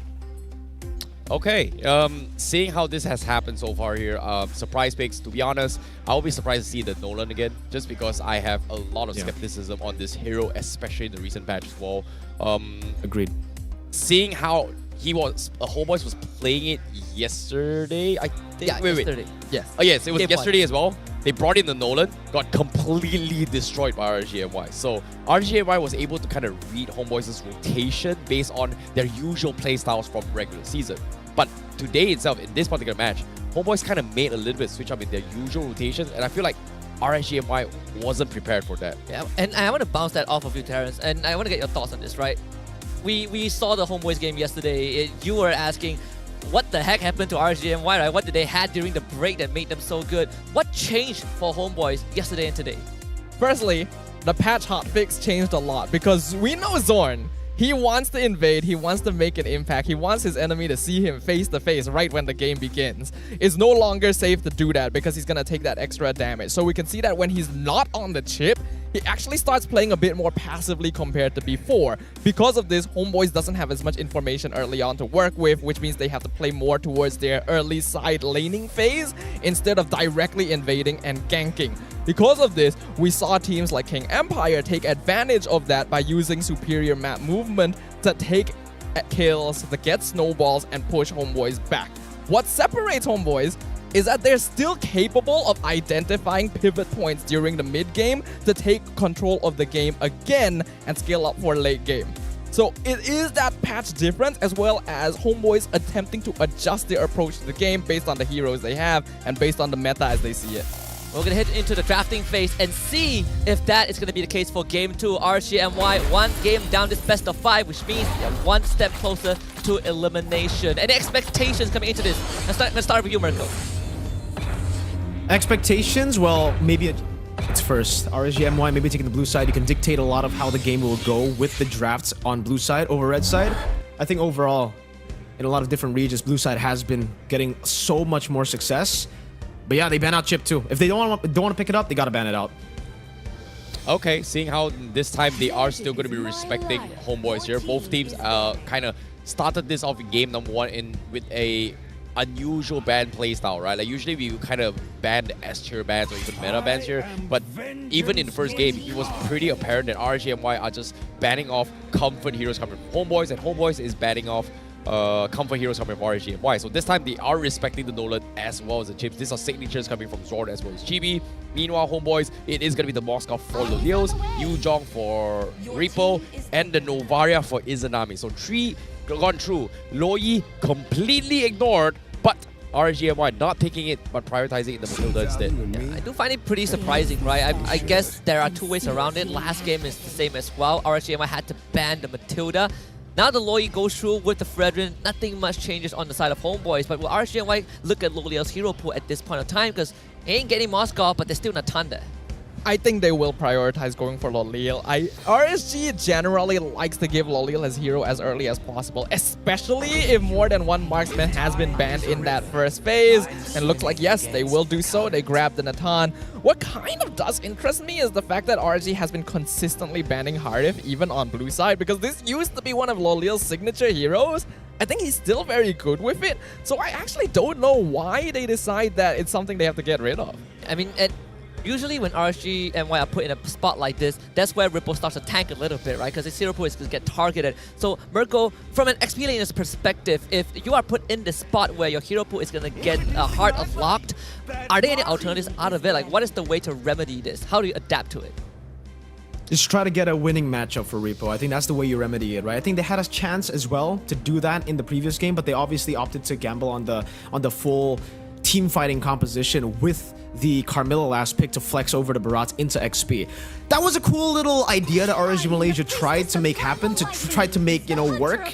But I think this time, go back to the standard, which is Repo getting his comfort picks. Because the Barats versus CC, it's kind of an annoying lane for the Barats. You get kited so easily, and these all-ins just do not favor you. I think overall, CC just does better against Barats, right? So right now, I'm thinking of Repo getting a pick that can either make plays happen in these neutral objectives where he doesn't get poked down, or, yeah, winning matchups. I think winning matchups plus the playmaking would just be the optimal choice. If they can get like a good Lapu Lapu or maybe an Arlet game, it will be very, very good. And they ban out CC, so kind of already sets up for something like that. Besides those as well, we know that Rippo likes going for these playmaking style of EXP laners, right? He really popped off with the Terizla during day 1. Well, Homeboys, they know that. They're not going to let him have it. So still a lot of focus towards that EXP lane. In fact, even the Edith is something that Rippo has played EXP lane quite a few times. So making sure that Sapat has that ideal matchup is going to be important, especially if they're going to try and create space for nets on the Claude. I think it comes down to comfort picks as well as priority R&D picks, right? Like Homeboys has been targeting Repo as well, and almost every single other team who's faced up against RNG has done specifically that. I agree with Repo. Lapu Lapu isn't too bad, but I like this adaptation coming from RNG MY, right? They are banning the Lolita because of the fact that when they faced off against SRG, there was nothing Lolios could do against Yums in that scenario. So this is a little bit of trauma coming in, but it makes a lot of sense because whenever the entropy comes in, the shield comes out, means that if he shoots, none of his teammates none of Homeboy's composition is going to be able to take damage, and instead his teammates is going to feel his own damage instead. So I like this adaptation, but what is Repo going to play? Because if he goes Lapu Lapu, is he able to rotate faster than whatever Homeboys brings to the table? Because Homeboys has been known, especially for Sapat, he's played Paquito, he's played a lot of things, but no way. We're getting the Zorn Kufra, the Zorn special. It's been missing for a whole season up until this point. I mean, there's a lot of ability on the side of RSGMY, but Mirko, this Kufra came out of nowhere. Yeah, it really did. I think, you know, I was actually hoping to see something like a Kaja as well, something that can utilize the flanking potential of the diversion, but hey, I'm very curious to see how the Kufra does. Technically, getting him into these flanking positions will be great because they want to go for the Natan. Thing is, I'm pretty sure the Natan will be going for Purify anyways, and they have that Mathilda to get him out of places, and on top of that, Valentina as well, right, to play with diversion. So I think, but that's really smart by Homeboys, because I think, I don't know if, yeah, they want to just get a winning matchup for Sapat at this point, right? They've already banned out so many heroes for Repo. They're denying him a lot of these heroes, and now with the Arlet in the XP, Homeboys can pick up these. I mean, to be fair, they can go two ways right now. They can go for the full win in the XP lane as well. Just get like a super strong pick. I'm thinking, wait, with the Yuzong and the Terizla banned out, you know what? Just go for more playmaking, I feel, at this point, right? I think if they Esmeralda maybe want. No, I don't think so. I don't think X-Borg, Esmeralda. Personally, it'd be like X-Borg, Tamus, Paquito if he wants to lean for comfort. One of these options, I think. Every time I see those fist bumps from Homeboy's side, I'm thinking Sapat is going to get some nasty pick. Paquito, perhaps? Well, we shall see. 5 seconds left. Seems like Homeboys, they've made that decision. It is going to be Tamus. Good shout there coming in from Staffa. But now seeing this composition here, oof. First, the Kufra. The one that got Zorn his championship title in MPL Season 3. What do you think? I mean, it's a blast of the past, right? But Mirko, final thoughts on the draft before we send you off. I love the draft from Homeboys this time around, you know? Hopefully RG will be able to get things done, because technically their composition looks really good. But Homeboys have so many winning lanes in that XP lane as well, and they have so many angles to attack from. Let's see. RGMY, they have plan B though. Well, that's Mirko's analysis. We're going to get ready to jump into game number 2, and RGMY, they definitely need to find an equalizer to have a chance. Well, a surprise factor here. A surprise hero pickup has been brought to the table, to the Land of Dawn, here in the playoffs for MPL MY Season 13, day number 3. Now, the lower bracket finals, game number 2. Homeboys versus RSGMY. Homeboys with 1 game ahead. This is going to be something that a lot of us are hoping for. Can Homeboys take the clean 3-0 to get their revenge against RSGMY, or will RSGMY adapt and fight back? A lot of storylines kind of being concluded in just a little bit, right? It's about the revenge, it's about the 2-time grand finalist, 2-time championship, at least wildcard slots secured for MSC, but most importantly, they need to go into the grand finals as dominant as humanly possible. Absolutely. And Homeboys want to feel as good as they can if they're going to be the ones moving on into the grand finals. RZ, they're gonna do anything they can to stop them, but I'm personally gonna be the most curious about Zorn on this Kufra. Udil already being forced to flicker, but how aggressive can he play on this hero, considering this is actually its debut in Season 13? To be honest, I actually like what the RGMY is doing, right? They're learning on how Udil usually plays his low E, because the game that they played against Udil, especially Udil going up against King Empire, Udil has been known to just harass the mid lane every single time, but this time he's getting a taste of his own medicine now. And Zorn might coming from a gank. Okay, great start to start things off, but he's gonna try and harass here. Nuts immediately rushing over, but not gonna be able to get too much value damage off it. Just lock Lolio out of the wave, so Nets I think he's going to start looking for a freeze. He has double cannon minions on his side, so this is going to be lethal. That wave will start stacking out, and with Zorn in the bush, Loliel can't walk up. He needs to call for help. Yeah, the ideal actually for Homeboys would be to call one more person over, then they can dive the tower with the double cannon minion. But looks like Homeboys aren't going to risk that this early on, considering that we cannot underestimate the amount of damage that Nathan can output at a level 3. They're going to play towards that turtle timing instead. Chibi and Venogo both going to be hitting level 4 around the same time, so this is pretty even so far. Stone is not even close to getting 4. He's been babysitting Venogo and Izanami for the most part the first 2 minutes. So no ultimate for Matilda. Oh, this is going to be a very important factor here for Nogo. He does have the level advantage, but as soon as he hits 5, he is going to make the dive. Udil doesn't have his ultimate, but I don't think it matters for this scenario here. Reaper with a flicker play, plays the final stash as well. Here comes Daytona's welcome, connects on 2, but Venogo is dropping too low, but Zorn with a Tyrant's Rage stops them apart, and now RSGMY, they can completely turn apart, and Uno reverse card. They will be the ones that lose members instead. 2-for-1 in favor of Homeboys, and they get Turtle Izanami, killing off Suppa with a stolen Tyrant's Rage. Oh no, stole him. He might go down almost. Okay, but Nogo is going to be joining the fight as well. Zorn, is he going to be able to make out live as well? He's got the sidestep as well. He's getting stunned his way through, but his passive heals him, and I think he's got the quantum charge. Oh my goodness, what a player. I didn't even realize it was Kufra with quantum charge. Okay, that makes a big difference there. Zorn showing us how it's done. This is one way to debut a hero in the season at the playoffs of all things. We can see that if Zorn is able to get these comfort picks, it doesn't matter what the hotfix has done. He's still able to invade. He's still able to very innately understand the limits that he can bring his team to. I guess when you look at the composition of Homeboys, one thing that is apparent is it's being a big AoE team fight, right? Lori Yin Yang reactions, the Kufra engage, and then you have this Claude that's ready to come in with the Blazing Duet. RCMY, it feels like this comp is a bit more split up. They can play a bit more push and pull, but if they get caught by Homeboys without a Purify, that's going to spell disaster. Well, now here comes the circling ego, instantly blocked with the ball, Kufra ball now. And Chibi looks to re-engage with Thon. Venogo getting chain stun. Appraisal round comes in. The welcome a little bit late here, but he is going to be burned down by Nets with the Blazing Duet. RSGMY now in a little bit predicament here. Udil, whoa, big boy damage coming from Udil. Now Divergent immediately forces them out as well. They are going to try and make a temple. Leos, can he get out? Zorn! He's going to try and dive this as well. Leos with the Purify. He gets out. Nice attempt from Homeboys, but so fast-paced coming in from Homeboys. Izanami, he's got the Tyrant's Rage, but it's only just him. I mean, I don't care if that's intentional or not, but Zorn diving into the Daytona's welcome as if he's going for a stuntman trick shot actually worked out in Homeboy's favor, and blowing Loliel's Purify right after that. Homeboy slowly getting incremental leads. Zorn is way too good with these classic tanks, man. I'm pretty sure that was intentional. Diving in front of the Daytona's welcome so Venogo couldn't use it to escape. The instant diversion, the hunt down Loliel in the bottom lane, force out the Purify.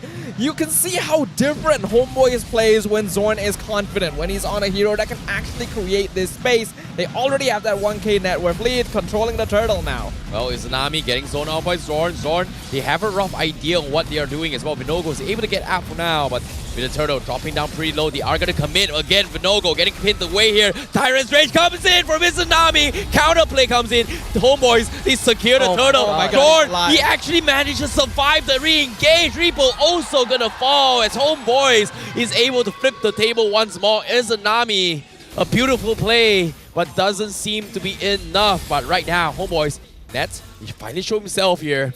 He's not going to be able to get a pick, but RSGMY, they have to be careful here. Chibi is looking for a gang, but okay, that's all for now. Yeah, I mean, Homeboys had to use all of their battle spells except for Nets in that team fight, but Sabat and Zorn just manning the front line and whittling down RSGMY. That is the power of the Damus in this early game, especially when you're ahead and has a Vengeance, Courageous side done. It's going for the Garden Helmet or the Athena Shield next, but regardless, Homeboys right now, they're just in such a strong position. Yeah, the setup is so good. Like, in that last fight, I thought for sure that Zorn and Sabat, they were gonna eat it there. That was a really nice stolen Tyrant's Rage, but just the survivability and the Quantum Charge coming in clutch again for Zorn. Walks out with a sliver of HP. Homeboy is going again. Okay, Chibi makes an attempt. Izanami is like, you know what, I've got Spell Vamps, but speaking of Spell Vamps right now, he's does have a decent amount of level. He's actually out-leveling Chibi for now, but no, the drop comes in right on top on Stone, but he's able to get out with 1 HP. However, Lulio, he's left alone here. He needs to find a way to get out. Entropy comes in, but no, Vinogo is able to save him. Chibi, he's gonna get pinned, and he's gonna go down. Final Slash doesn't connect. Oh boys, overcommitted to this, but what an outplay from Stone with that initial fight. It's an overextension for Homeboys. They dropped on top of Stowen, wanting to get to Lo Liao. Stowen gets out.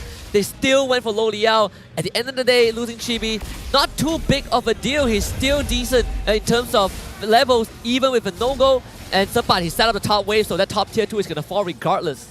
Yeah, but I really question the decision. Like, I feel like Chibi got a little bit too desperate just to finish off the Matilda there. Once the rest of the cavalry showed up, it was time for Homeboys to back it off. And that's at least going to give RSGMY something here. But Homeboys still not going to let up the pressure. Even with the turtle coming up, they're actually splitting the map in half. Oh, Lodios is popped the Entropy preemptively here, expecting Homeboys to make a good jump, but at the same time, as soon as they see this, well, Homeboy says, you know what, back off. We've got to secure the turtle. RGMY nowhere close to this fight. And it seems like turtle secured. But immediately as soon as I say this, RGMY, they make a jump, they find Ness, that's a big catch. He's dead, he's gone for Ness. Homeboys, they're going to try to make a counter play. Zorn misses the stun here. He's going to get pinned away. Entropy still alive for Lolios as slowly people in bound. But Udil with the 2-man yin-yang. Gonna stop the tempo right now, and here he comes. The saves from Izanami, the stolen Tyrant's Rage, stopping Serpan and Chibi, and he's able to get out with the guiding winds. Oh man, I cannot believe Chibi saved Zorn that time. The energy eruption to taunt Izanami and Lolia to prevent the finisher onto Zorn. This guy is getting away with daylight murder. He has 5 assists, 0 deaths, and that is because sometimes a stroke of light, but sometimes his team is just there at the right time. You know, it doesn't matter how much damage Zorn takes because Cooper is made out of bandages. So he's already just prepared to get out of there alive regardless. But Izanami is making some really nice Tyrant's Rage steals as well. Homeboys actually does need to respect the damage coming out because Lolil is starting to hit pretty hard. Net's already got punished once, only just finished that Corrosion Scythe. So even though Homeboy still has the net worth lead, we're reaching a very important point in the game for both sides. Oh, great side step. Oh, what a catch coming in from Repo as well. And now he is going to fall just like that. Very, very clean execution coming from RGMY. Homeboys definitely wasn't expecting that. That's going to help Venogo recover in terms of experience. He will hit 11 and he's getting a bit closer to Chibi in terms of that resource. But Homeboys, you gotta start respecting RGMY, not just in terms of damage, but in terms of their cash potential. Arlen is a pivotal tool that has been missing from RGMY arsenal for the past few games, but now that they've brought it out for Rippo, Homeboy, you gotta give a bit more respect. Yeah, up until now, Chibi has been playing Fredrin very aggressively, using his body as a way to engage fights, using the energy option to initiate. But against this composition, with a Barats, with an Arlet, he cannot afford to do that. His positioning needs to be safer and closer to the rest of the Homeboys to make sure he's not feeding more kills to RSG.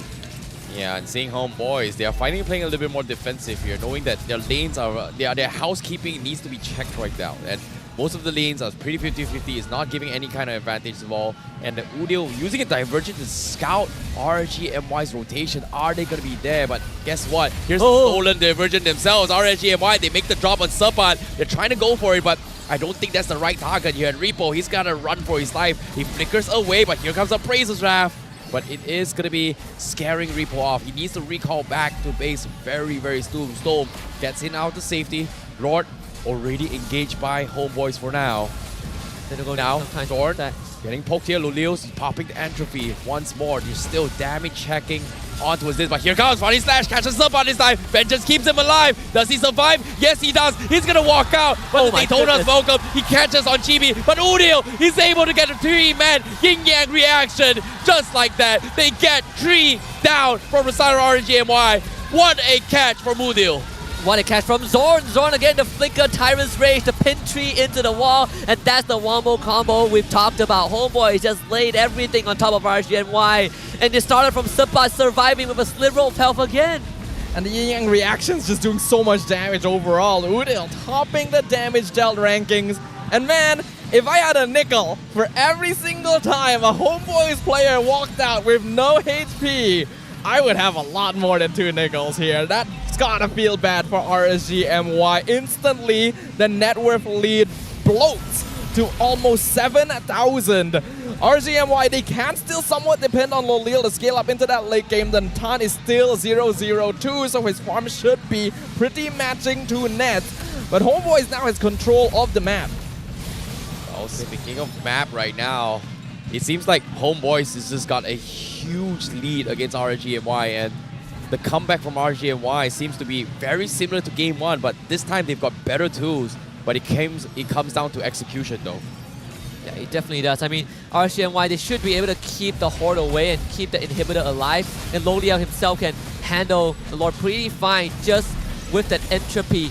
But even then, Homeboys, they have amassed such a lead that RCNY, they can't afford to get caught like that. Again, Homeboys are trying to burn their battle spells before the true fight begins. And RCNY, they gotta start realizing that. Gotta start with taking back space, and that means using Ripple and Vinogo as an asset. If you ask me personally, this is one situation where I'm not a fan of Zorn actually spam recalling there. If he was hiding himself, RGMY would have the position a lot more afraid because they're not sure of where the Kufra is. As long as Zorn is actually showing his face, it's allowing RG to... Lolios, he went for the entry forward here. He's gonna force Supat's ultimate, but at the same time, he needs to get out. Izanami narrowly escaping this, but no goal.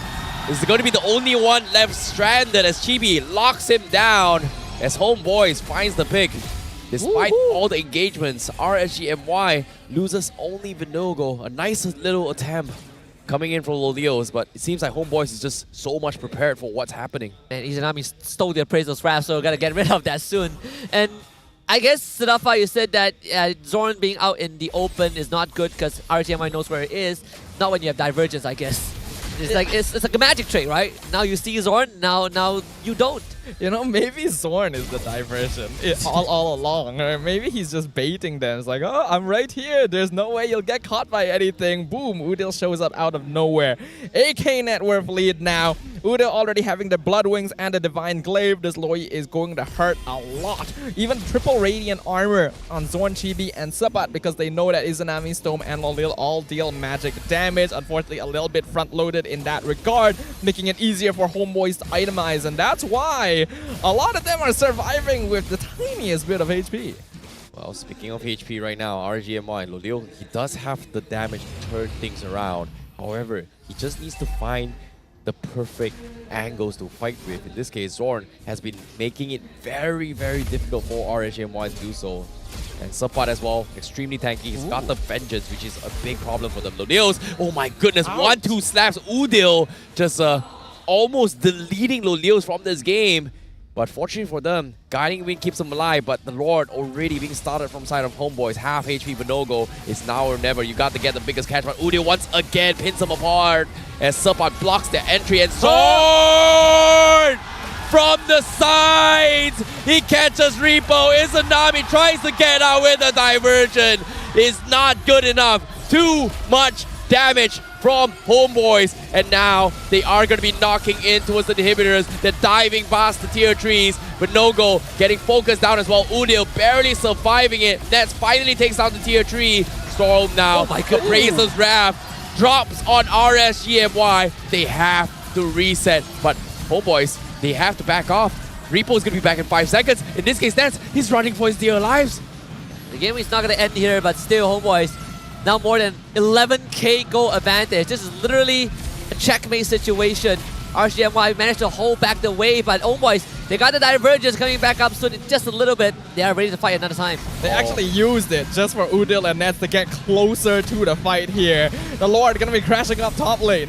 They need them. They need them in this fight as well. RSG and MY, they need to find where this Claude is, and it's going to be tough. Vinogo looking for the catch. He does have the Daytona's welcome here. The glance comes in. Chibi, he might Oh my goodness! the ball, but the catch from Homeboys. Once again, they find Lolils out of nowhere. Chibi trying his best to stall Storm here, but again, Zorn with a 3-man catch. They're collapsed all over on RSGMY, and Udil wipes the floor with RSGMY. 2-0 for the Owls, 2-0 for Homeboys, and one more game to the grand finals. Welcome the Tyrant himself back onto the field. Zorn put up a masterclass performance as him. Kufra never left. And Udil pointing is 2, about to be 3 in one more game. The game changer, the last fight, was Chibi slamming that appraisal scrap right on top of Loliel before the immortality pop, and Loliel going down right afterwards to Udil. That was so much damage. Chibi continuing to show the extent that utility junglers can be played. Oh, you think I'm a tank? You think I'm here for defense? Nah, man. I'm here to turn you into mince meat. The defending champions are in fighting form. One game away from guaranteeing at least a slot at wildcards. See value in him? You should, because Chibi is playing him like never before. One more game and his wild cards guaranteed for MSC, and another repeat visit into the grand finals for Homeboys. Oh boy. Revenge might be sweet, but again, I am not going to jinx it. I'm going to touch wood right now for Homeboys fans. But it seems like RSGMY may be in for a very, very difficult time, because now, in order for them to make their mark into the grand finals, they've got to pull in the biggest miracle ever, and in this case, it seems to be a little bit difficult here. Now, who do you think the MVP is? It could be anyone. It could be Chibi again, right? Like, Chibi played a phenomenal game.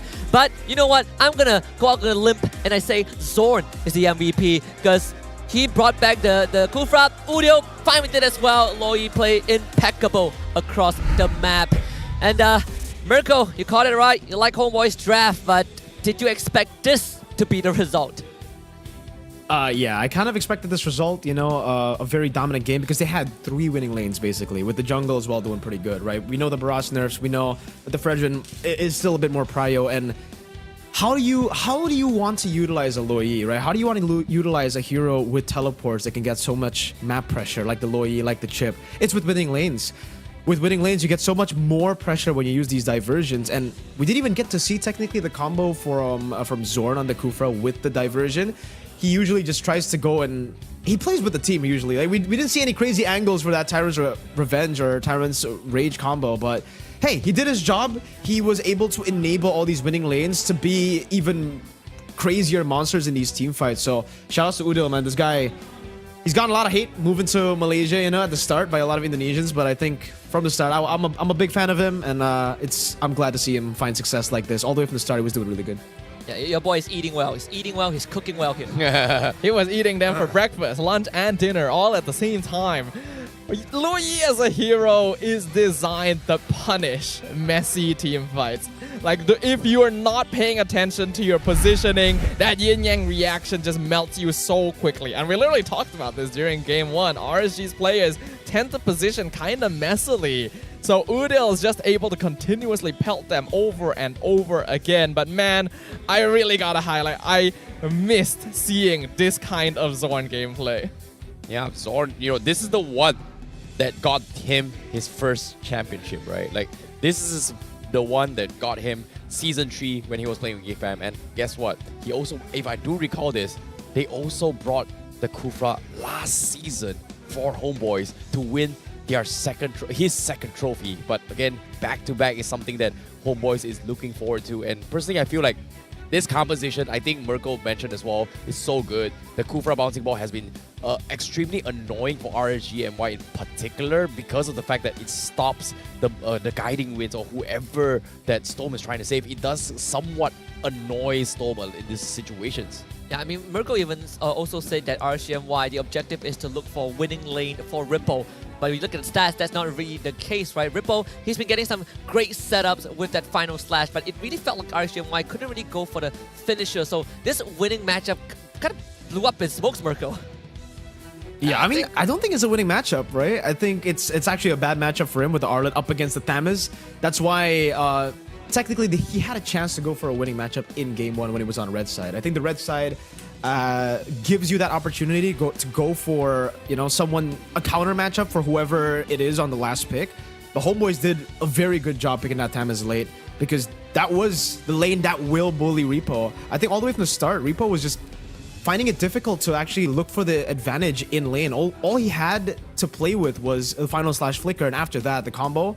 Once he uses that, he's not... Like, Arlet, when you all in, you need to find that burst. And you cannot burst this team right now from Homeboys. They also have the balancing ball, obviously, from Zorn that can re-engage. I think in the first turtle, when he went for the final slash, he kind of hesitated a bit as well. They had a level advantage, a mana advantage for a while, but then Zorn took the full wave in the mid lane, got level 4, and was able to re-engage on RSG, who were just all caught up in the turtle pit. Yeah, you can see the punching back. Vinogo, 172,000 total damage. Doesn't really feel like there's much of a choice for this Barrage, right? He's just getting sandbagged all the way. He is the main frontline. When you have the Matilda as a roamer, when you have the Arlet as EXP, there's not much of a choice Vinogo has but to be the one taking the bulk of that DPS. And unfortunately, with the nerfs to Barrage, it's no longer quite as easy for him to survive all of those and secure objectives at the same time. So this was already setting up RSG for much more difficult team fights. So it really hits home again, the genius of that Thamuz pick, because RSG is so reliant on having Ripple around to set things up with the final slash. As long as Sabat there on the Thamuz is keeping him in lane, he's already doing his job, not to mention him winning. Yeah, and seeing... I don't know, man. This feels like a bittersweet revenge here coming from Homeboys, but again, 2-0 against RGMY. Like, RGMY serve it up to Homeboys on a silver platter, instantly humble, and for Homeboys to make a full reset after one day. This is something that I think RGMY may need a little bit more time, right? Like, think about this. I think Homeboys was playing this with momentum, whereas RGMY, they had a devastating loss in the morning, and then do they have enough time to reset and then join this fight? Because it feels like they're adapting, but they're warm, but I don't see the fixes. I mean, the time is limited, right? You gotta work with whatever you have. The fact that the total game time for RSG series against SRG, if we disregard the draft, was less than 40 minutes, that says a lot of the state that they lost in. But Virgo, push comes to shove, this could be RGMY's last game. We already went through some pocket picks, some X factors, some adaptations. What is left in the tank for RGMY? Like, what is going to tip the scales for them? Well, again, I still think, you know, a lot of RSG Malaysia's success comes from how Repo can make these plays, can get an advantage in the XP lane. Looking at this game, RSG, I think it's all about understanding their game plan, because in both games I think they kind of failed to understand the game plan of their drafts. For game number 1, they had to be the proactive ones. For game number 2, they had to be the reactive ones. They had to just be the ones to weather the storm out, but they continue to just keep on fighting in the second game. It's almost like their game plan in game 2 was what they should have done in game 1. So it's really about understanding the game plan, but maybe for Repo, the one change you can do for RSG in the draft is get Repo's pick early, because if you leave his pick for the second phase, he gets eaten alive, man. Homeboys have completely denied him of any of his comfort heroes, and it's hurt RSGMY a lot. That's what we saw from Homeboys, right? Like, they have banned the Yuzhong in the first phase in both games, and that's what RSGMY likes to go for, Yuzhong first 3 picks. I think this is something that RGMY is currently facing, where they are facing a similar incident with King Empire, and Homeboys has done this exactly towards Smooth, and almost every single team who plays against King Empire has done this, and now RGMY has finally felt it. Usually we kind of see this being targeted on towards the gold laner, sometimes Loleo, sometimes Izanami, but Izanami has proven himself he can play a lot of mages. Loleo has proven himself he can play a lot of marksmen, so Repo is being put to this test, and so far I feel like his Arlet, he's doing the okay things, but personally I feel like Vinogo hasn't been winning his early pre-fights for the past, I don't know, like 5 games, if you think about it, right? Like 3 in the morning with SRG, to now this game, every single time the first clash comes in, most of the time Vinogo is under level compared to their opponent's jungler. And that one time he was ahead, they still lost the fight. Yeah, I mean, you look at the Hall of Fame, I think it says a lot about, well, Vinogo, right, being the sandbag, taking the most damage this game. Udil, Net, Zorn, they all deserve their spot. And I think Vinogo now, it has been a hot topic. We kind of brought it up at the start of the show. Sadafa, I want to kind of come to you, right? And I want to get yours and Mirko's outlook on this, starting with you, Sadafa. Is Vinogo not performing up to expectations, or he's trying to, but he's not provided the tools to do so? I think that Vinogo is unfortunately not pulling his weight enough. I think RSG is honestly giving him the tools that are necessary, right? Obviously, this game is not a very good example of that because they had a lot of losing lanes like we mentioned, but there have been many situations in the past where Vinogo has all the tools he needs to secure retributions, to make plays for the team, and we're not really seeing it. Yeah, what about you, Mirko? We saw the SRG game, we saw game 1 and 2 against Homeboys. Are your thoughts on the same boat as Sadafa's? We're checking with Mirko in a bit, but what about you? Yeah, definitely. Most probably. Yeah. If Mirko sounds like that, he's going to get disowned by MPL ID okay, in an instant. But what about you? Yeah, to be honest, I think coming to this situation here, like just based on seeing all these fights, right? Vinogo, I think he's starting certain fights, but most of the time when he starts a fight, Homeboys is just able to just react to him, and it feels like there are some instances where he needs to be given some sort of a reassurance to ensure what's the next game play, and and I feel like that should be Storm's play here. Maybe to be stopping Zorn's Tyrant's Revenge, maybe someone that stops Chibi in terms of combo. But what I do know is that Vinogo is not able to just continue his combo. Look at this, like every single time he's trying to re-engage fight, he's trying to build some sort of stacks, but there's just no value because every single time he drops a spell, Homeboys just ignores it. It's like they just kiting him around, and there's just nothing really much he can do, especially when they need somebody on top of him. I know we saw an earlier stat where Vinogo has the second highest total deaths in the entire league at like 97 or 95, followed by Storm. I wonder who's the first place. That is my only question. I want to know who first place. I believe Storm was first place. Storm was first place. Yeah, Vinogo was second. Storm. They have the most amount of deaths. And considering that Noir has died 12 deaths in a single game, I was very surprised that Noir is not there. But also RSG MY has played more games, that's one. But for them to make it all the way here, like, how did they actually pull this off? I think this is what Sora needs to pick his brain, right? How do they pull this off? I think Mirko did pointed out, get Ripple's hero early, but we know RCMY, if early hero for Ripple, usually it means a Yuzhong. Without a Yuzhong, what are the alternatives? The thing is, right, I do actually want to discuss this a little bit with you, Mirko, right? You mentioned that it should be important for them to grab Ripple's hero early on, but typically when it comes to EXP laners, we want to leave it for later so that we can counter pick, right? So how do you balance that? I think it depends on how they go for, which side they go for first, right? If they want to go for blue side, I think they need to pick up his hero in the first phase, because going for a winning matchup, it just seems like Homeboys, their whole plan is to deny Repo of a good lane. If Homeboys get red side, they're always going to try to force out these bans if Repo don't get that first pick in the first phase. So it depends on the side, but if RSG MY do get red side, sure. If you want to keep that final pick for Repo, I think it can work. That winning matchup could still be a possibility for Repo. Well, seeing this possibility here right now, RSGMY has only one chance left. They need a miracle, and in this case, Miracle, you are the boy wonder. You are the guy that makes the miracle here.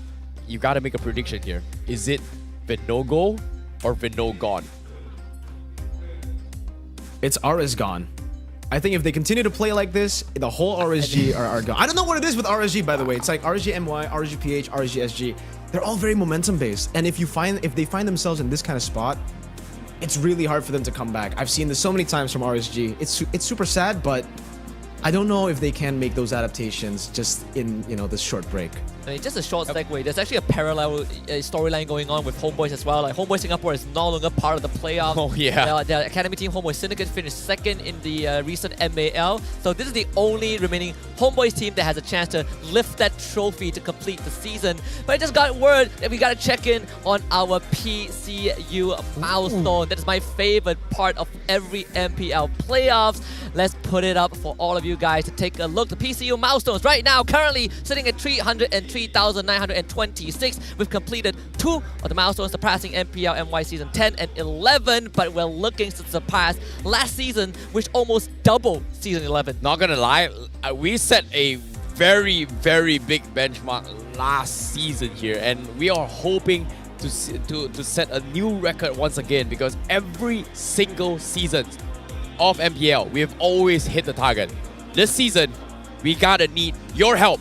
You guys at home, you guys gotta share, you guys gotta like, you guys gotta tell your friends here your favorite teams are playing to help us achieve this. And in this case, I feel the most important thing is we gotta enjoy games with friendship. Yeah, let me tell you something. I'm not sure if you checked the group chat, right? But on TikTok, I think today's stream had like 1.2 million views. I don't know how the algorithm works, but the fact that we're in the millions in terms of views, that is crazy. I think LaFell shared that screenshot. You can go back and check it out. Out of this world. Mirko, I'll send you that after this, because it's quite insane. What do you mean? Indonesia's got 1 million. You know, Mirko is like, oh, come on. Yeah. Secretly in Mirko's mind is like, come on, man. I'm Indonesia's best caster, man. Yeah. That is true. I mean, Mirko's Mr. Worldwide. But you were just talking about enjoying the games here, and now you're gloating about other regions. Get out. No, I'm just reading Mirko's mind. That's all. Like he doesn't want to be his usual biasness. He's like, he's super critical. You know, today he's just super neutral. What's up, Mirko? What's wrong? You know? He's wearing a Bigatron jacket, right?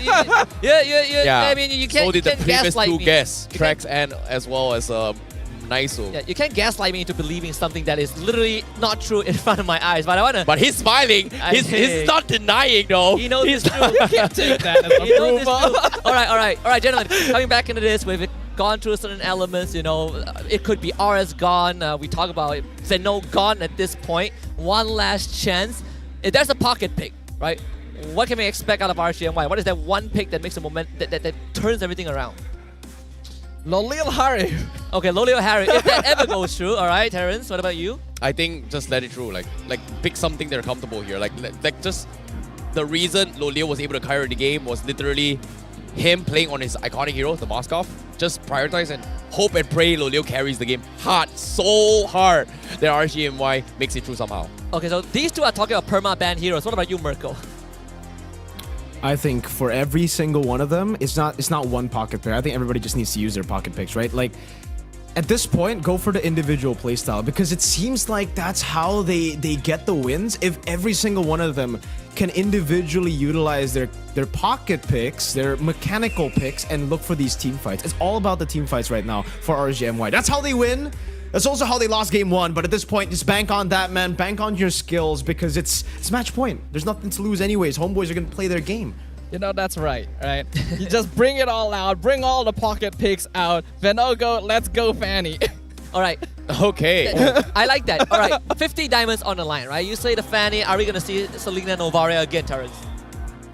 I'm just a little bit stunned here, because we've got the fans showing off their dates, and unfortunately none of us here has our dates on the table. I mean, don't pull me We're into not this, allowed right? to. Yeah, Right? we're not allowed to. I'm jealous. Mirko, do you have a date? I do, but I mean, she's not here. Does Mirko have a date? What kind of question is that? Mirko got the wrist, man. All right. Okay. Drafting phase for game number 3. Speaking about wrist, Terizla has been a hot topic. Ripple does not get to touch him alongside the U-Zone at all. RCM needs to be on the red side for that counter pick to happen for Ripple. Actually, right, we talked about how if Ripple wants to pick that EXP lane hero early, it should be the Yuzong, but maybe the Terizla could be an option as well, because it's quite commonly banned out in the second phase. As of now, though, Homeboys will be on the blue side, RSG on the red side, so we'll see whether or not that's something they go for to make sure that Ripple has a good time at least. Well, seeing this drafts here, it feels like Homeboys, do they want to kind of replicate the Chips playstyle once again here? We gave it over to we gave it over to Homeboys twice now, I think. No, once now, and it's something that I think RGMY just has to deal with it here. And Moskov being banned once again, I feel bad for Luleus. Like, he needs to play something that he can hard carry. And so far, he's tried with the Roger, he's tried with the Tan as well. Nothing is working out for him. Yeah, most of Homeboy's bans has not changed in the first phase, right? Still targeting Izanami, the Novaria, Yuzhong, and Moskov. I know when RGMY are pushed into a corner, the Faramins kind of comes out, and this could be indicated if they ban out the Valentina at this point. Mirko, we see RGMY on that red side. Does that mean Ripple can afford to wait until second phase? Yeah, I think they can. They can try to do that again. For RG Malaysia, I think on red side, number one thing you can do on red side is just to go for counters. So if they do want to take this game the way we said, go for these pocket picks and just try to outfight it. Oh, dude, Zorn is already pointing out. He's already calling it. He's calling it. I got the chip. It's done. He's so happy, you know, like the moment he saw like, oh, they didn't ban my chips. Okay, great. And at the same time, Frederick being banned here, I feel like Vinogo was struggling the most when he's facing up against Frederick, right? All his matches so far has been, well, him losing out as a Frederick as well as facing off as a Frederick. So I think it's come to a situation where I think he may be comfortable to face off against a Baxia instead. Yeah, I personally am looking at RGMY to give Storm a good hero that can set up, right? Like the Arlet. He was known for Arlet, Rock, Ruby, but he's not getting those tools thus far. Today, especially, like yesterday, he got everything he wanted, but today it felt like RCMY, some gears shift wrongly and they're playing a more conservative style, and when they want to go, it kind of balls to the walls, they don't end up winning against their opponents. Yeah, I don't like it when teams go conservative drafting styles. We literally saw it earlier with KGE as well. Not really in the draft, but in their gameplay. Started to become very reactive, very respectful, a little bit afraid, in fact.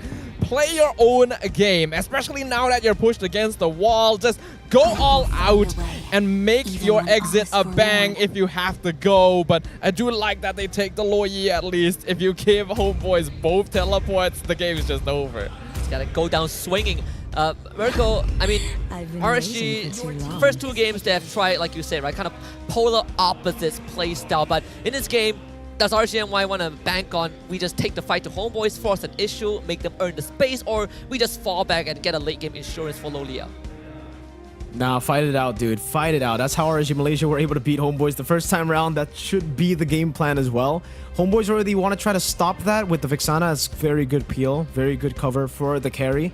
But I think for RSG, they can do two things here. Either they pick up a hero for Repo, something like a Terizla early so that they can actually force these fights, or they go for the Carmilla and they flex it later. Oh, they go for the Edith. Wow. That's actually a really good choice too. That's another flex, yeah. That's another way they can go. That's a good flex. This is something that I think RGMY has shown multiple times now. They love flexing the Edith here, maybe XP, maybe Roam, and Homeboys was banned. Homeboys actually banned the Edith in the previous on game number 1 against RGMY, which cost them in the situation where what does Repo play. So I think this is pretty much RG's way of saying that I'm securing the Edith for Repo. But again, I feel like Homeboys has a better understanding of what their draft wants to play around with, because think about this, right?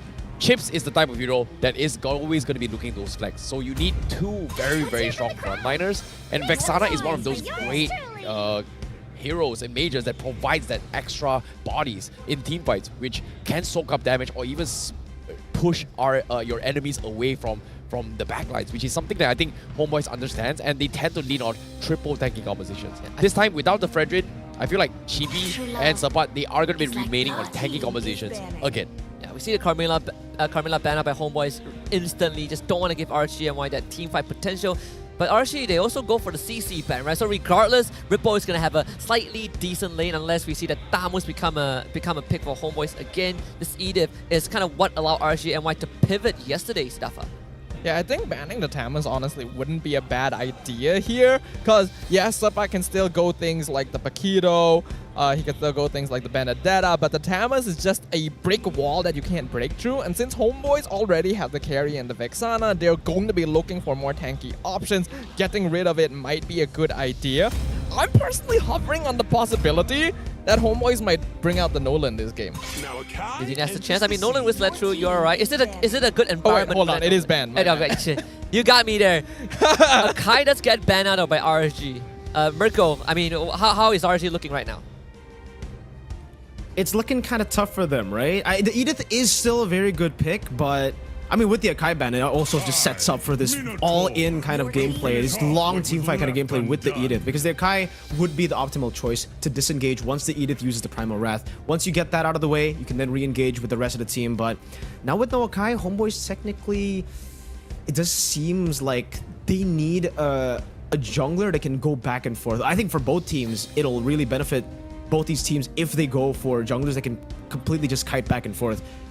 I don't know where this Edith is going to go, though. That's number one. That's the main question that I have in my mind right now. And I think they're going to keep that flexed. They're going to keep that question not just on the casters' minds, but also on Homeboys' minds. So maybe picking up a jungler here would just be the best choice for them. They go, oh, wait. Is that... Wait. It could be flex. Can that be jungle?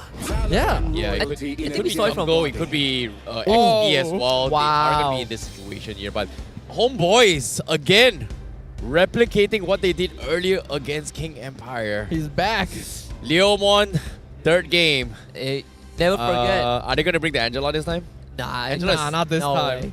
Never forget may. the Leomon that clutched out against SMG last season, right? The one that stole the Lord 1v4 right before his death. That was what gave us the best comeback in the playoffs. Sapan's face was like, bro, what do I play? Might as well face Sapakito at this point. He's so lost. I think that works, yeah. Yeah, just play Sapakito, Okay. right? I mean, regardless of who you go up against, if it's an X-Borg, say bye-bye to your Faraga armor. Technically, RGMY have two flexes. I know RG Philippines that did give Demon Kite the X-Borg jungle, but this is where we see the full draft of RSG, Mirko. Yeah, it just comes down to how they flex this. The Edith is going to go XP, is going to go roam. X-Borg can go jungle too. Up against the Leomord, I think it's kind of tough for him to kite in the jungle with that X-Borg, but I guess we'll see with the Paquito as well. It kind of puts him in a tough spot if he actually flexes that to XP too. Go to Rizla. I think, yeah, that's a safer choice. You don't want to put the X-Borg in lane with the Paquito. He's going to get bullied. That's the winning matchup, I guess, that we talked about for RSG, for Repo to make plays. Okay, Ripple with the Rizla is back. The 9-1 to Rizla from yesterday showing up again. Is this enough, though, to shut down Homeboys? Final words from you, Mirko. How are the drafts looking like? I think this one is a bit more 50-50. RSG have the win, like they have their win cons now. They have their prio picks. They can just out-mechanic it. But Homeboys are taking them on to that 50-50 battle, man. They're ego drafting at this point, right? This is what they like to do when they're on match point and the momentum's on their side. So, you know, I'll say, just to make it intense, RSG Malaysia, hopefully they get it done. All right, RSG Malaysia, extended lifeline, Adrian. Oh, it's gonna be an interesting one, because I agree with Mirko. RSG has strong lanes, but they're playing against Zorn's Chip, which so far is a near 100% win rate. Can they do it? Well, we have to find out here. Is this going to be our second grand finalist ascending to the grand finals? Or will RSGMY kind of make things interesting for us and drag this to game number 4? Because they definitely need a miracle. And will we see a miracle right now? Because as of now, Homeboys going up against RSGMY game number 3. I gotta be honest, I never expected to see Leomor even once in the seasons, let alone twice, courtesy of Chibi. But again, the pressure for Homeboys early on, despite Ripple getting the Terizla, they are still not afraid to just get Sabat ahead, or at least put some presence in the top side with Voodoo around. My God, look at how hard they're aiming Rippo. Oh, they're just walking up. Wait. Chipping away at his HP here. Zorn almost losing his life, but Repo is going to be forced to recall back. Instantly backs off. Meanwhile, Stope also taking a lot of damage here as they try to apply pressure on this Neomon. And it seems like RSGMY, they're getting a little bit aggressive themselves, while Repo's got to somewhat hold on himself as well. Yes, Sabat's going to freeze the wave. No need to hard shove it. Maybe you get a sneaky trade against Ripple. I just feel like Ripple probably saw Sabat walk into that bush, but the fact that Sabat can now stand behind Ripple's cannon minion as a Paquito into Terizla, that is something else. It's quite annoying, but I think both teams also recognize that this is going to be a speedy game. There's going to be a lot of team fighting, especially once that first turtle comes about. There's 3 quantum charges on both sides, a good amount of movement speed, penetration all around. No defensive emblems being picked up this game at all.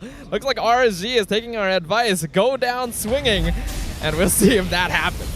Oh, Repo once again faced with a lot of pressure. This time calling the no-go for a little bit of backup, so that's going to help him a little bit more. Now, do they get the catch here? Storm! Oh, wait, what? Lethal Ignition! No way! good stuff from Izanami. I mean, it's been quite a while since Udio got slowed down like that, but that also means he's not going to hit 4 anytime soon. No flicker for him, most importantly. Well, Divergent comes in. Zorn, where were you looking? You are going to get shot from behind. This time, Repo will take a huge jab on Zorn. Now, Sapat looking for the flank, but this pretty much is going to be an RSG MY server. There's no way it's going to get stolen, right? Okay, there's no way. That's impossible. Breath of fresh air. RSG MY off to a definitely more stable start. Just disregarding whether they get a lead or not, the fact that they were able to pull this off is good enough. The Storm being... Oh, hold on. Oh, Repo penalties though, trying to buy a little bit of time, but he's going to get everyone dropped on top of it, instantly executed. Homeboys, very flashy here. Homeboys hitting back instantly, and they do need that. They've already been slowed down in that early game, with Stone finding a nice hiding in that bush to punish Udil straight away to secure that first Lord easily for RSG. Despite this though, the net worth lead not going to be too notable. Homeboys still keeping up. Adaptations being made from RSG MY as well, but no go. He's looking to finish off Udio. He gets a solo kill all by himself. Homeboys not able to respond to this as well. Loleo is able to get a huge chunk of the gold plating down bottom because of the fact of that earlier rotation up top with the shortcut. And then Udio does not have the flicker. That's why Vinogo can just run him down without having to use the last insanity. I can't believe I didn't think of this theory earlier, but I feel like RCMY is Ripple is getting hard targeted by Homeboys just because he taunted Homeboys yesterday. I think maybe yes, that's part of it, but Homeboys also recognizes that EXP lane priority is very important. RSG though, doing a great job of playing this map, even against Zorn on this chip. Oh, Storm looking for the setup. Eternal God comes in to try and scare off. RSGMY does have a little bit more control this game compared to the previous one here. As Homeboys, they need to figure out how to play around with Chibi, because as of yet, he struggled on this Leomon every single time. It's not going to be easy. But RCMY at least getting lowly out a good lane. Teresa doing decent as well. Even Vinogo, he's doing fine, but Izanami topside.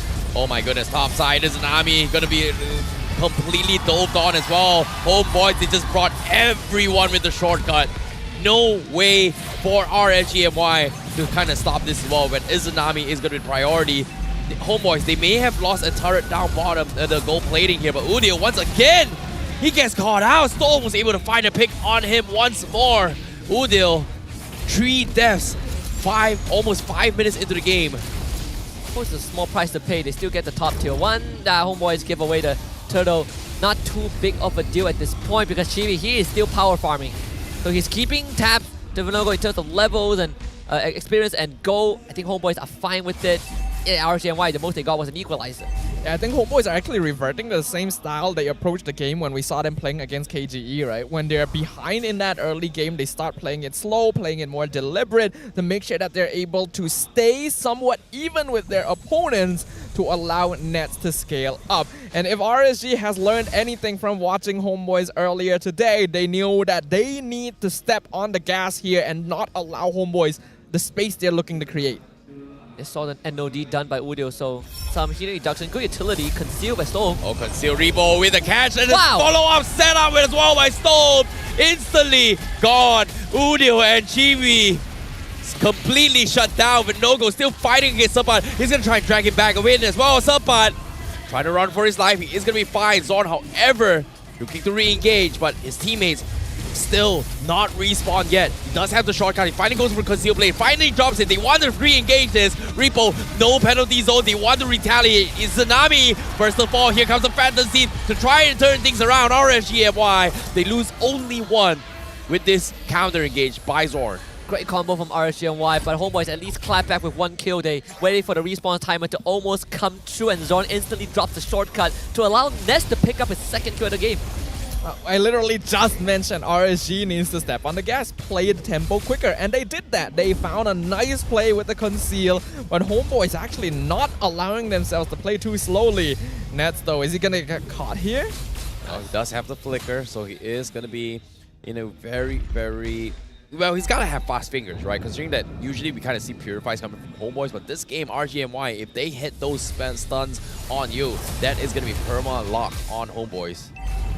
I think RSGMY, they just want to get this mid priority. So close he caught Nets. That's going to be a combo coming in. And this is what I'm talking about. No purifies means you are dead. Yes, not even using the flicker, knows that there's no way he gets out. The fact that Homeboys lost that tier 1 mid so early on means that RSGMY, they can keep doing this, just to keep applying pressure, right? Just put the pressure point. Homeboys relying on Sepat to create side lane pressure on the other end. Things are definitely looking up for RSGMY. Probably the best early game they've had the entire series. So the net worth difference, not that much actually. Now shortcut comes in, they go in for the collapse. They're all fighting for the fight. Chibi looking to try and clean house as well, but the pin on the penalty zone by Repo catches onto Sepat, and Chibi will fall to everyone, and RSGMY just finds a double out of nowhere. Repo, whew. Man, you'd think that RSGMY would at least have some semblance of lead, but it's again an equalizer, right? Homeboy stealing the turtle, that's the icing on the cake, and Nets finding another kill off of that team fight. They had to sacrifice Chibi and Sepat, but damage still done. At least Lo Liao gets the top tier 1 finally, and that kind of should have been the case a while ago. I'm honestly impressed that Homeboys are still fighting so aggressively despite the fact that they know RSGMY is a little bit stronger than them at this stage of the game, right? The portal comes in, even the non-mobile members like Udil are just walking straight through despite having 4 deaths.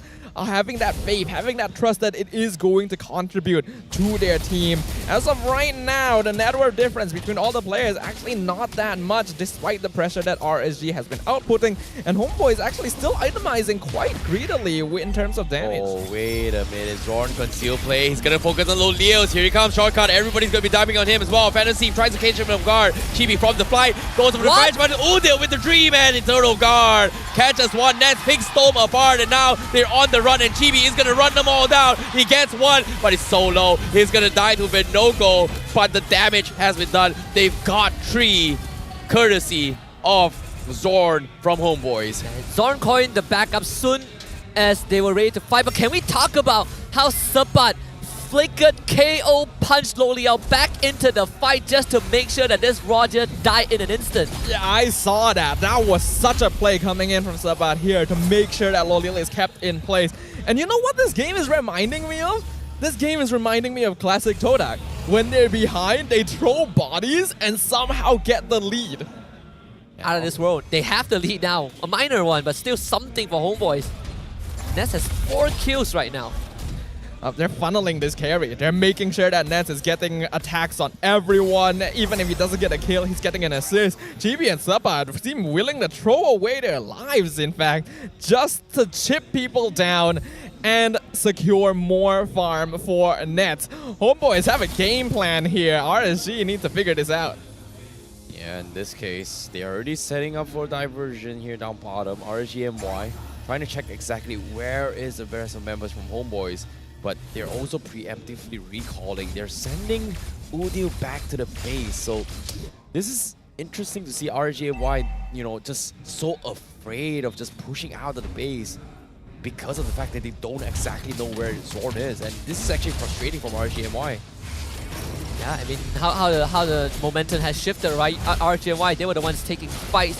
Sometimes Homeboys were running at them, but RSGMY always felt good about these fights. Right now, that's completely changed. RSGMY deciding to slow down a little bit, especially when the first lord is on the table.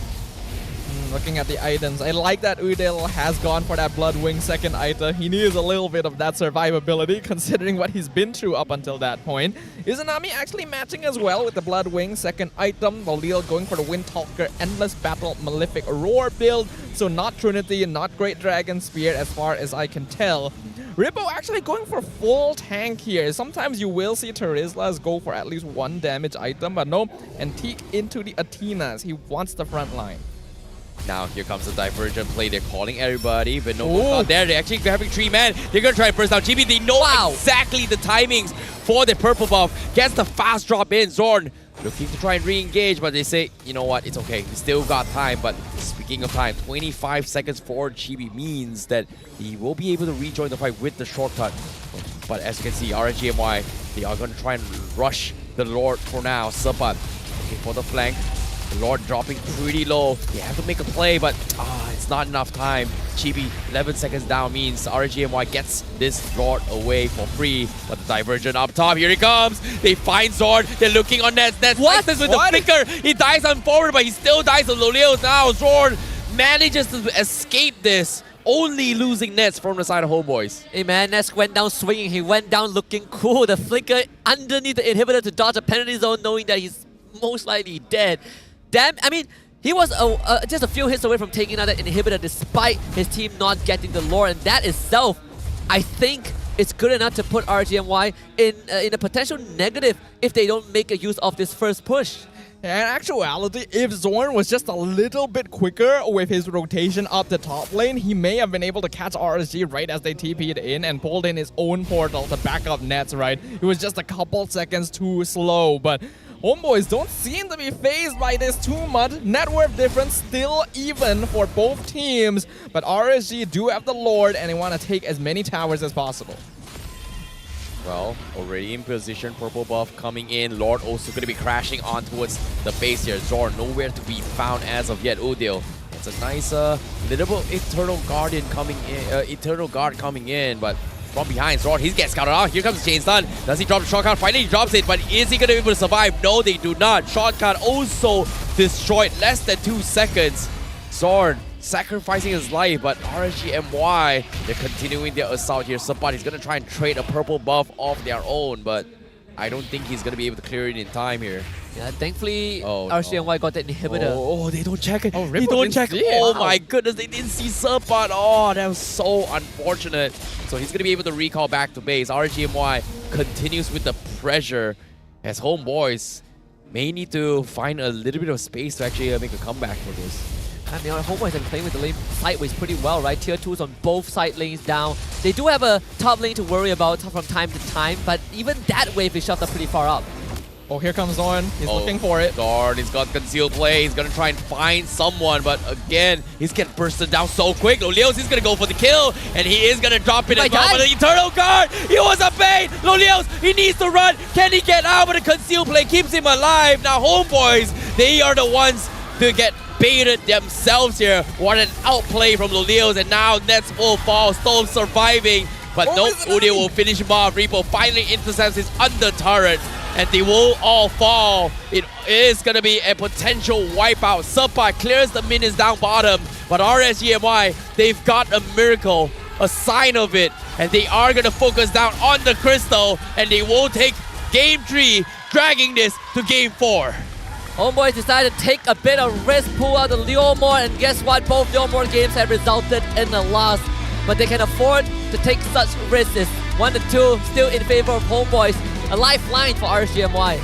I like the idea of throwing bodies to get some lead, but I think it went just a little bit too far, and RSGMY did not let that go unpunished. There is still life in these former champions, and they are not going to let their ticket to the wildcards let go so easily.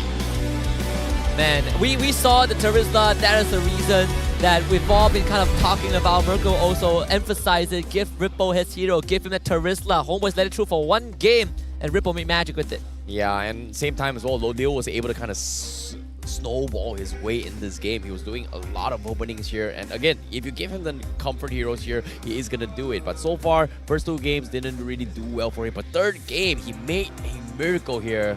Merkel, your prediction, spot on. Do you think they can do it again? Because initially it was like, oh, we were like RSG God, but now they bounce back. Do you see it dragging to Game 5 though? I think there's a big chance now. They kind of already fixed their issues. It's not all their issues, you know. There were still a lot of blunders that happened that game. I was yelling. I almost lost my voice just in that game alone because there were a lot of things. But yeah, that was good. I think they can do it. Yeah, so I mean, at least there's a possibility, right? I mean, RSGMY got a win today after 6 games. But we gotta take a look at the MVP backstage first. Finally going to RSGMY's camp for the first time in quite a while. And let's see who is it gonna be. Lolia, okay, sending it there. It's Venogo on the Xbox jungle. Oh, we were talking a lot about Venogo before this, and I guess he took that personally. He showed us what he truly is capable of. 4-0-8 on that Xbox. Really respectable performance, actually. Yeah, he was just getting solo kills after solo kills, right? He was able to get a solo kill on Udil, which slowed up the entire momentum. And seeing how Venogo has taken like that's the thing, right? Like if Nogo is dying so much here, why not just give him a hero that has 2 disengages? In this case, the flicker sorry, not the flicker, the Firaga armor, which I think is a good way for him to disengage and also join fights and harass people. I mean, he had a good time, right? His first item was literally Brute Force Breastplate into straight up War Axe and then Immortality, and then he goes for the Oracle. But that was on the red side, right? I mean, RSG kind of figure out that red side draft a little bit. We haven't seen them go blue side. There is a chance, depending on what Homeboys decide to pick for that game 4, that blue side, I want to kind of pick on Mirko's brains a little bit more. RSGNY got red side done. What about blue side if they go there? I think on blue side, they can kind of replicate the same thing. They flexed around the XP so much to a point where they baited out the Paquito pick, right? They baited out the Paquito because they picked the X-Borg. It looked really good for the Paquito in lane, but then they went through the X-Borg with that flex and the Edith flex to then a Terizla. So they can play with a lot more flex picks, but honestly on blue side, it needs to start with a good foundation, right? That first pick needs to be powerful. And I think I have to go back to what Stafa said before game number 3. I think this time, it's the right time to let go of the Harriet. They need something like that to start this kind of flexible draft. They need something that's super, super strong so that they can actually flex later on in the second phase. That's something that RSGMI has been constantly banning for the whole series. If they go blue side, I definitely do agree. There's an incentive to kind of let it go, Stafa. I'm really shocked that it's something that RSG bans like 100% of the time, because I still remember when RSG MY debuted, when Lalil debuted, he got MVP of the regular season from having that Harif, from having the Alice when he was still an EXP later. So with them being banned, with it being banned out so often, it's unfortunate that we don't get to see a lot of it. But personally, I think the drafting from RSG this game was very, very smart, right? By leaving the Edith there, making people think, hey, this is likely gonna be Rippo's hero. Then they lock in the X-Borg, make him forget completely about the Terizla that they've been banning the entire series. And then, poof, here it is. Yeah, and I don't know, like, when Rippo is able to make a playmaking, is given a playmaking hero, he definitely makes a play. And I think right now, it all comes down to whether or not can they out-soak the damage. And personally, I feel like the biggest problem that Homeboys has faced is because Chibi isn't able to do much. Because Chibi has been played... Chibi's role in Homeboys for these past few games, and even yesterday's games as well, his role has been the one to start the fight.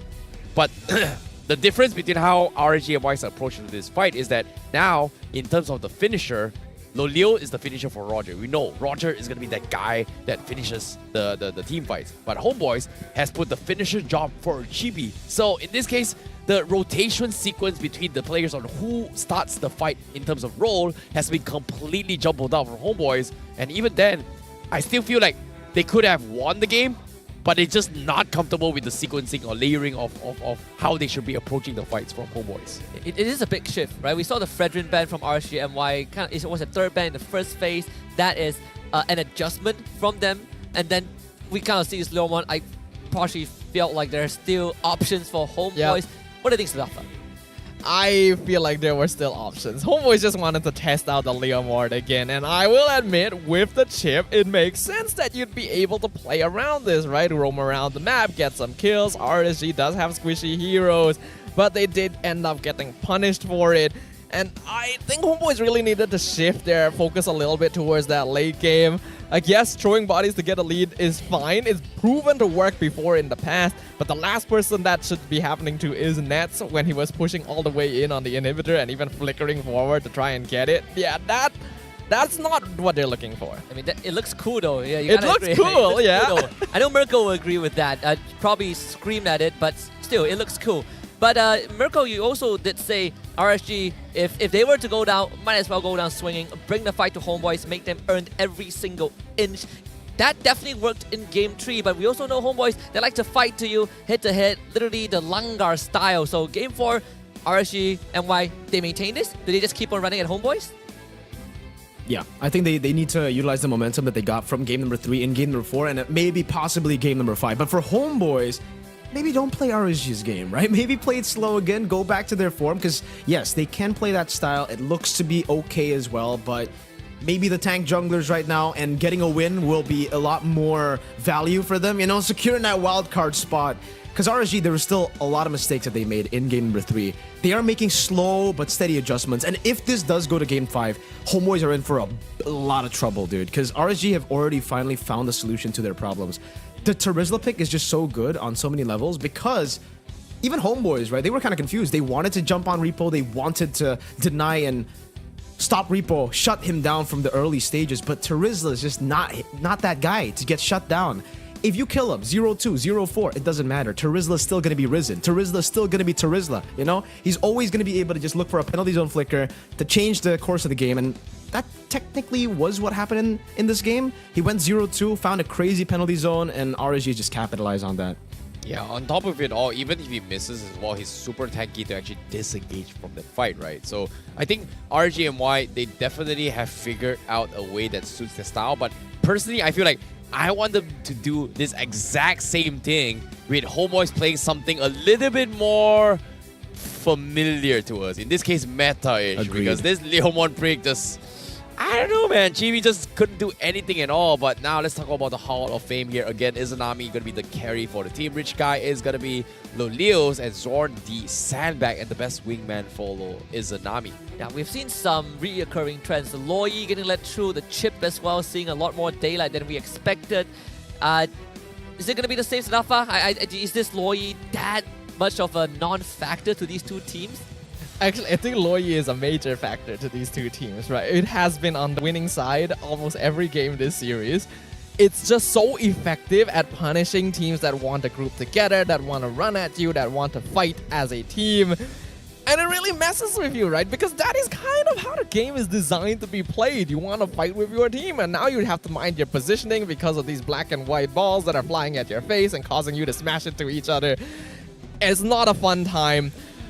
I think it was very smart of RSG to let the chip through so that they could contest for the Loi, and I think that played a big role as we saw Izanami being able to dish out that DPS. Yeah, I mean, this whole game was just about brawls, right? For a good 6 to 8 minutes, both teams were trading blow for blow, and they are kind of even. Even when getting a Lord, it doesn't feel like the lead was a big one for both teams, but Mirko was that kind of a tipping point where RGMY finally took control of the game.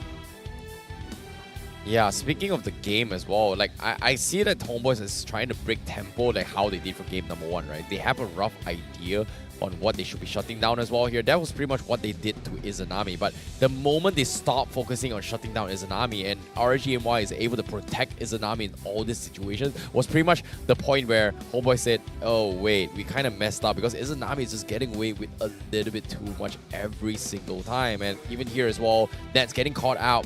Again, no purifies, especially against a CC-heavy composition like RSGMY. It's just asking for it, man.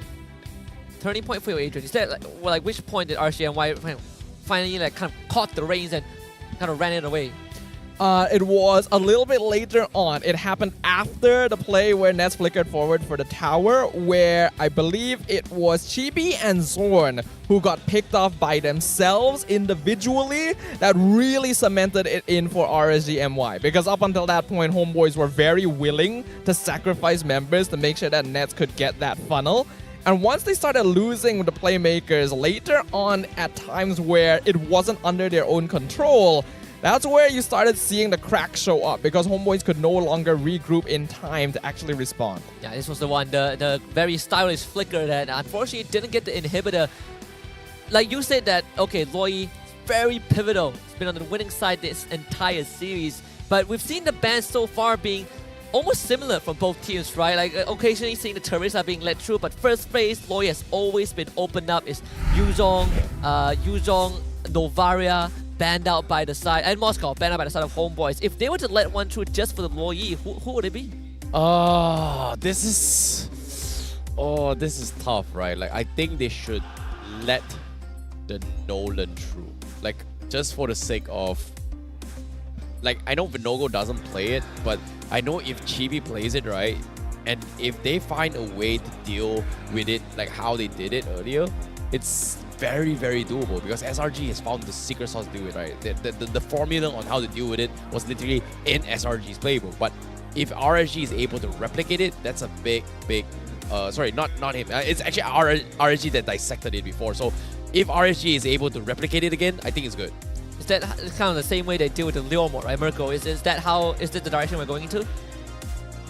I think it's a good direction to take, especially now in game number 3. It's still match point. Game number 4. Still match point for Homeboys. Might as well take that risk because they have done it before. Hey, the Nolan, it's still more, viable than, let's say, the Leomor. It's not as all-in as the Leomor. You still have ways to actually escape, but hey, they've done it before, and if they want to get that snowball going from the start, they can start to try shutting down Chibi. I think that's a good strategy to start doing.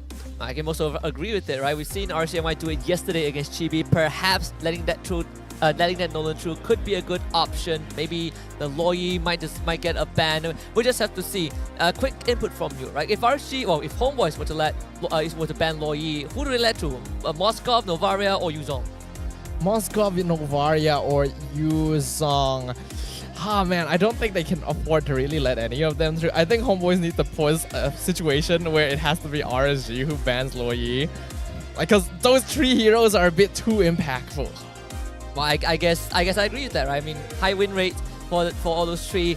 I'm curious to see if the atmosphere in this arena has changed. So we're gonna have Rose again with some special segment for us on the sideline. Rose, the stage is yours.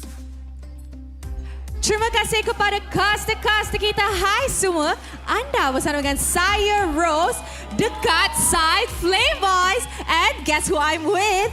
Kita ada Debo. Hi Debo. Hello. How are you? Long time no see tau. Sehat. Okay, first kita straight to the point je lah, walaupun agak obvious, tapi hari ni Debo datang sokong pasukan mana? Tengok baju lah kan, Homeboys. Okay, now kita tahu that Debo ni used to be a pro player untuk Homegirls. Tapi sebenarnya sekarang Debo tengah buat apa? Sebab dah lama tak nampak Debo macam active in the pro girl scene kan? Sekarang fokus pada live streaming lah. Live stream dengan content creation.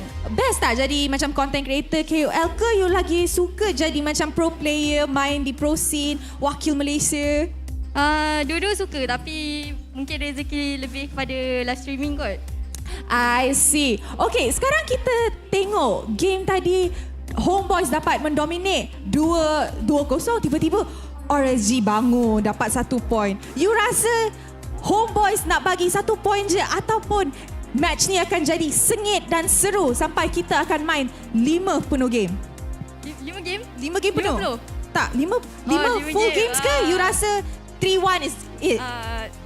3-1 lah, 3-1 sebab dah malam nak balik. Dah malam nak balik. Dia ni tak suka talent dengan caster semua OT sebenarnya. Production. Thank you Debo. Harap prediksi awak betul ke tidak? Kita tak tahu lah, tapi esok call time awal. Okay, Debo, I nak tanya kan. Right now you're an ex-pro player, a content creator, tapi Debo nak sampaikan apa dekat perempuan kat luar, wanita dekat luar yang nak try masuk dalam bidang e-sports ni? Semoga maju jaya lah. Train hard. Nanti ada MWI kan? Yes. Sekarang. So, yes. So, okay, kalau you boleh bagi macam words of encouragement kepada pasukan yang akan mewakil Malaysia di MWI, apa itu as an ex-representative?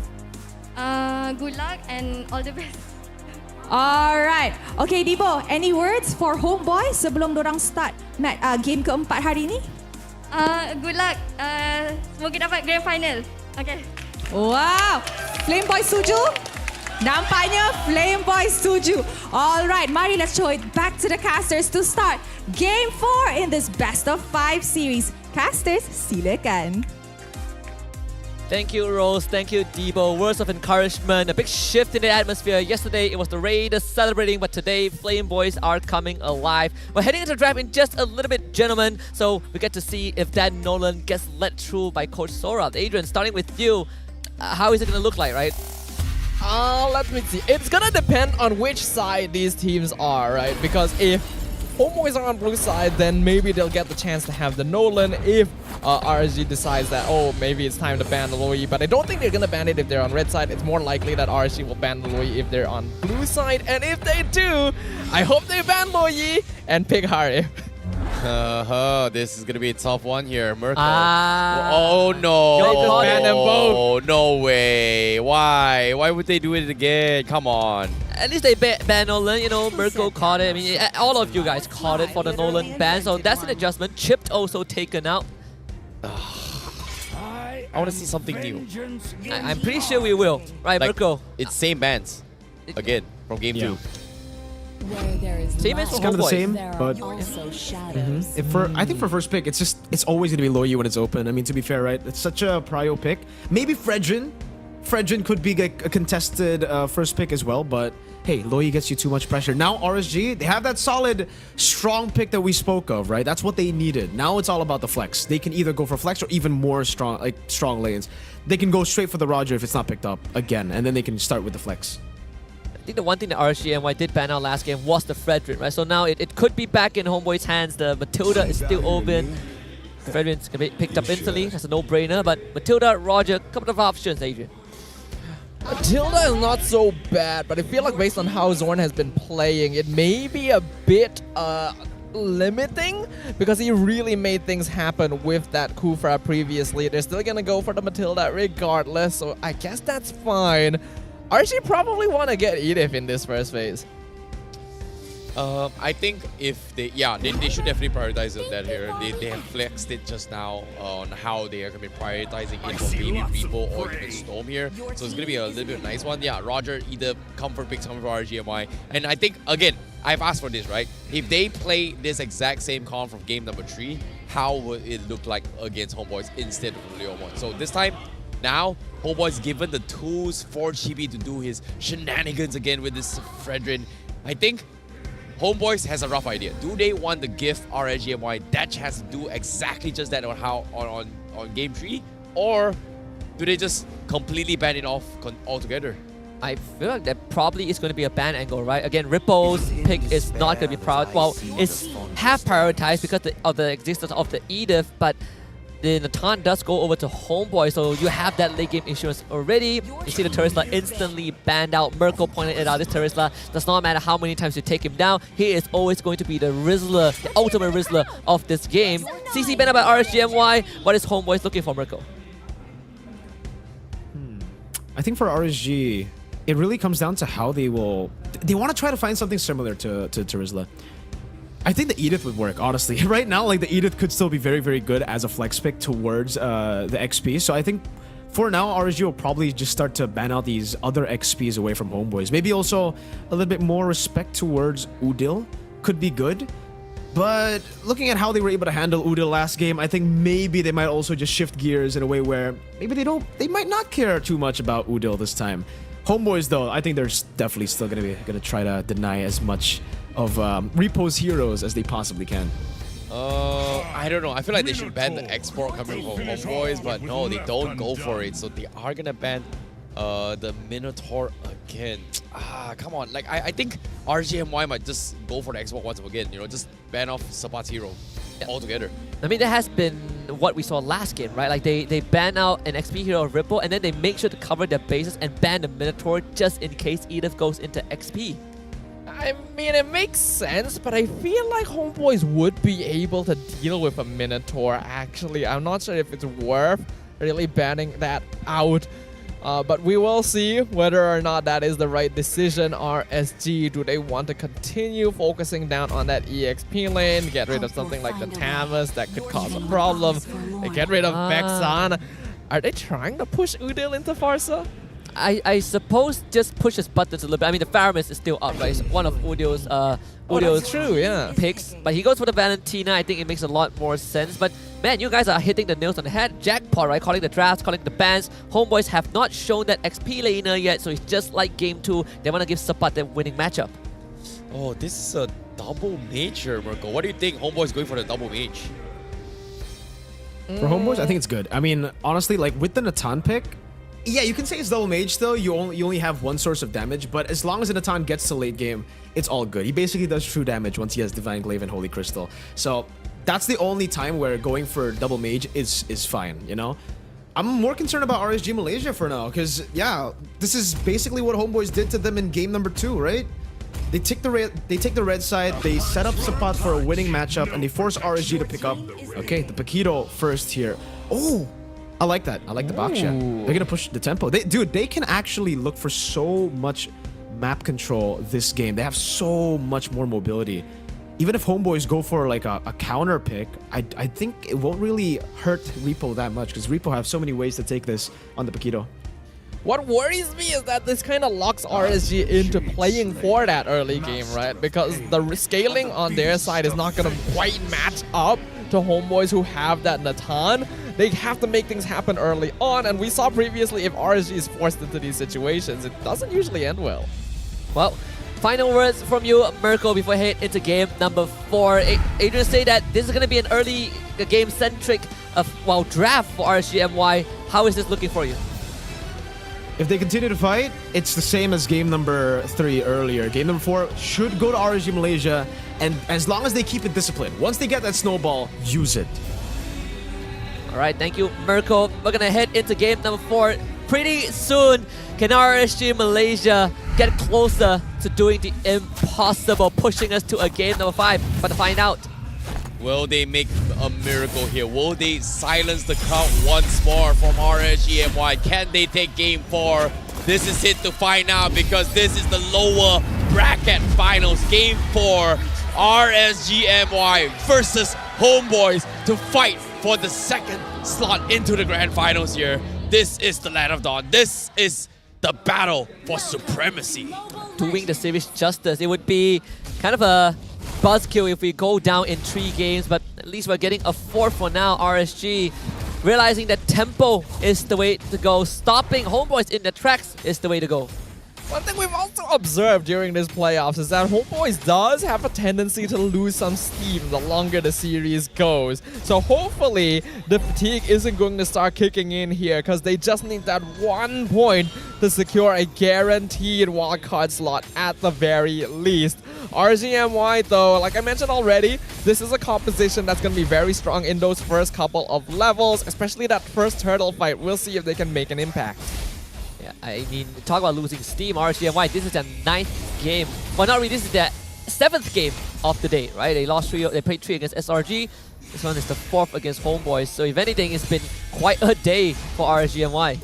Yeah, even Homeboys as well, they played so... Actually, Homeboys has played more games, right? Yeah, actually, they have, 8th yes. game. They played an additional more game, and I'm surprised they're still able to somewhat keep up in terms of tempo. So fatigue is starting to kick in for both these teams here. Eventually, it is going to be a battle of war of attrition, and I think in terms of endurance-wise, Homeboys and RGMY will eventually feel it if they drag into game 5, and that is not a position that any team wants to be with. So this is a do or die for Homeboys, and if RGMY takes this game, it's going to be anyone's game on game 5 because you won't expect it as well because it comes down to who's able to endure longer than the rest.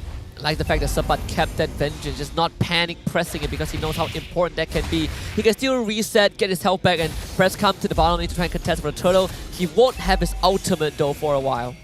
Yeah, that could be a problem potentially in RSG. Oh, here comes the start. They do find GB. That's huge for RSGMY. Udil getting focused down as well. He's trying to hold on for his dear life. He's stolen the Primal Buff. He's got the Spell Web. He's fan-numbing. He's fan-fighting every single one. And Sapat is able to turn the tides. And now here comes the Circling Eagle to reset the fight. And Homeboys with one fell swoop. What a clutch from Udil. What a stomp. Man, you gotta be kidding me. Udil steals the Primal Wrath and man fights 4 people of RSGMY.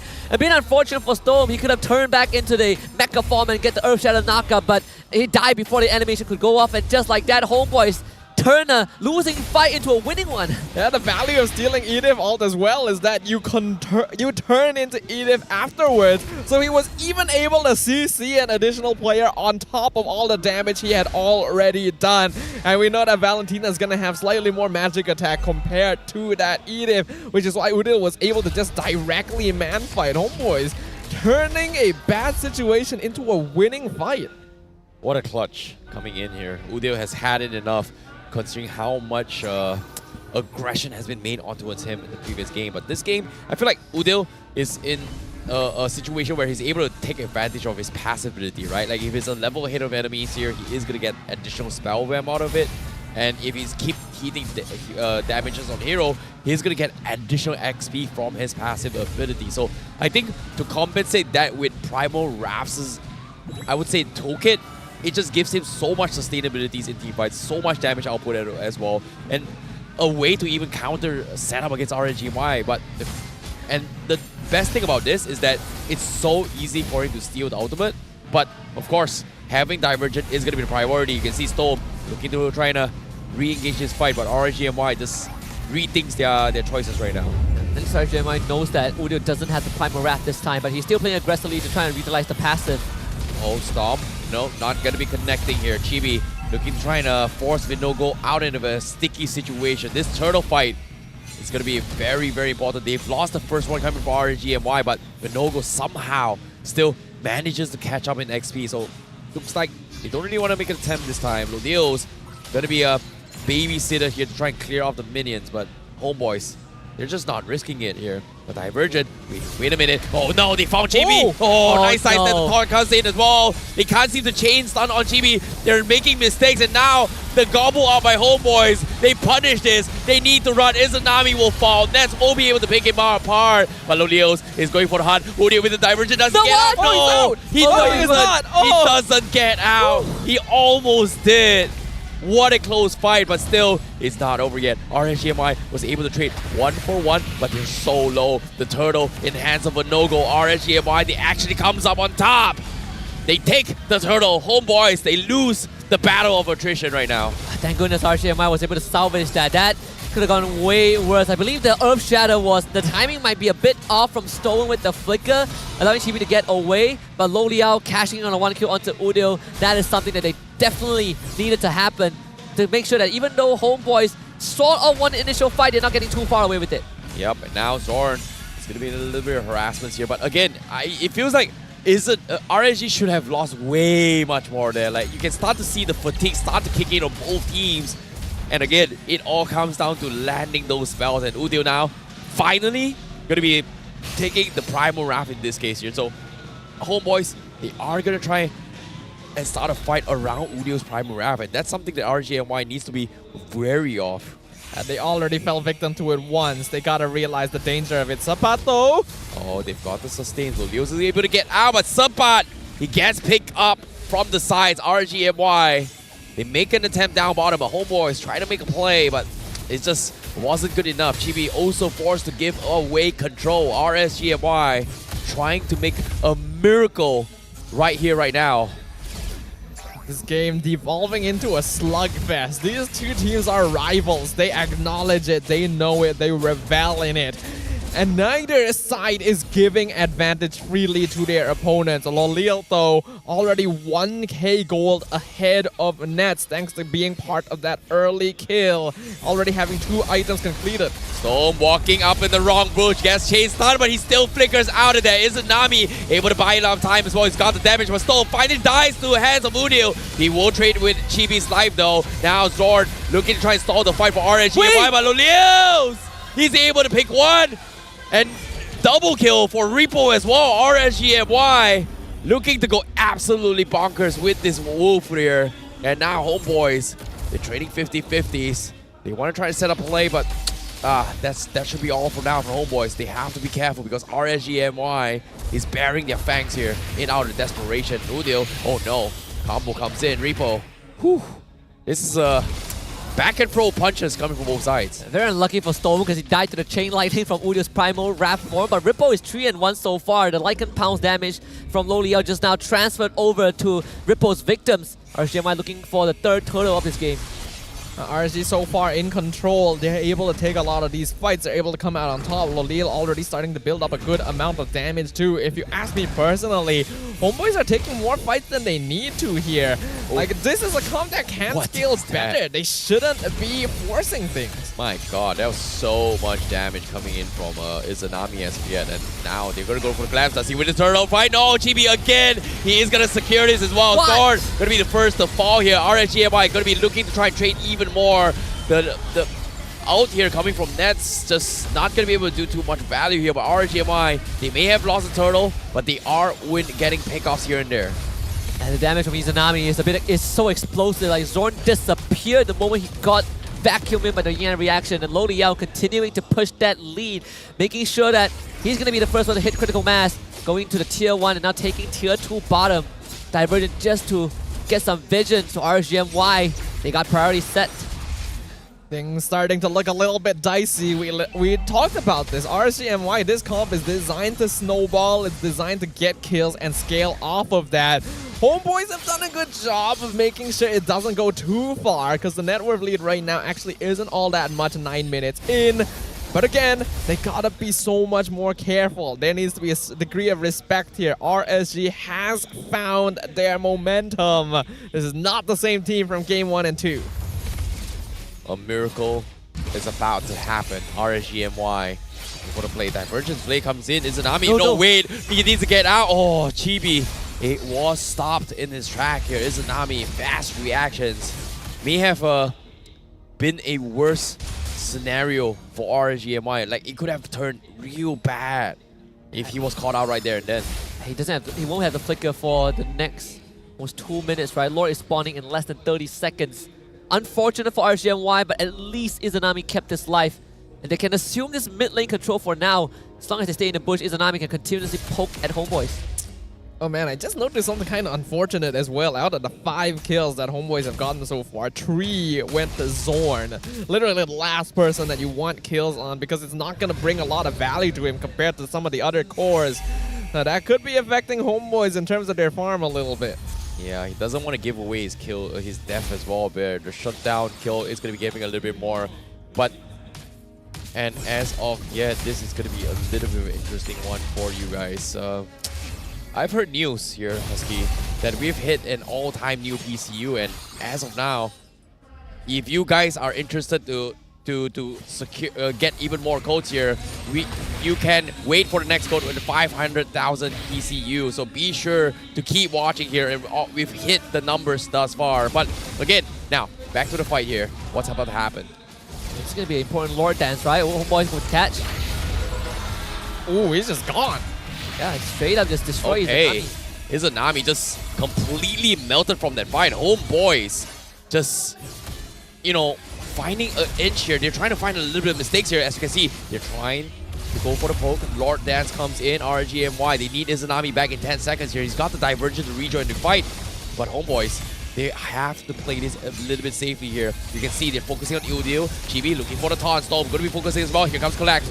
Tortoise Person comes in. Oh, with a 2-man stun comes in. Lolios looks to turn the fight, and he's going to try and run them all down. Someone looking to re-engage, but the taunt from Chibi stops him from re-engaging. Now, with Izanami back in action, Homeboys immediately says, run!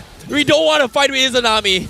And now, they have to back off. Not overcommitting with this fight. Man, Ripple saving his teammate, 2 different teammates with that knockout punch.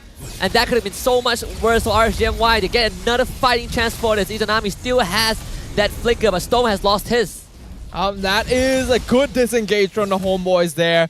Recognizing that once it was time to go, it was time to go, but they're still pushing it. Oh, take 2 comes in. Chibi getting his HP down, half HP as well. Zorn with the Circling Eagle to try and see how's the scenario on from RSGMY. Both teams cannot afford to fight this carelessly. They're taking it very, very safe. And this is a stalemate, but again, the ideal targets to be taken down right now from both sides usually is going to be the marksman, but it seems like Homeboys is focusing on Izanami while RSGMY is focusing on the back flag. They find Nets! What a catch by RSGMY in the heat of the moment in this stalemate, and now they collapse on towards RSGMY. Homeboys, they're taking a lot of damage, but they're all clumped up. Udio is trying his best to do much damage with his Primal Wrath. Sabat surviving for the longest of time, but it's not good enough. RSGMY is able to get more, but Udio is able to even the score. 3v2. Udio now on the hunt. RSGMY, they're so low, and they have to back off. Well, at least they got the minute wave to push down the top tier 2. That's the least that RSGMY could hope for. Man, that divergence from Izanami opened up the floodgates, but Udio once more in their Primal Wrath form just manhandling the rest of RGMY. All of them in the red, and Udil finding 2 kills in the process. Udil just becoming a secondary marksman when he has that Edith ultimate stolen, topping the damage dealt rankings by a wide margin here. RGMY, that should not have happened to them. That was a great fight, a great catch. They should have backed it off there, stayed 5-man strong. They could have gotten the Lord for free, but now it's going to be yet another 50-50. And even after everything, the net worth difference is even. Oh my goodness, take 3, boys, take 3. Despite all the fights happening, not much has been gained from both sides besides a couple of levels. But again, as once the stalemate again, the calm before the storm. Who's gonna be the ones to make the first move right here, right now? Man, imagine if the catch nets again. He's standing in the exact same bush that he got caught, RGMY. Izanami, he's thinking about making a play, but this dance, RGMY needs a bit more info. If you didn't notice, Nets actually checked that bush specifically. Oh boy, he's skilled scared. to it. He's scared. He is scared. Now Chibi looking for the taunt. Storm's going to be there as well. Vinogo with his shooting unity doesn't find a single player from Homeboys who's out of position.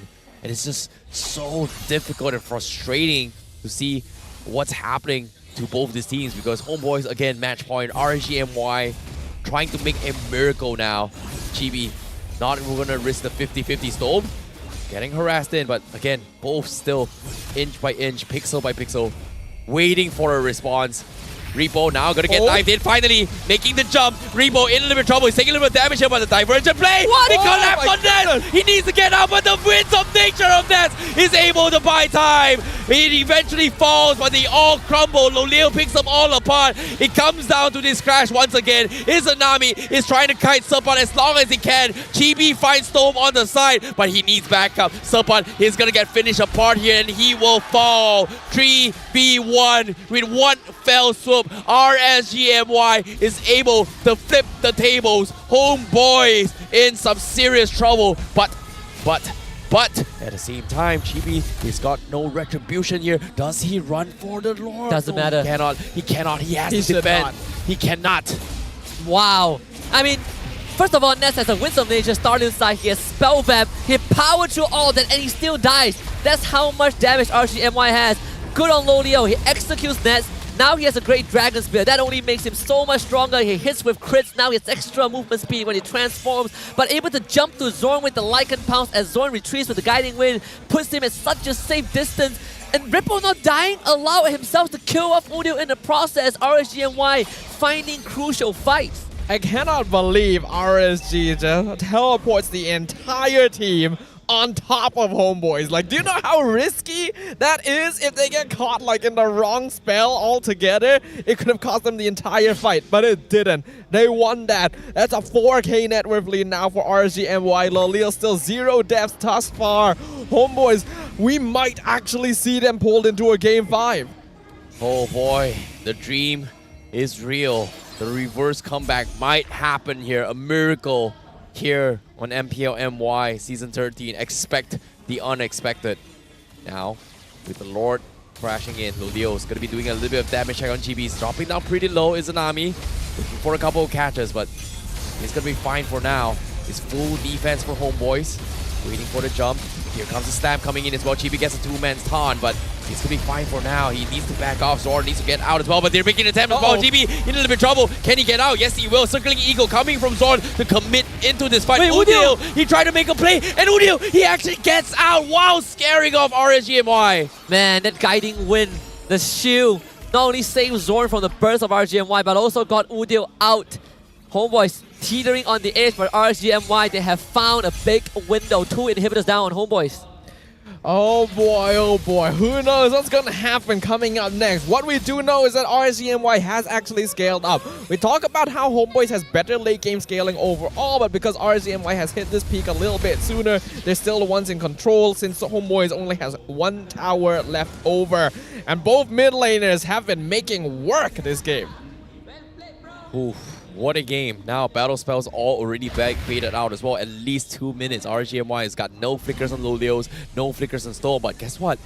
They're still going to make an attempt, and it gets time. They're going to be focusing on Serpent. They chain the stun here, but it is a Tamus for a reason. Extremely tanky. Not the right target they were looking for. RGMY just banking on this Divergent surprise, and somehow it's a forcing Homeboys to play very passively because of the fact that they need Nets alive. Yo, Storm just got a Starly himself. Yeah, I mean, he's done with Udio. like Udio has been out-damaging him. Storm is like, I want to be the part of this. I want to be able to man-fight like Udio in his primal form. But RGNY, they still forced out Subpot's Vengeance, and they can do this as much as they want, right? Checking bushes with the Divergence. The fact that the map is wide open for RGNY means that Izanami, he's going to have such a great time just giving Homeboys jump scare. Lord coming up.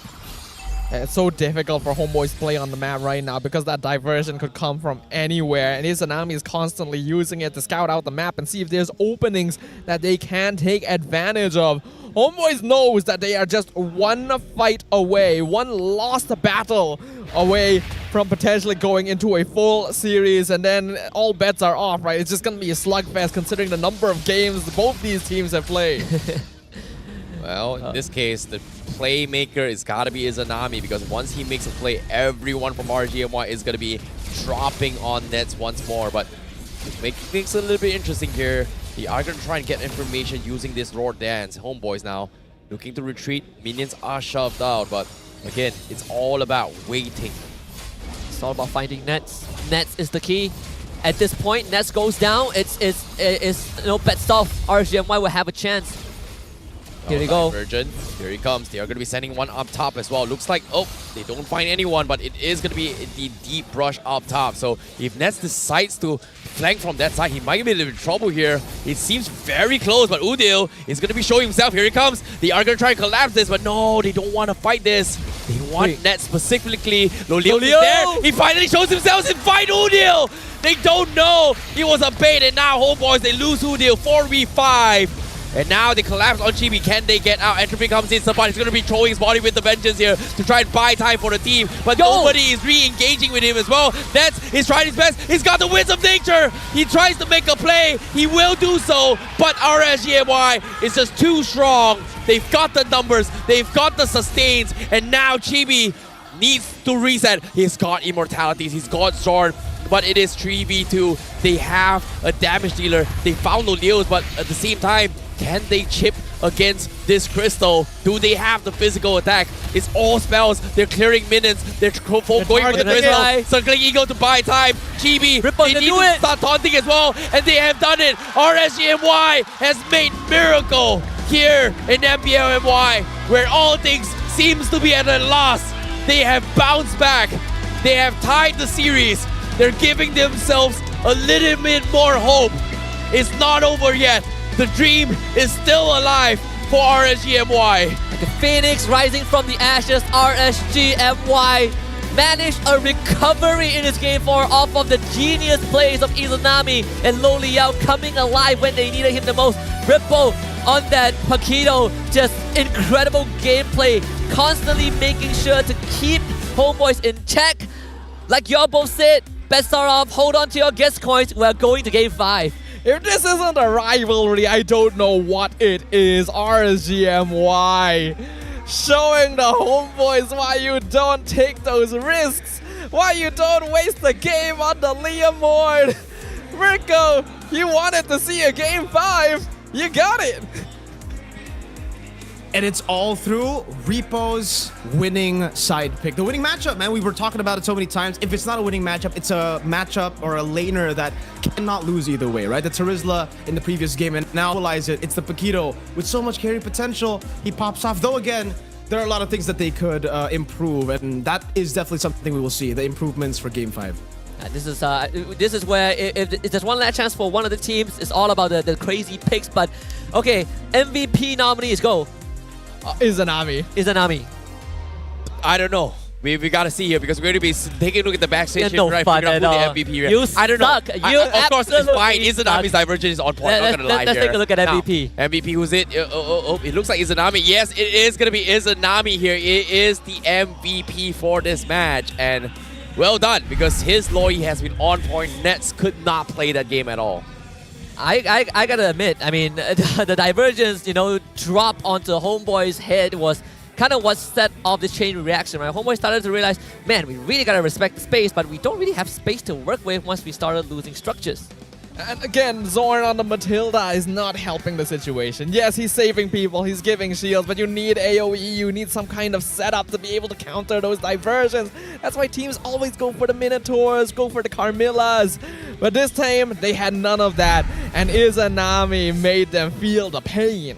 And so far, I think Loi has like a 100% win rate in this best of 5. Yes, she does. Alright, this brings us back to that hot topic, right? Mirko, Loi, does she have to go? Because she's winning every single game. I think for Homeboys, for sure, they need to get rid of it or pick it up themselves, right? Because again, Udil can play this Loi. If they go on blue side, I think they might be the best first pick that they can go for right now. For RSG Malaysia though, it's just crisp clean. Every time they get the Loi, it just fits within their playstyle of going in, fighting in the early game, getting that snowball, and then utilizing that snowball to create a death ball, right? It's all about winning lanes for them. And now for Homeboys, they need to start adapting as well because they are getting left behind. Yeah, and I mean, you can see it's very apparent. I mean, Nez, he was able to kind of hit that critical mass some point, but I mean, we've talked about turning point. Terrence, how much your thought on this? To be honest, I feel like it comes down towards a battle of attrition and a war of attrition. Homeboys, it seems like they were looking a little bit lost this game, right? I talked about how Chibi being the ones that's going to be opening up the map, trying to set up this fight here. But when Izanami dropping his ultimate and just out of nowhere surprises them, pretty much, I would say, fumbled. Or in this case, got a big smack on Homeboys' entire minds here. And it seems like they look so confused and distracted to a point that they don't really know what's the right move. Because they're responding, it feels like whatever they see in front that's moving, they're trying to shoot. And I think the biggest outplay bait was the divergent up top, where they came out with it that when two guys left, they thought that was pretty much everyone retreating. And as soon as they go in, Udil thought it was safe. Lo Liu instantly one-shotted him and then threatened Nets to an awkward position. I mean, it's all about the conditioning. RSG have gotten into that headspace. We talk about these two teams relying heavily on momentum. I think Naisu earlier today also brought it up. Now the momentum is on RSG's side. I think it is the appropriate time to call your bets for one last time. Adrian, starting with you, RSG or Homeboys for Game 5? Without seeing the draft, we're just going to win blind this time. Oh man, that's a loaded question. I'm gonna be very direct here. I don't feel like RSG deserves to go Grand Finals. I think they have a lot of work to do, but I'm actually leaning towards them. What about you? To be honest, I want to see Homeboys do it, but considering how Homeboys is just not used to something that is quote-unquote meta, right? Like Loi is just so popular on the PH side. Loi is just so popular here now, especially the main stage to deal with chips. I think they just removed Loi and Homeboys was probably going to be able to take it, right? Like, because again, I said like, RG, can you do the exact same thing this time against Homeboys? They kind of did. Yeah, but kind of did. Who won them the game? I feel like Izanami just did the most job in this game. Still the most consistent mid laners through and throughout. Mirko, without seeing Game 5, I mean, momentum on RGMY side, you think this can go all the way? You know, just channel them Merkers, you know, for this one last time here. Oh man, I really hope I don't channel the mirror curse. You know, we've been on fire just going with the drafts, but honestly, I feel like Homeboys can still do it, right? RSG, the way that they've been able to win their matches or their games rather, have been really through getting what's super comfortable, getting the Edith in the first phase, getting the Paquito as well, and the Loi. I think the Loi is what sets them up for success. So as long as Homeboys make a little bit of that adjustment where they ban out the Loi, they should be good. Either pick it up, deny it away from RSG by taking blue side, or ban it away. I think the adjustments are still very, very easy to make from Homeboys, and I think they should be able to get that done. Yeah, I think it's also a breath of fresh air to see RSG and MY kind of solving both red side and blue side and still being able to kind of play the same archetype of the draft, right? Hall of Famers, you see, surprisingly, Nets has the highest GPM, still not the highest overall, but 668 still. Izanami consistent as always. Chibi has the sandbag on the Thamus and Stoem on that Edith with 13 assists. 666 is such a low GPM considering how often we get 800, 900s this season, even on longer games. It shows how tense the situation was, where no one felt safe enough to actually farm on the Homeboy side, and on the RSG side they were just all grouping up at all times so that they could TP in and catch Homeboys off guard. I feel like in terms of the draft, Homeboys didn't respect Loyi enough, right? They didn't even pick any sort of AoE counterplay when they saw that Loyi as the first pick. The first pick hero gets MVP, dictates the whole game. You have 5 picks to counter it, and they didn't do it. To be honest, I think it was still a 50-50. Like, I agree with Mirko's initial statement on the draft here. I don't think it was a draft issue. I think it came down towards just the outplays in terms of brain cells as well as the macro aspect, right? The instincts, do they spot Izanami, right? Because think about this, right? If Izanami isn't able to read the map well, he wouldn't be able to drop exactly on nets, because we've seen this happen in Homeboys games, we've seen it happen in RGMY games. One wrong divergent, boom, they get annihilated instead of dropping the right targets.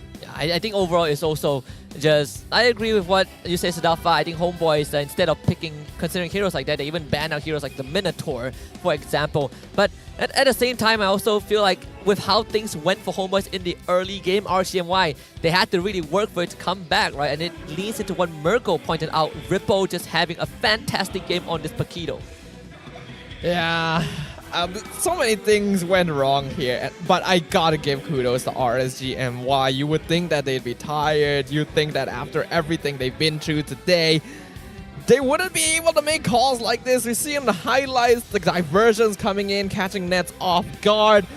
If you ask me personally, I do think it's a bit of a draft issue, right? Because Homeboys have a front-to-back lineup. They want to play front-to-back. Easy way to deal with front-to-back. You TP to the back. You don't have to deal with the front. As simple as that. Like ABC. I like how Staffa has just literally drawn the lines. This is how you do it. Yeah. TP back, win games. TP back, win games. What do you think, Mirko? Yeah, I think it's very specific though, right? Like, I have to say that this is one of the rare cases where usually we take a look at a draft and we objectively say, okay, RSG's draft is better or Homeboy's draft is better. But specifically in this case, in this particular game as well, for RSG Malaysia, very specific here, it's really good for them. I think they outdrafted Homeboys because this is their style. This is how they like to take games. They go for these crazy fights. Yes, those angles and the Loyi definitely added into, you know, how they were able to make it even more chaotic. It's an outdraft that is very subjective. It is an RSG outdraft. It is their version of outdraft. Yeah, it's like to see this is the prime RSG, right? Prime RSG in the playoffs, in the very final game. And if they, I mean, Homeboys, they've been put in this position before. Even in last season's grand finals, they were about to win it like 4-1, and then SMG came back and made it a 3-3. So this time, it's the same against RSG MY. Adjustments, but this time, we gotta talk about Homeboys.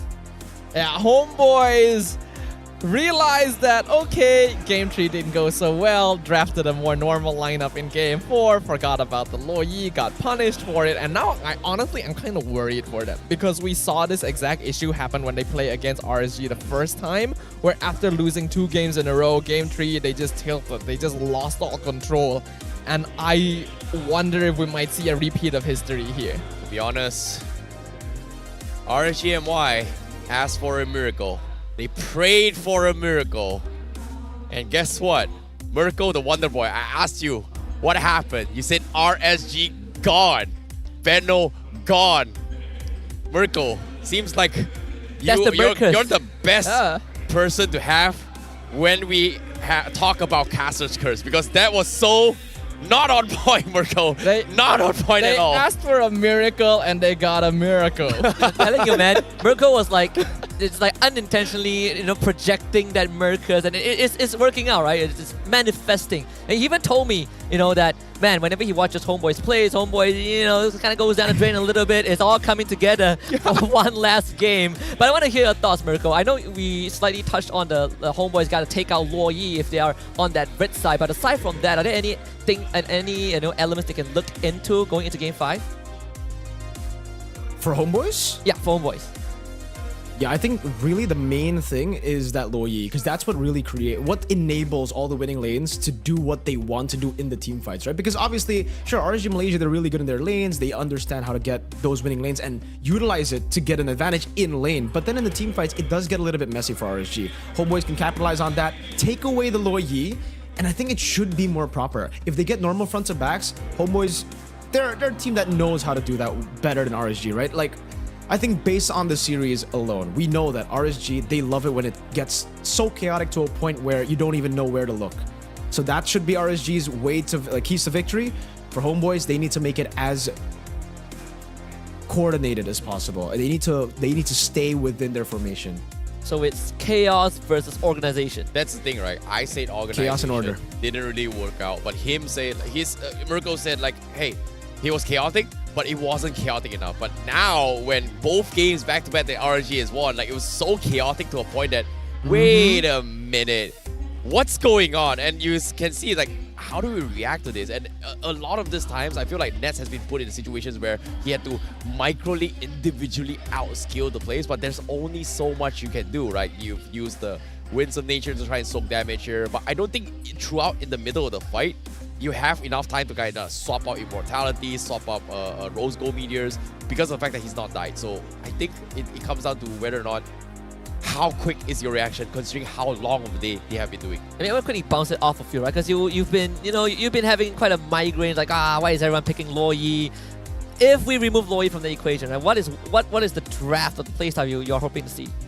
I would like to see the Enchanter style. I would like to see the healing style kind of back as well, because I think some of the teams, they did play rough up or Rats to a certain degree here against Novaria, because so far Novaria has won a lot of games. I feel like they should really settle it with just a Novaria gameplay right here, right now. Big pivot, Enchanter supports, yay or nay? For who though? For Zorn or Stone? Both of them. I mean, they're both, they're both people who like to start fights, right? We've seen them on Enchanter support. Results, arguable. Yeah, I think Enchanter supports can be effective at times, but in this case, I do want to see them fight. I think the Matilda didn't work too well for Zorn, so just throw that out the window, go for these setup tanks, bring out the Kufra once again, and yeah, that'll be fun to watch. I mean, one last team cheer, at least the last one for one of these teams. A bit quieter on RG's side, they're just getting the huddle together, but Terrence, what else? What's going to mind? To be honest, this is an emotional moment for both these teams, right? Everybody is taking everything in this final game. It's a do or die for both of these teams, and you can see previous champion RGMY hasn't held the title since season 7. Now at the closest ever to potentially getting a second one for themselves here in RSGMY, while Homeboys is also fighting for a potential back-to-back championship. It's just so much pressure. You can see the entire stadium is just focused on making sure that, hey, they want to witness who is going to be the ones to witness tomorrow when they face up against the Giants. I mean, it's a culmination of not just one season, right, but multiple years of storyline. Mirko, I have an interesting stat for you, right? For MPL Malaysia, Loyi's win rate sits at an astounding 73.91%. Four of those was contributed from this series itself. So, I mean, it definitely does blow my mind. But for you, you want to see RSGMY continue fighting Homeboys? Just bash their head into Homeboys? Yeah, why not? It makes for an entertaining game, right? I think it's way more entertaining when RSG get the upper hand because they make it so chaotic. It's so ridiculous how chaotic these team fights can be. Sometimes it does look like mistakes, but hey, for some reason RSG MY, they just always find themselves on top in these messy skirmishes. But yeah, I think it's just the way that that MPL Malaysia has gone through the season.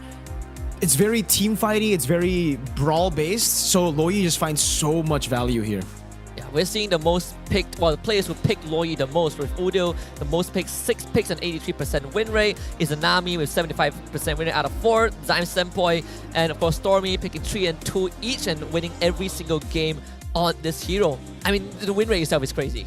Yeah, Loyi needs to be respected this game. I don't know which side each of these teams is going to be on, but if you are on red side, that Loyi may need to be contemplated. But what would you give up in exchange, right? Homeboys up until now has not changed a single one of their bans throughout the series. Is it finally time to switch something up? I mean, that was the question I asked you, right? And you said it was too important to let any one of those go. That is what I said, but man, the Loyi. What do you think? What do you think? If Homeboys, they gotta let go either Novaria, Moskov, or Yuzhong. Just for the Loyi. I think Novaria is something that they haven't let through if they give away the Loyi, right? It comes down to who's going to be on first pick and who's going to be second pick, right? First pick now priority, very apparent. It is going to be the cast for Loyi. Homeboys has shown that they want to take the chips, but after RSG MY making a run for this, they are going to go for the denial. So again, it comes down to who's going to be on blue and who's going to be on red. So if Homeboys is going to be blue, they are going to let the Loyi through so that they can pick it up themselves. But if RSG is on the blue side, they have to ban it and just let the Novaria through and pick something else. Yeah, well, we're heading into the drafting phase. Last one for one of these teams. It's going to be exciting to see if that Novaria or at least that Loyi gets banned down, because it seems like that is going to be the hot cake for this final game. Homeboys on that blue side, RSGMY on that red. Mirko, we're still seeing that Novaria ban, still seeing that High-Rift ban, but at least Loyi now is in Homeboys' favor if RSGMY lets it through. Yeah, I think at this point for RSG Malaysia, right, because they are on red side, they want to set up for repo, but mainly they want to secure the Loyi. How do you do that at this point? How do you do that? Well, you let Nolan go, right? You bait Chibi into picking up that Nolan, and then you get the Loyi. That's the gamble you need to play with, because if you banded Nolan out, Homeboys gets it. We know the pattern. We know how Loyi has been crucial in getting victories in this series. So it's just the gamble that they need to play with. The thing is, Homeboys might not take that bait, even if they do it. Even if they make that gamble by not banning the Nolan, maybe Homeboys still go for the Loyi pick, and RSG are then forced to let go of the Nolan or pick it up, and it might not be a comfort pick for Venogo. Yeah, I don't think Venogo has played Nolan this season. At least not much, so they're going to ban it out. So Loyi is still up for grabs. Is Homeboys going to ban that Yuzhong again? If they're gonna bait with anything, it would probably be the chip, right? I think that's the hero they would let through to try and contest with Homeboys, because then at least if Udil grabs Loyi, then they can somewhat match with their own portals. We'll see whether that is the case. RSG gonna be looking for their final ban here. Do we see the Fredrin getting banned again? I was thinking about Fredrin. Yep, caught it just right. So kind of reverting to the game 3, starting 6 bans for both teams. Now, seeing how the... Oh, come on, man. Like, they go for it. Oh, no. It's a no-brainer. Every game. Oh, no RSGMY. Okay, now, alternative teams here means, wait a minute, they actually let the chips through as well? Wow. Oh no, wait. What? They let the chips through as well. Zora's gonna pick chip right now, right? Surely, right? Surely, 100%, right? Uh-oh. What do you think, Mirko? Well, they're going to be overloaded if they go for the chip. I think it could work, but then RSG could just pick up a Carmilla, and that's so much of Homeboys' game plan being a bit too one-dimensional, I think. Okay, so it's straight up back to the classic one that we saw, right? Just pick a Claude, have a chip, have a Loyi, you know, and you're everywhere around the map. Like I can see where Mirko's concerns come from. You go for the Carmilla, you go for things like the Minotaur, and then instantly like it counterplays both the Loyi and the chip at the same time. But I think having double the teleports gives Homeboys double the flexibility as well, right? Yes, you could counterplay it potentially, but wow, can you though? Okay, RSGMY gonna be sticking to their roots on what worked for them, right? The Xbox was something that they had a lot of fun with, especially for Venogo. He was able to bully out Udil with the Loyi himself. He was able to bully out the chips as well once he drops Insanity. So I think RSGMY, they're playing to something that favors them. And I think Mirko brought a very good point as well. Carmilla is something that they may consider bringing to the table. But I feel like the biggest problem that I think RSGMY is facing right now is that how are they going to be able to match the rotation speeds of Homeboys right now? Yeah, I agree. I think that is something that Homeboys have an edge over RSGMY. Contrary, I mean, it's such a different contrast in terms of draft. Homeboys so far looking lenient, but RG just whips up 3 different flex picks. Now targeting on the XP lane again, especially for Homeboys. I think they might still consider clamping down on Rippo Zero Pool, but Hermilla that Mirko called out, that one is straight out gonna be banned. Oh no. They should probably look to ban Terizla as well. Like, Homeboys might be tempted to ban the Minotaur, but I feel like Terizla is going to be a bit more dangerous overall because RSG can still flex that, and we know how scary Rippo is with it. Sapat's already getting a lot of his signature heroes removed from the pool. He's had a rough time in the EXP lane this series. Do not give the Rizzler again. Mirko, does this come down to kind of just, has this been an XP laner clash this entire series? Because I feel like it's either Sapat gets a winning lane or kind of Rippo just hard carries and comes out hot in his games. It's been both the XP and the mid lane, I feel. Izanami has also been winning out against Udil most of the times on the low Yi. Okay, they banned out the Akai. I was actually expecting the Valentina. Actually, you know what? Never mind. I overthought that for sure. Yeah, the Akai ban makes way more sense. I was thinking Valentina ban to prevent a Valentina pickup from Homeboys, but they already have low Yi. So, RSG, at this point, if Homeboys don't ban the Faramis, I think RSG might just go for a full dive comp, right? They go Faramis, and then they use the flex pick of Xborg Edith to secure Repo winning lane. And then RSG will have themselves a pretty good composition to deal with this double TP meta of Homeboys.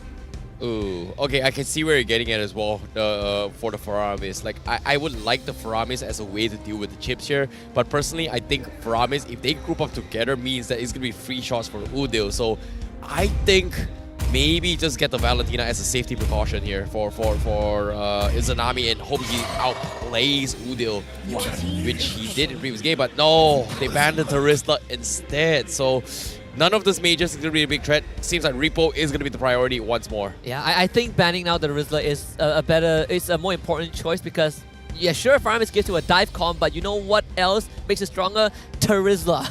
So not giving Rippo that means that Paquito is now back on the table for RSG MY if they want to conceal Izanami's pick, since Loyi was already shown on Homeboys. Matilda actually ignored from both sides this game. Barat as well.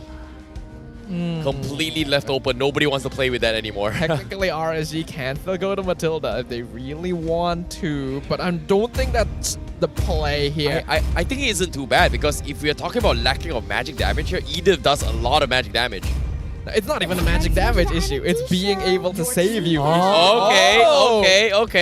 We talk about AoE. Lilia brings that to the table. Mirko, we haven't seen Lilia in a long time. Is this kind of the direction that RSGMY can play with? Yeah, I can see what they're going for here with the Lilia plus the Edith in the mid lane, right? They're basically trying to get better mid prio, faster mid clear over Homeboys, get the advantage in the mid lane. And technically, yeah, if you want to stop these guys from teleporting everywhere, you want to nail them down into the mid lane or punish them. So I think RSG, it's all about winning lanes at this point. They have, so far, it really depends on where the XP is, but RSG are setting themselves up for 3 winning lanes. If they do that, anywhere Homeboys teleport, RSG can just look to mirror and trade and look for the punish on the side that they leave. So it's all about mirroring. It's all about winning the lane even harder. Alright, Barat, you say that he was missing. Now it's picked up in the jungle for Chibi and Lapu Lapu for Sabat. This is where we get to see RSGMY. What is Rippo going to finally get? We still don't know for sure if Rippo is playing the Edith or if Storm is going for it.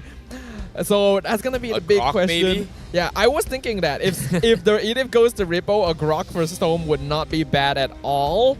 But I'm not sure. That's the thing, right? This Edith is such a power pick for RSG because it keeps that question open all the way until the very end. I think they need a way to just deal with the overall AoE damage, right? Rippo needs a strong AoE potential damage here. They deny the Lapu Lapu, which is good because Lapu Lapu is so much CC control, so much sustained in teamfights. And I think maybe going for the Paquito now is just giving him burst, but it's not going to be enough of long spikes here. But no, Tamus does exactly that instead. Tamus does exactly that. AoE damage and very, very high tankiness. Yeah, I like the drafts. I mean, I like it as well. I'm looking at RSGMY and I'm starting to believe in that reverse sweep. Mirko, final words on the draft. 3 winning lanes for RSG.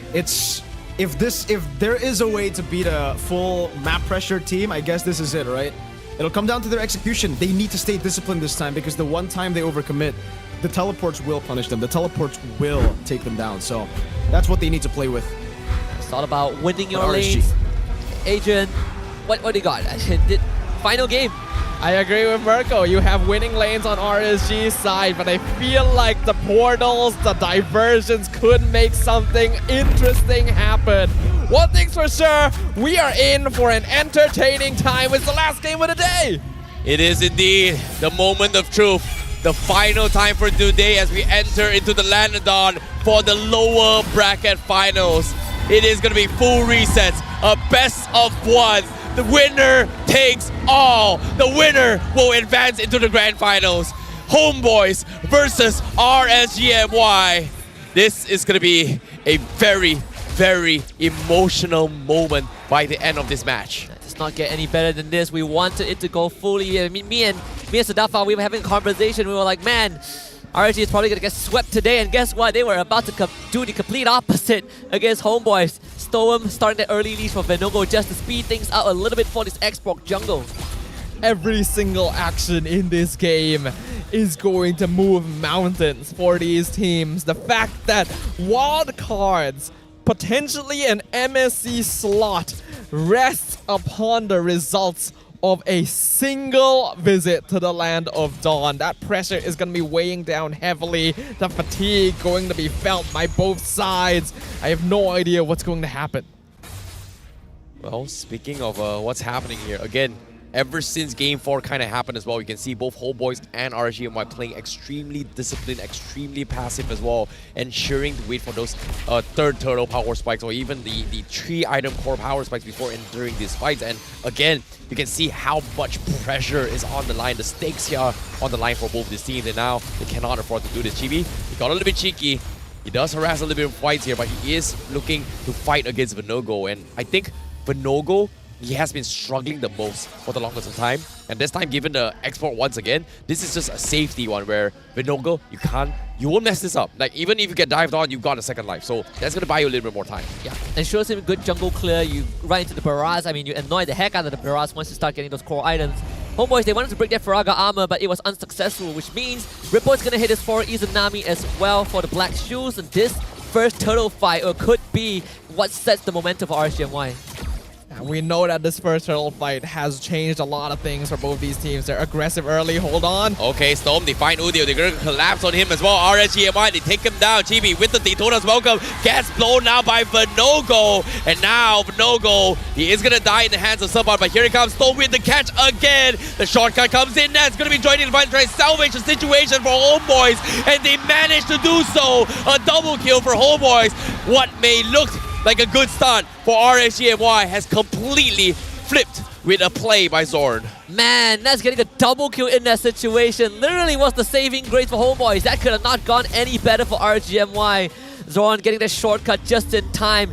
And the turtle going over to Homeboys means that RSGMY, they have not gotten the lead that they were hoping for. Yeah, that's a massive victory, in fact. It looked like RSG were in full control after they got 2 free kills. We see the portal from Zorn. We think there's no one left to call in, but there's Net. Oh, Zorn though. Okay, round 2. They're going to try and Zorn. He's going to be able to escape this here. This is so frustrating from RSGMY, right? Like, RSGMY, like it or not, they have to start a fight somewhere. They can't just wait for Zorn to actually make a jump, but in this case, do they have enough damage to burst? It looks like he's going to try and attempt on Udio once more. Do they get the kill? No, Izanami was so occupied and running because Serpent melts him down. And now here comes the Daytona's welcome. They even catch Storm. Double kill for Homeboys. It might be over just like that. Man, they got to be disciplined, man. RSGMY starting to step on the gas a bit too much. They wanted to go for Udio, but Izanami did not have black shoes in that moment, and the overcommitment costed them a lot more than they would have liked. RSGMY needs to make sure they're not going too far here. They know that victory is within reach. That's why you see them starting to go for these advantages wherever they can. At Homeboys, they got 2 teleports, man. You gotta respect that control. A very long, drawn-out fight. Finally, we are hearing the drums of the Flame Boys giving motivations. They know that Homeboys has one of the best shot possible right here, right now. And RSGMY, they seems to be in a little bit different city. Have to play this a little bit safer now. But Homeboys, again, Zorn, like in bit of trouble. Here he comes again. They are going to try and set him up. Can they kill him in time? No, they got the shotgun out as well. They made the blunder, and here comes the collapse. The stage is roaring. Double kill for Nets for Homeboys. Man, he's 4-0 already. This is getting worse and worse. RSGMY, you gotta stop doing that. You don't have enough damage. If you want to full commit, use the Primal Wrap Storm. You cannot be generous. This game is slipping away in such a weird fashion. Considering what happened in Game 3 and Game 4, Homeboys are stepping on the gas. We thought they might be tired, we thought they might be tilted, but no, they've just gotten even more motivation to take down RSG. Now Zorn gonna be starting the fight. Vinogo looking for the retry battle. He loses his here. Use the insanity to back off. Repo also dropping now. He's gonna be the straggler for RSGMY. Can he get out? He's so low. He gets picked by Zorn. Homeboys finds the pick, and now Lolio's next to fall potentially, but he flickers out of there. So he's going to be able to escape. Homeboys again with their oppression. 5 minutes in, 3K goal lead. Dude, this is the quickest goal lead that has been built up the entire series. Homeboys and RSG have been so respectful to each other the whole time. But it feels like Homeboys has figured something out. They've pressed on the wound. Sapat literally diving into their jungle. Oh, they're trying all they can. Here it comes. The collapse once more. The shotgun here. Oh my goodness. Awan as well. Izanami gets completely destroyed by Zapat. Vinogo now is dead. Vino gone. Unstoppable for Nets. Homeboys continue to assault as they look for more. RSGMY in some serious trouble here. The lead continues to extend, and you can see Zorn starting with his recalls once more. Man, Homeboys need to actively grief the game to even attempt to lose it, because this game has already reached the point where I feel like it's done. RSGMY, they need so much time for Lolio and Izanami to scale up, but they're not given the space because all these fights that they're taking, they're not full committing to it, and they kept banging their heads into the wall. Homeboys have 10 kills in 6 minutes, and half of those are Nets. Look at the goal difference between him and Lolil. Only 7 minutes into the game. God. Sapat is 4-1 as well. He is actively one-shotting this Lilia. Dude, think about this, right? Nets is 5-0-3, 6 minutes a game as a goal laner. This guy is level 10 as well. He's on par with Chibi. That means he's almost 3 items compared to Lolio's right now. You gotta feel really bad for Vinogo. The game was not supposed to go down like this. Vinogo was supposed to get some more space to farm out, get his early items, and then get the snowball rolling. But these early skirmishes have gone so poorly ever since the first turtle, which is the only even fight for both teams. In RSGMY, they drop the ball time and time again. This mid-tier 1 goes down in the next 2 minutes. I think Homeboys will just lock RSGMY out of the jungle. I honestly don't know if RSGMY have enough time left in this game to actually come up online, because Homeboys is just going to continue scaling. They'll straight up win any team fight they come across. Udil hasn't even used diversion once yet. He hasn't had to, so you never know when that might pop up. There's so much pressure on RSG. Hey, why need diversion when you've got a shortcut by Zorn? Like, diversion so far, I feel like Homeboys is using it as a disengage mechanism right now, which I think RSGMY, again, they need some way to burst them down. And Chibi right now, on this barrage seems to be very difficult to actually kill off. This lore, I don't even know how RSGMY is going to contest this. Unless they get some straight up miracle out retry onto Chibi, onto Vinogo. Homeboys are definitely going to get the lore and start really taking this outer layer defense. The miracle run might just end right here, right now, as RSGMY is possibly on their last straw at the edge of the seats now, the edge of the cliff. They might completely fumble here. 5.2k gold net worth lead. Homeboys now going to be taking the first lord just like that. No contest coming from RSGMY. Things are spiraling. Things are already falling out of the hands of RSGMY. The fastest we have seen this entire series. I don't even know what they can do to come back from this. Lolil needs farm, Izanami needs farm. Rippo has already fallen behind to the point where he only just got his corrosion psych, so he's not even tanky. I mean, this is like what? Miracle State, RSGMY, they gotta have all 3 winning lanes, and they have the tools for it, but it's just not used properly. That window has closed. Homeboys, they can get whatever they want. Oh, they're gonna try. Looks like they are gonna burst the creep waves as much as they can. The middle turrets will fall. The creep waves take so long to actually clear off as well. Izanami pre-dropped those shadow bombs, not helping with the creep waves, but eventually they still get it done. So they have kind of stopped the bleeding down middle, but there is still the Lord heading from the top side though. The Lord, only the first Lord of the game, but the impact of it feels so large because of how behind RSG MY have already found themselves. Homeboy should be able to take down every single external tower with this, and if RSG are unlucky, they may even lose an inhibitor. That's the situation they find themselves in. What a huge disadvantage. Minogo, he's got to throw everything to clear this as well. They are able to defend for now, but Homeboys continues with their lead. Nets now level 13 on this gold lane. This Claude is finally online. Yeah, I mean, Loliao, he is so far behind. And it's not even his fault, right? His team just kept wanting to fight. I mean, Loliao was a part of one of that. 8,300 goal advantage for Homeboys at 10.5 minutes in. This game is already nearing the situation where RSGMI might as well flatline. Sapat can just single-handedly tear through their lineup.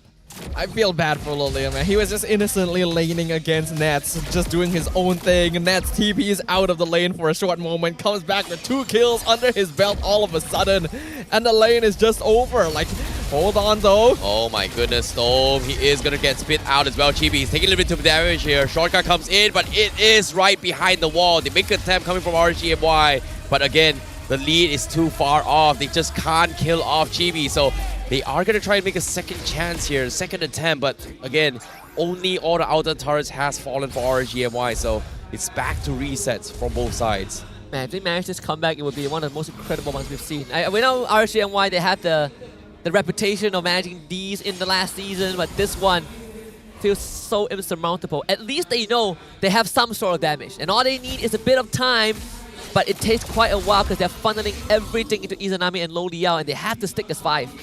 Loliao needs to get a shutdown on Nets. That is an important step for RSGMY if they want to make up even a slight bit of this net worth difference. 8K 11 minutes in is very big, but we have seen these same differences overcome before in the past. But with that rose gold meteor for Nets now, that's usually one of the last items you get. Okay, that is the last item. That is the last. Man. Oh my god. 6K ahead of Loliao. It's 2 items, it's 2.5 items ahead. Dude, if they end the game right here, right now, Nets might have set a very, very new all-time high GPM. It's close to Chibi's too, if you think about it.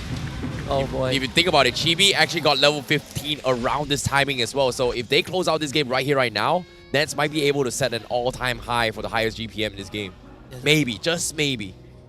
This could be the final blow. I mean, RCNY, even in the best case scenario, they defend against the siege, they probably would lose at least 2 inhibitors.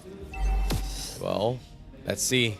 They are playing this very patiently here. It comes down to Nets. Does he get the biggest big boy damage into this fight? Because damage down ranking here, Nets hasn't been doing a lot. Sabat has been 1v1ing his fight against Izanami, and it's proven to be very difficult for Izanami to survive in all these fights. And RSG is dependent on Storm as well. That's their only main reliable source of catch here. Homeboys is taking advantage of that. How many towers will RSG lose? Will they lose the game even? Yeah, the lanes pretty much crashed in tier 3 falls. Lord survived very long, but very quickly defended by RSGMY, not making unnecessary plays. Homeboys, they have to be the ones to make the jump, and RSGMY, they know they're trying to stall for time. For how long can they stall? As you can see, Sabat making an attempt. He's taking some turret damage here. Tier 2, Tier 3 might fall on the top side. Storm trying to defend against Homeboys' assault here. Once again, they're just poking and poking, but eventually they're not full committing from both sides. Okay, so RSGMY keeps the top and mid inhibitor for now, but both structures are basically in the red. They didn't really have to use much for the defense except for the Primal Wrath. But the minimates are coming again. Homeboys, they can keep doing this for as long as they want. Round 2, take 2, another attempt once more. Storm looking for the catch. Oh, Chibi actually escapes the Daytona welcome. And Homeboys, they take another tier 3 in the middle. Top side might fall. RSGMY, you can see they're getting cornered slowly but surely. But even a cornered red will fight back. Yeah, but they are gonna need a couple more tools before they can actually put up a strong fight here. Homeboys still getting a gold advantage, a tower damage advantage with that previous Lord push, a near 12k net worth a lead. RGMY, they got another 40 or so seconds before the next Lord comes up. Can they create space on the map anywhere during that time? I mean, this is the death zone. You have Chip and Loyi, and you have so much open space everywhere. Is a hazard zone. Well, Zorn still taunting RSG to make some sort of mistakes. He's trying to get in the heads of RSGMY, but it's not working out. RSGMY has got one game plan right now. Play safe, play defend, not overcommit it, get some farm out of the Lolios, and then hope to find a pick. But again, Lolio, is he able to match Nets' skating speed? I mean, they can't fight this Lord. That's the biggest problem. There's no way they can contest Lord. They aren't even going to try because they know they are not going to get it. They can only try the turtle. That's the best case scenario for them, to just play in the base, defend against the Lord. But with only one inhibitor left standing, Homeboys are inching closer and closer to securing that second grand final slot and earning a chance at defending their back-to-back title. Udio used the divergence to send Nets down so he can sync up the wave. Now RGMY, last defense. Now the collapse comes in, they have to go in. Daytona Skeleton will miss. Zor looking for the stunts as well. RGMY still holding on, but Chibi, he's taking a bit more damage as well. The Insanity comes in, it's gonna do some decent amount of damage here, but RSG, they have to reset this. Crystal's kinda exposed, but RGMY Loleos, he's able to find a couple of picks, but it's over. They take too much damage. A triple kill for Udil to close things alive. The miracle has been denied. The Owls will be your second grand finalists.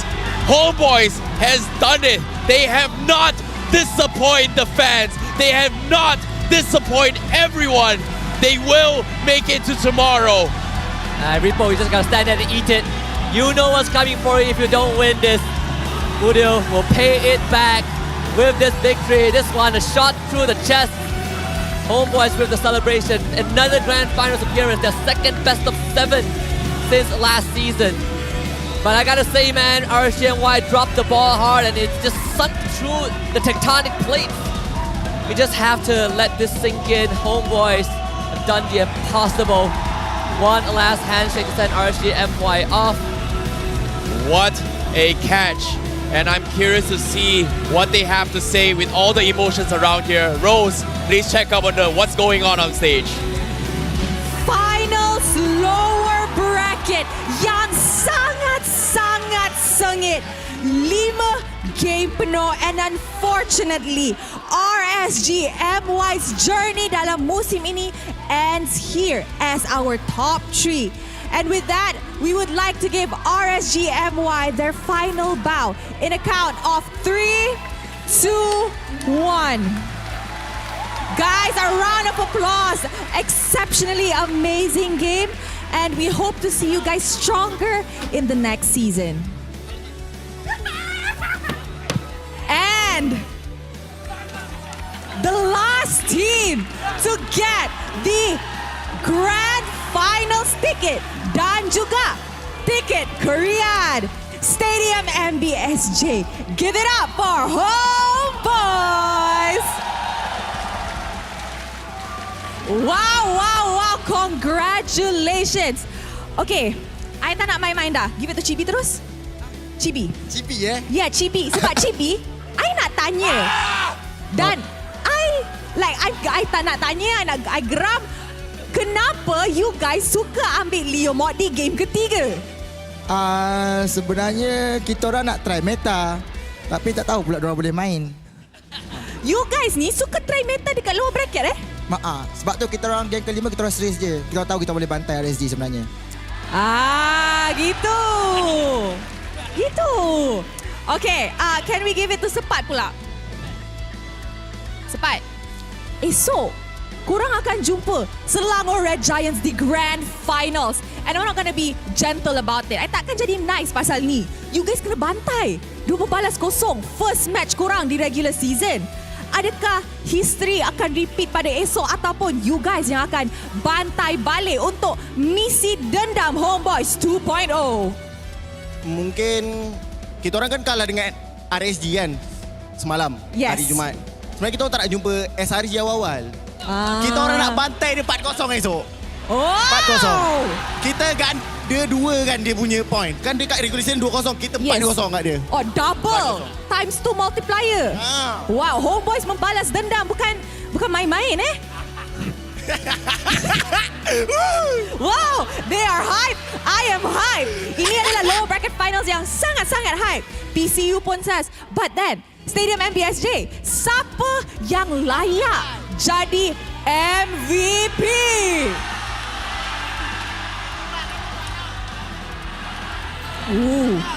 Alright, mari kita tengok MVP perlawanan ini in 3, 2, 1. MVP perlawanan ini jatuh kepada Jeng. Siapa? Zorn! Alright, Zorn. Last season, masa Zorn champion, Zorn cakap Zorn nak retire dah. Rupanya Zorn prank kita orang. Okay, sekarang sekali lagi dapat tiket kriat. Paling kurang pun you guys dapat represent Malaysia dekat wildcard. Zorn, how confident are you guys that you guys boleh represent Malaysia dengan sangat-sangat baik kali kedua? Sejujurnya kita orang memang ada prestasi yang sangat bagus lah. Melalui skrin pun kita orang malas je nak beritahu orang gempur-gempur kat SRG, tapi kita orang dalam diam ada je kalah-kalahkan tim yang besar. Cuma untuk tim-tim dekat MSC kita orang dah siap dah. Macam mana korang semua nampak kita orang dekat sini, adalah beberapa mistake tapi tetap final kita orang punya. Wow! Guys, korang boleh rasa tak confidence daripada Homeboys dekat MBSJ ni? It's oozing. And I'd like to ask Nets. Dia dah penat. Nets, kaya mo yan. Okay, Nets. Bukas, makakalaban mo na si Innocent. Oh, buzzer. Okay, boleh. Nets, esok, you akan lawan Innocent. Sekali lagi.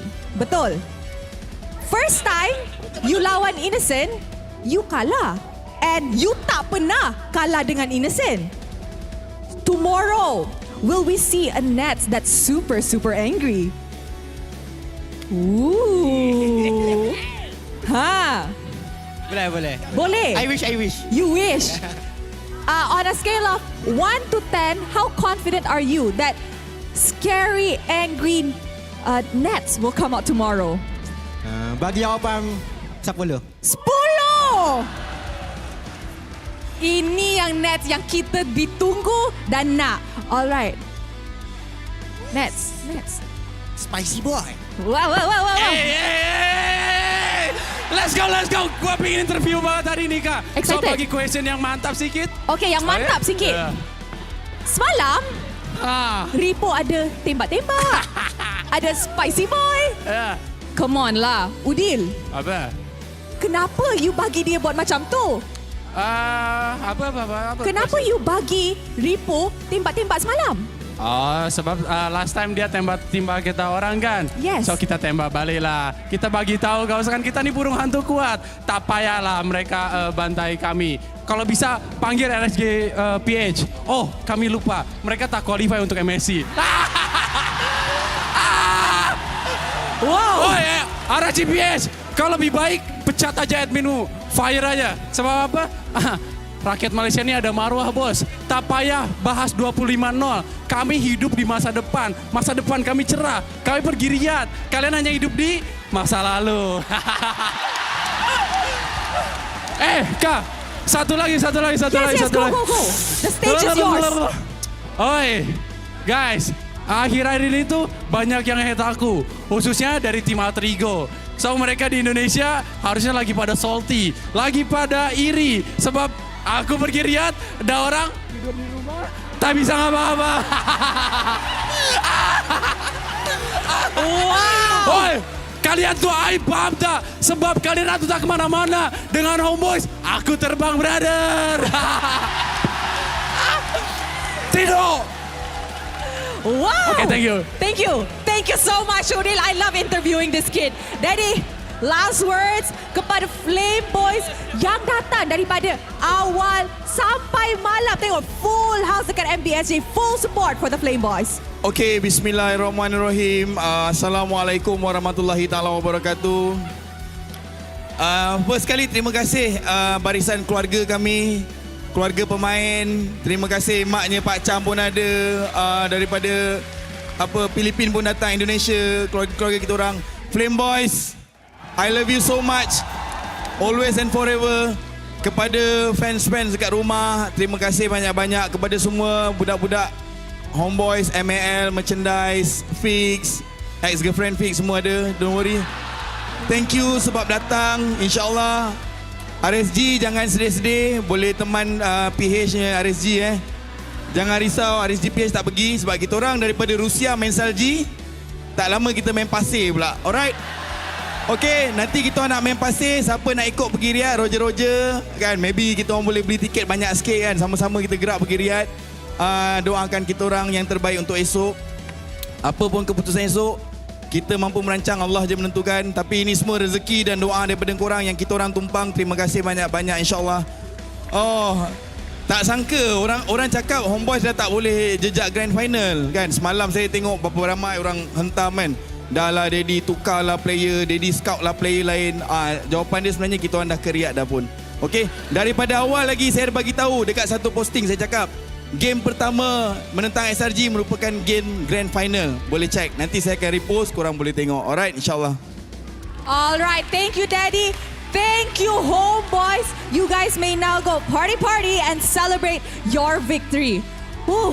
Lower bracket final yang sangat sengit, sangat amazing. And guys, I dah boleh rasa dah apa yang akan jadi di Grand Finals pada hari esok menentang Selangor Red Giants. And we can see Homeboys is full energy. I rasa dorang makan banyak sangat gula hari ni.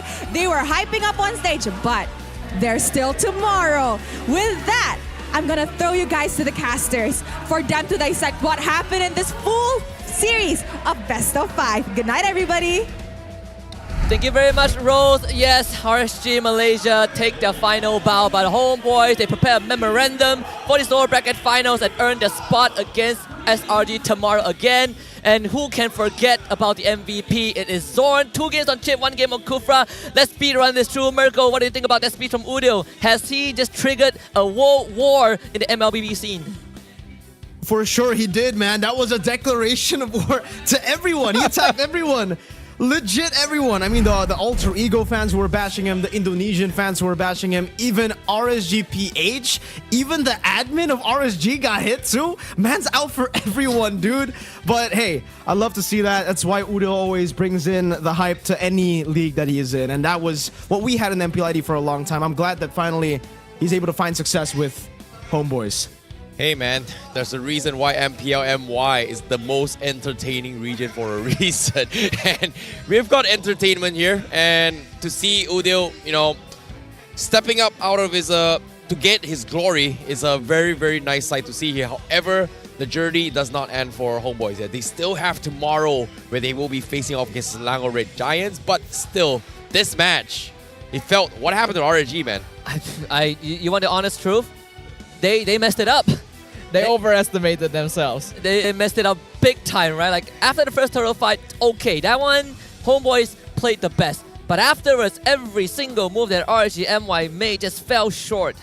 I don't even think it was RSG MY making the blunders necessarily. It was Homeboys just stepping to another level. RSG believed if they went with the Roger, they went with the Edith, they went with the Exborg, all of these were winning recipes in their previous games. Stick with all of them. They should be able to deal with the Homeboys. But a double teleport, a little bit too much, bringing in nets at the final moment. Super charging the Claude was just the first step to disaster. Yeah, I mean, after that game and after Udil's declaration, we gotta give them our citizenship, right? He is officially Malaysian. Mirko, can we have him? He's Malaysian now, right? No. You know, you can have him for a team, whoa. but he is Indonesian, bro. You know, that hype That's something we miss for sure. Hey. We don't have that guy anymore. For a second, you were like, hey man, Indonesia was hating on him, bashing on him. Indonesia doesn't want you, go to Malaysia. And then now when he wins and flies into Riyadh, you want him to represent Indonesia? What, man? Come on, man. Hey, the Indonesian haters be hating, but I've never hated on Udil, man. Oh, okay, so, okay. Yeah, don't gaslight Mirko, man. We can share him. Yeah, we'll share him, right? Dual citizenship. He gets both, right? He gets both. Like if you want him back in Indonesia for 1 month, you can have it. Just negotiate with Daddyhood after this. 1 month. But this entire game, Nets. I mean Nets and Sepat, but Nets in particular had a great game. Nets had such a hard time this series. He was targeted over and over again when Izanami had that Lo Yi. So when the call came, when Zorn said, Nets, we need your help, everyone's dying, he gets the 2 kills. All of a sudden, this man is the man of the hour. He's become the superhero he's always wanted to be.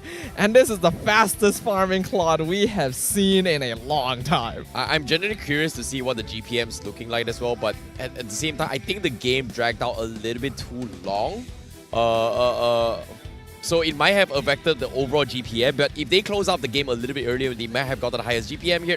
No. Not quite. Not even close to 1,000 here, unfortunately. It's 941 GPM for Nets. I mean, it's good enough. This is I've always yearned for a day where the Hall of Famers are all from the same team, and I finally got it, right? Rich Guy, Nets, Carry, Udil, Sandbag, and Wingman, both are Chibu. Actually, it's more like we've seen it happen for all from the same team. Yes. We have not seen We it need to see happen from the same one guy. player. One player, That would be, all 4. That would be crazy. I think Chibi is the one to do it, right? He's going to eat up the most damage, deal the most damage, has the most assists because he joins every fight. And he's the rich guy, and he's also the best wingman. He has the highest GPM, right? I mean, like, okay. Chibi gets everything. Right, let's just close our eyes. Udil gets a Hall of Fame spot of his own. Yeah, he gets his own spot up there, but yeah, it was an incredible game. Every single player of the Homeboys seemed to have something to show. So as we look at the items once again, Mirko, did you expect things to go so one-sided this final game? There's a certain level of expectation from that because obviously both of these compositions are very volatile, right? I mean, it's a winning lane type of draft for RSG. They really want to win their individual lanes and then utilize that to go for trades and then go for team fights, which they did for the first turtle. But yeah, then they completely, overextended, maybe got overconfident in the skirmish as well, and Nets was able to take control. So the fact that Homeboys, a composition with so much map pressure, had a 2,000 goal lead from the start. The Claude up against the Roger, that's the lane that, should have been stomped the most, was winning. It just went south very quickly. 9 minutes, Corrosion side, DHS, Golden Staff already done. That's when you know it's kind of done, right? He had a 4,000 goal lead, I believe, against Loyal, and I think towards the end it's a 6,000 goal lead, so that speaks volumes, man.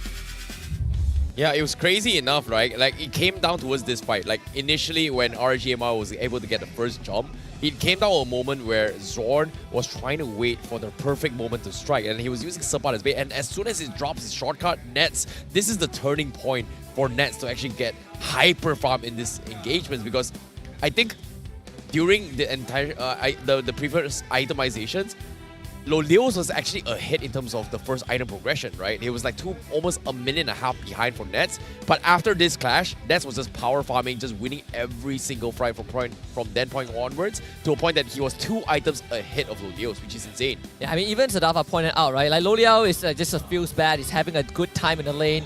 Nets disappears for 30 seconds, comes back with 2 kills, and 2 minutes after, Nets is suddenly 4-0-3, and Loliao just like, yo, what the hell? What do you guys feed this Claude? And Nets imported his farm, man. Yeah, just straight up just gave Loliao an impossible task to work with, and the rest is history. This is straight up a snowball from Homeboys. Yeah, especially after that second play where they thought they could gank and pick off Zorn, and then instantly the portal comes out. Once that fight happened, the game was over. There was no coming back for RSG. The map control was too much. They needed lane control versus Chip and Lo Yi.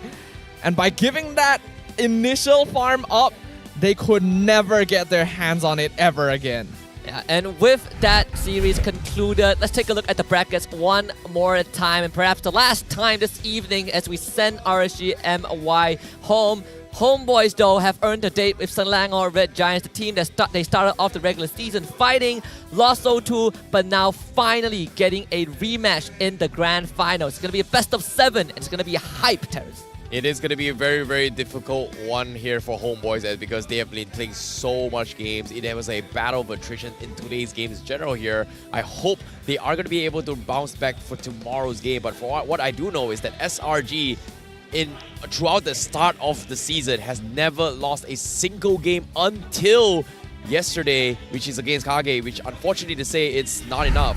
Yeah, let's take a look at tomorrow's schedule. Of course, aside from the grand finals, we also have the MPL Malaysia Season 13 Awards ceremony at 3 p.m, followed by the MPL MY X Players Showtime at 4 p.m. And afterwards at 5 p.m, that's where all the gloves came out. Rock Lee Ways, the Naruto moment, anime, whatever you want. Attack on Titan, Selangor Giants against Homeboys.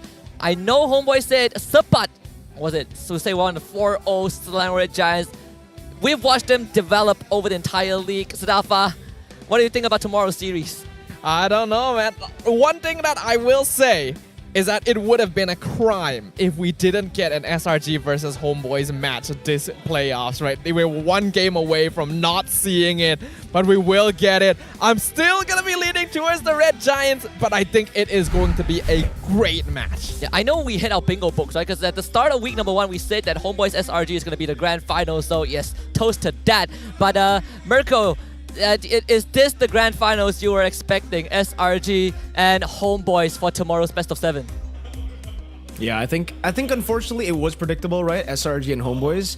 The road to getting into that top 2 wasn't predictable. I didn't expect Homeboys to get knocked down by RSG Malaysia, but hey, it turned out great anyways. We get to see the match that we're all waiting for, that second leg, and it so happens to be the grand final. So I think it all comes down to a very good climactic match, grand finals, especially after that interview. I think anything would be hype after that interview. Yeah. I am extremely hyped for this as well. Like, to see Udio getting a moment to actually just, I wouldn't say brag, more like release all his inner thoughts that he's been saving up over the years, you know, and for him to be able to just like let go and just say, guys, I finally got a chance to fly. I don't care whatever you say, like alter ego, this, players hate me or whatever. I'm here representing. Like, I think that's the most satisfying thing you can say for any player ever.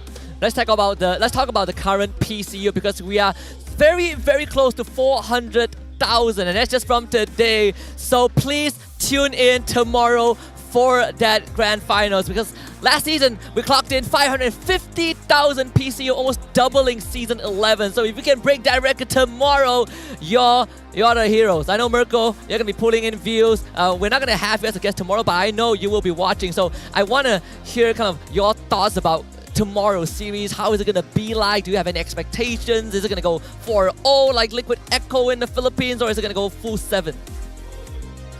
I really hope it goes full 7. That's number 1, because I mean, if it's a 4-0, it'll be very anticlimactic. Looking at the road that both these teams went through, even, you know, the invincible run of SRG kind of getting demolished by that 1-game loss against KGE. And hey, it was Sasa, it was a Kage. Let's see him go up against another Kage in Udo, right? And it's the second leg. It seems like Homeboys, their arc this entire season wasn't just to make it to MSC. To a certain point, I might even say their whole arc might not even be to become champions. Their whole arc might just to be getting revenge, getting their vengeance up against SRG. It looks that way, right? Because every single time you ask them, they're always just talking about that one loss that they suffered in the regular season to the one, the only, the team that looks to be a bit too hard to beat. But hey, I really hope it goes 4-3. It doesn't matter if SRG wins or Homeboys. I just want a good show. All right, thank you very much, Mirko. Before we send you off, I just want to say that it is great to have you with us. Wish you a very good night. I know you'll be enjoying the grand finals tomorrow. Cheers, mate. Thank you. See you guys. Have a good night. Bye. Bye-bye. Right. This is very exciting moment here. To be honest, there's just so much emotion. So many things can happen. Expected, unexpected here. To be honest, this is mind-blowing here. And for me to be doing every single game is just tiring, man. Yeah, he's been here for the whole day. I mean, this has been quite a journey for you as well. I mean, the desk would not have been as electric as without your commentary. So great to be with you. We've got a grand final tomorrow. Any final words, Adrian? I'm so glad to have been here. So excited to see what happens tomorrow. Very grateful for our guests as well. Close us out, Husky. Wow, it's been quite a series, but that's the end of the night for us. Remember, tomorrow, 3 p.m. Award Ceremony, 4 p.m. Performance, 5 p.m. Grand Finals. Good night. See you tomorrow. Have a good rest. GG Puri. I have blink. No ulti. No pre-buy. Nice. Orang. Aku mati. Pada. Korang aku B. Nice one, guys. Aku boleh back guys. Oi, beli ke mana? Oh, nice. Lagi. Bisa. Nice. Kejar lagi, bos. Kejar lagi. Cari. Fredrin. Nice one. I can swipe. Nice one. Ada Fredrin. Dead. Change CC. Dead. I pull. Never mind. Nice one, bro. Nice one. Dapat 3. Jom. Gas. Nice gas. Rata. Nice one. Nice. Barak. Ah, macam tu. Macam itu dah memang Malaysian di mana? Nice one, boy. I got Leo. Dead. Need the ball. Middle. Hero. Lihat, nice combo. Aman. Aku taruh aja. Hati. Guys. Go, we can. GG. Can? Let me. Nita. Wow. Nice one. GG. Go. Next time. Nice. Nolti. Can I kill that guy? 1 HP. Flicker. Dead. Go. Nice one, bro. Nice one, po. Can you guys go? Turtle 20 second, guys. Ya, aku. Dapat. Roger. Alhamdulillah.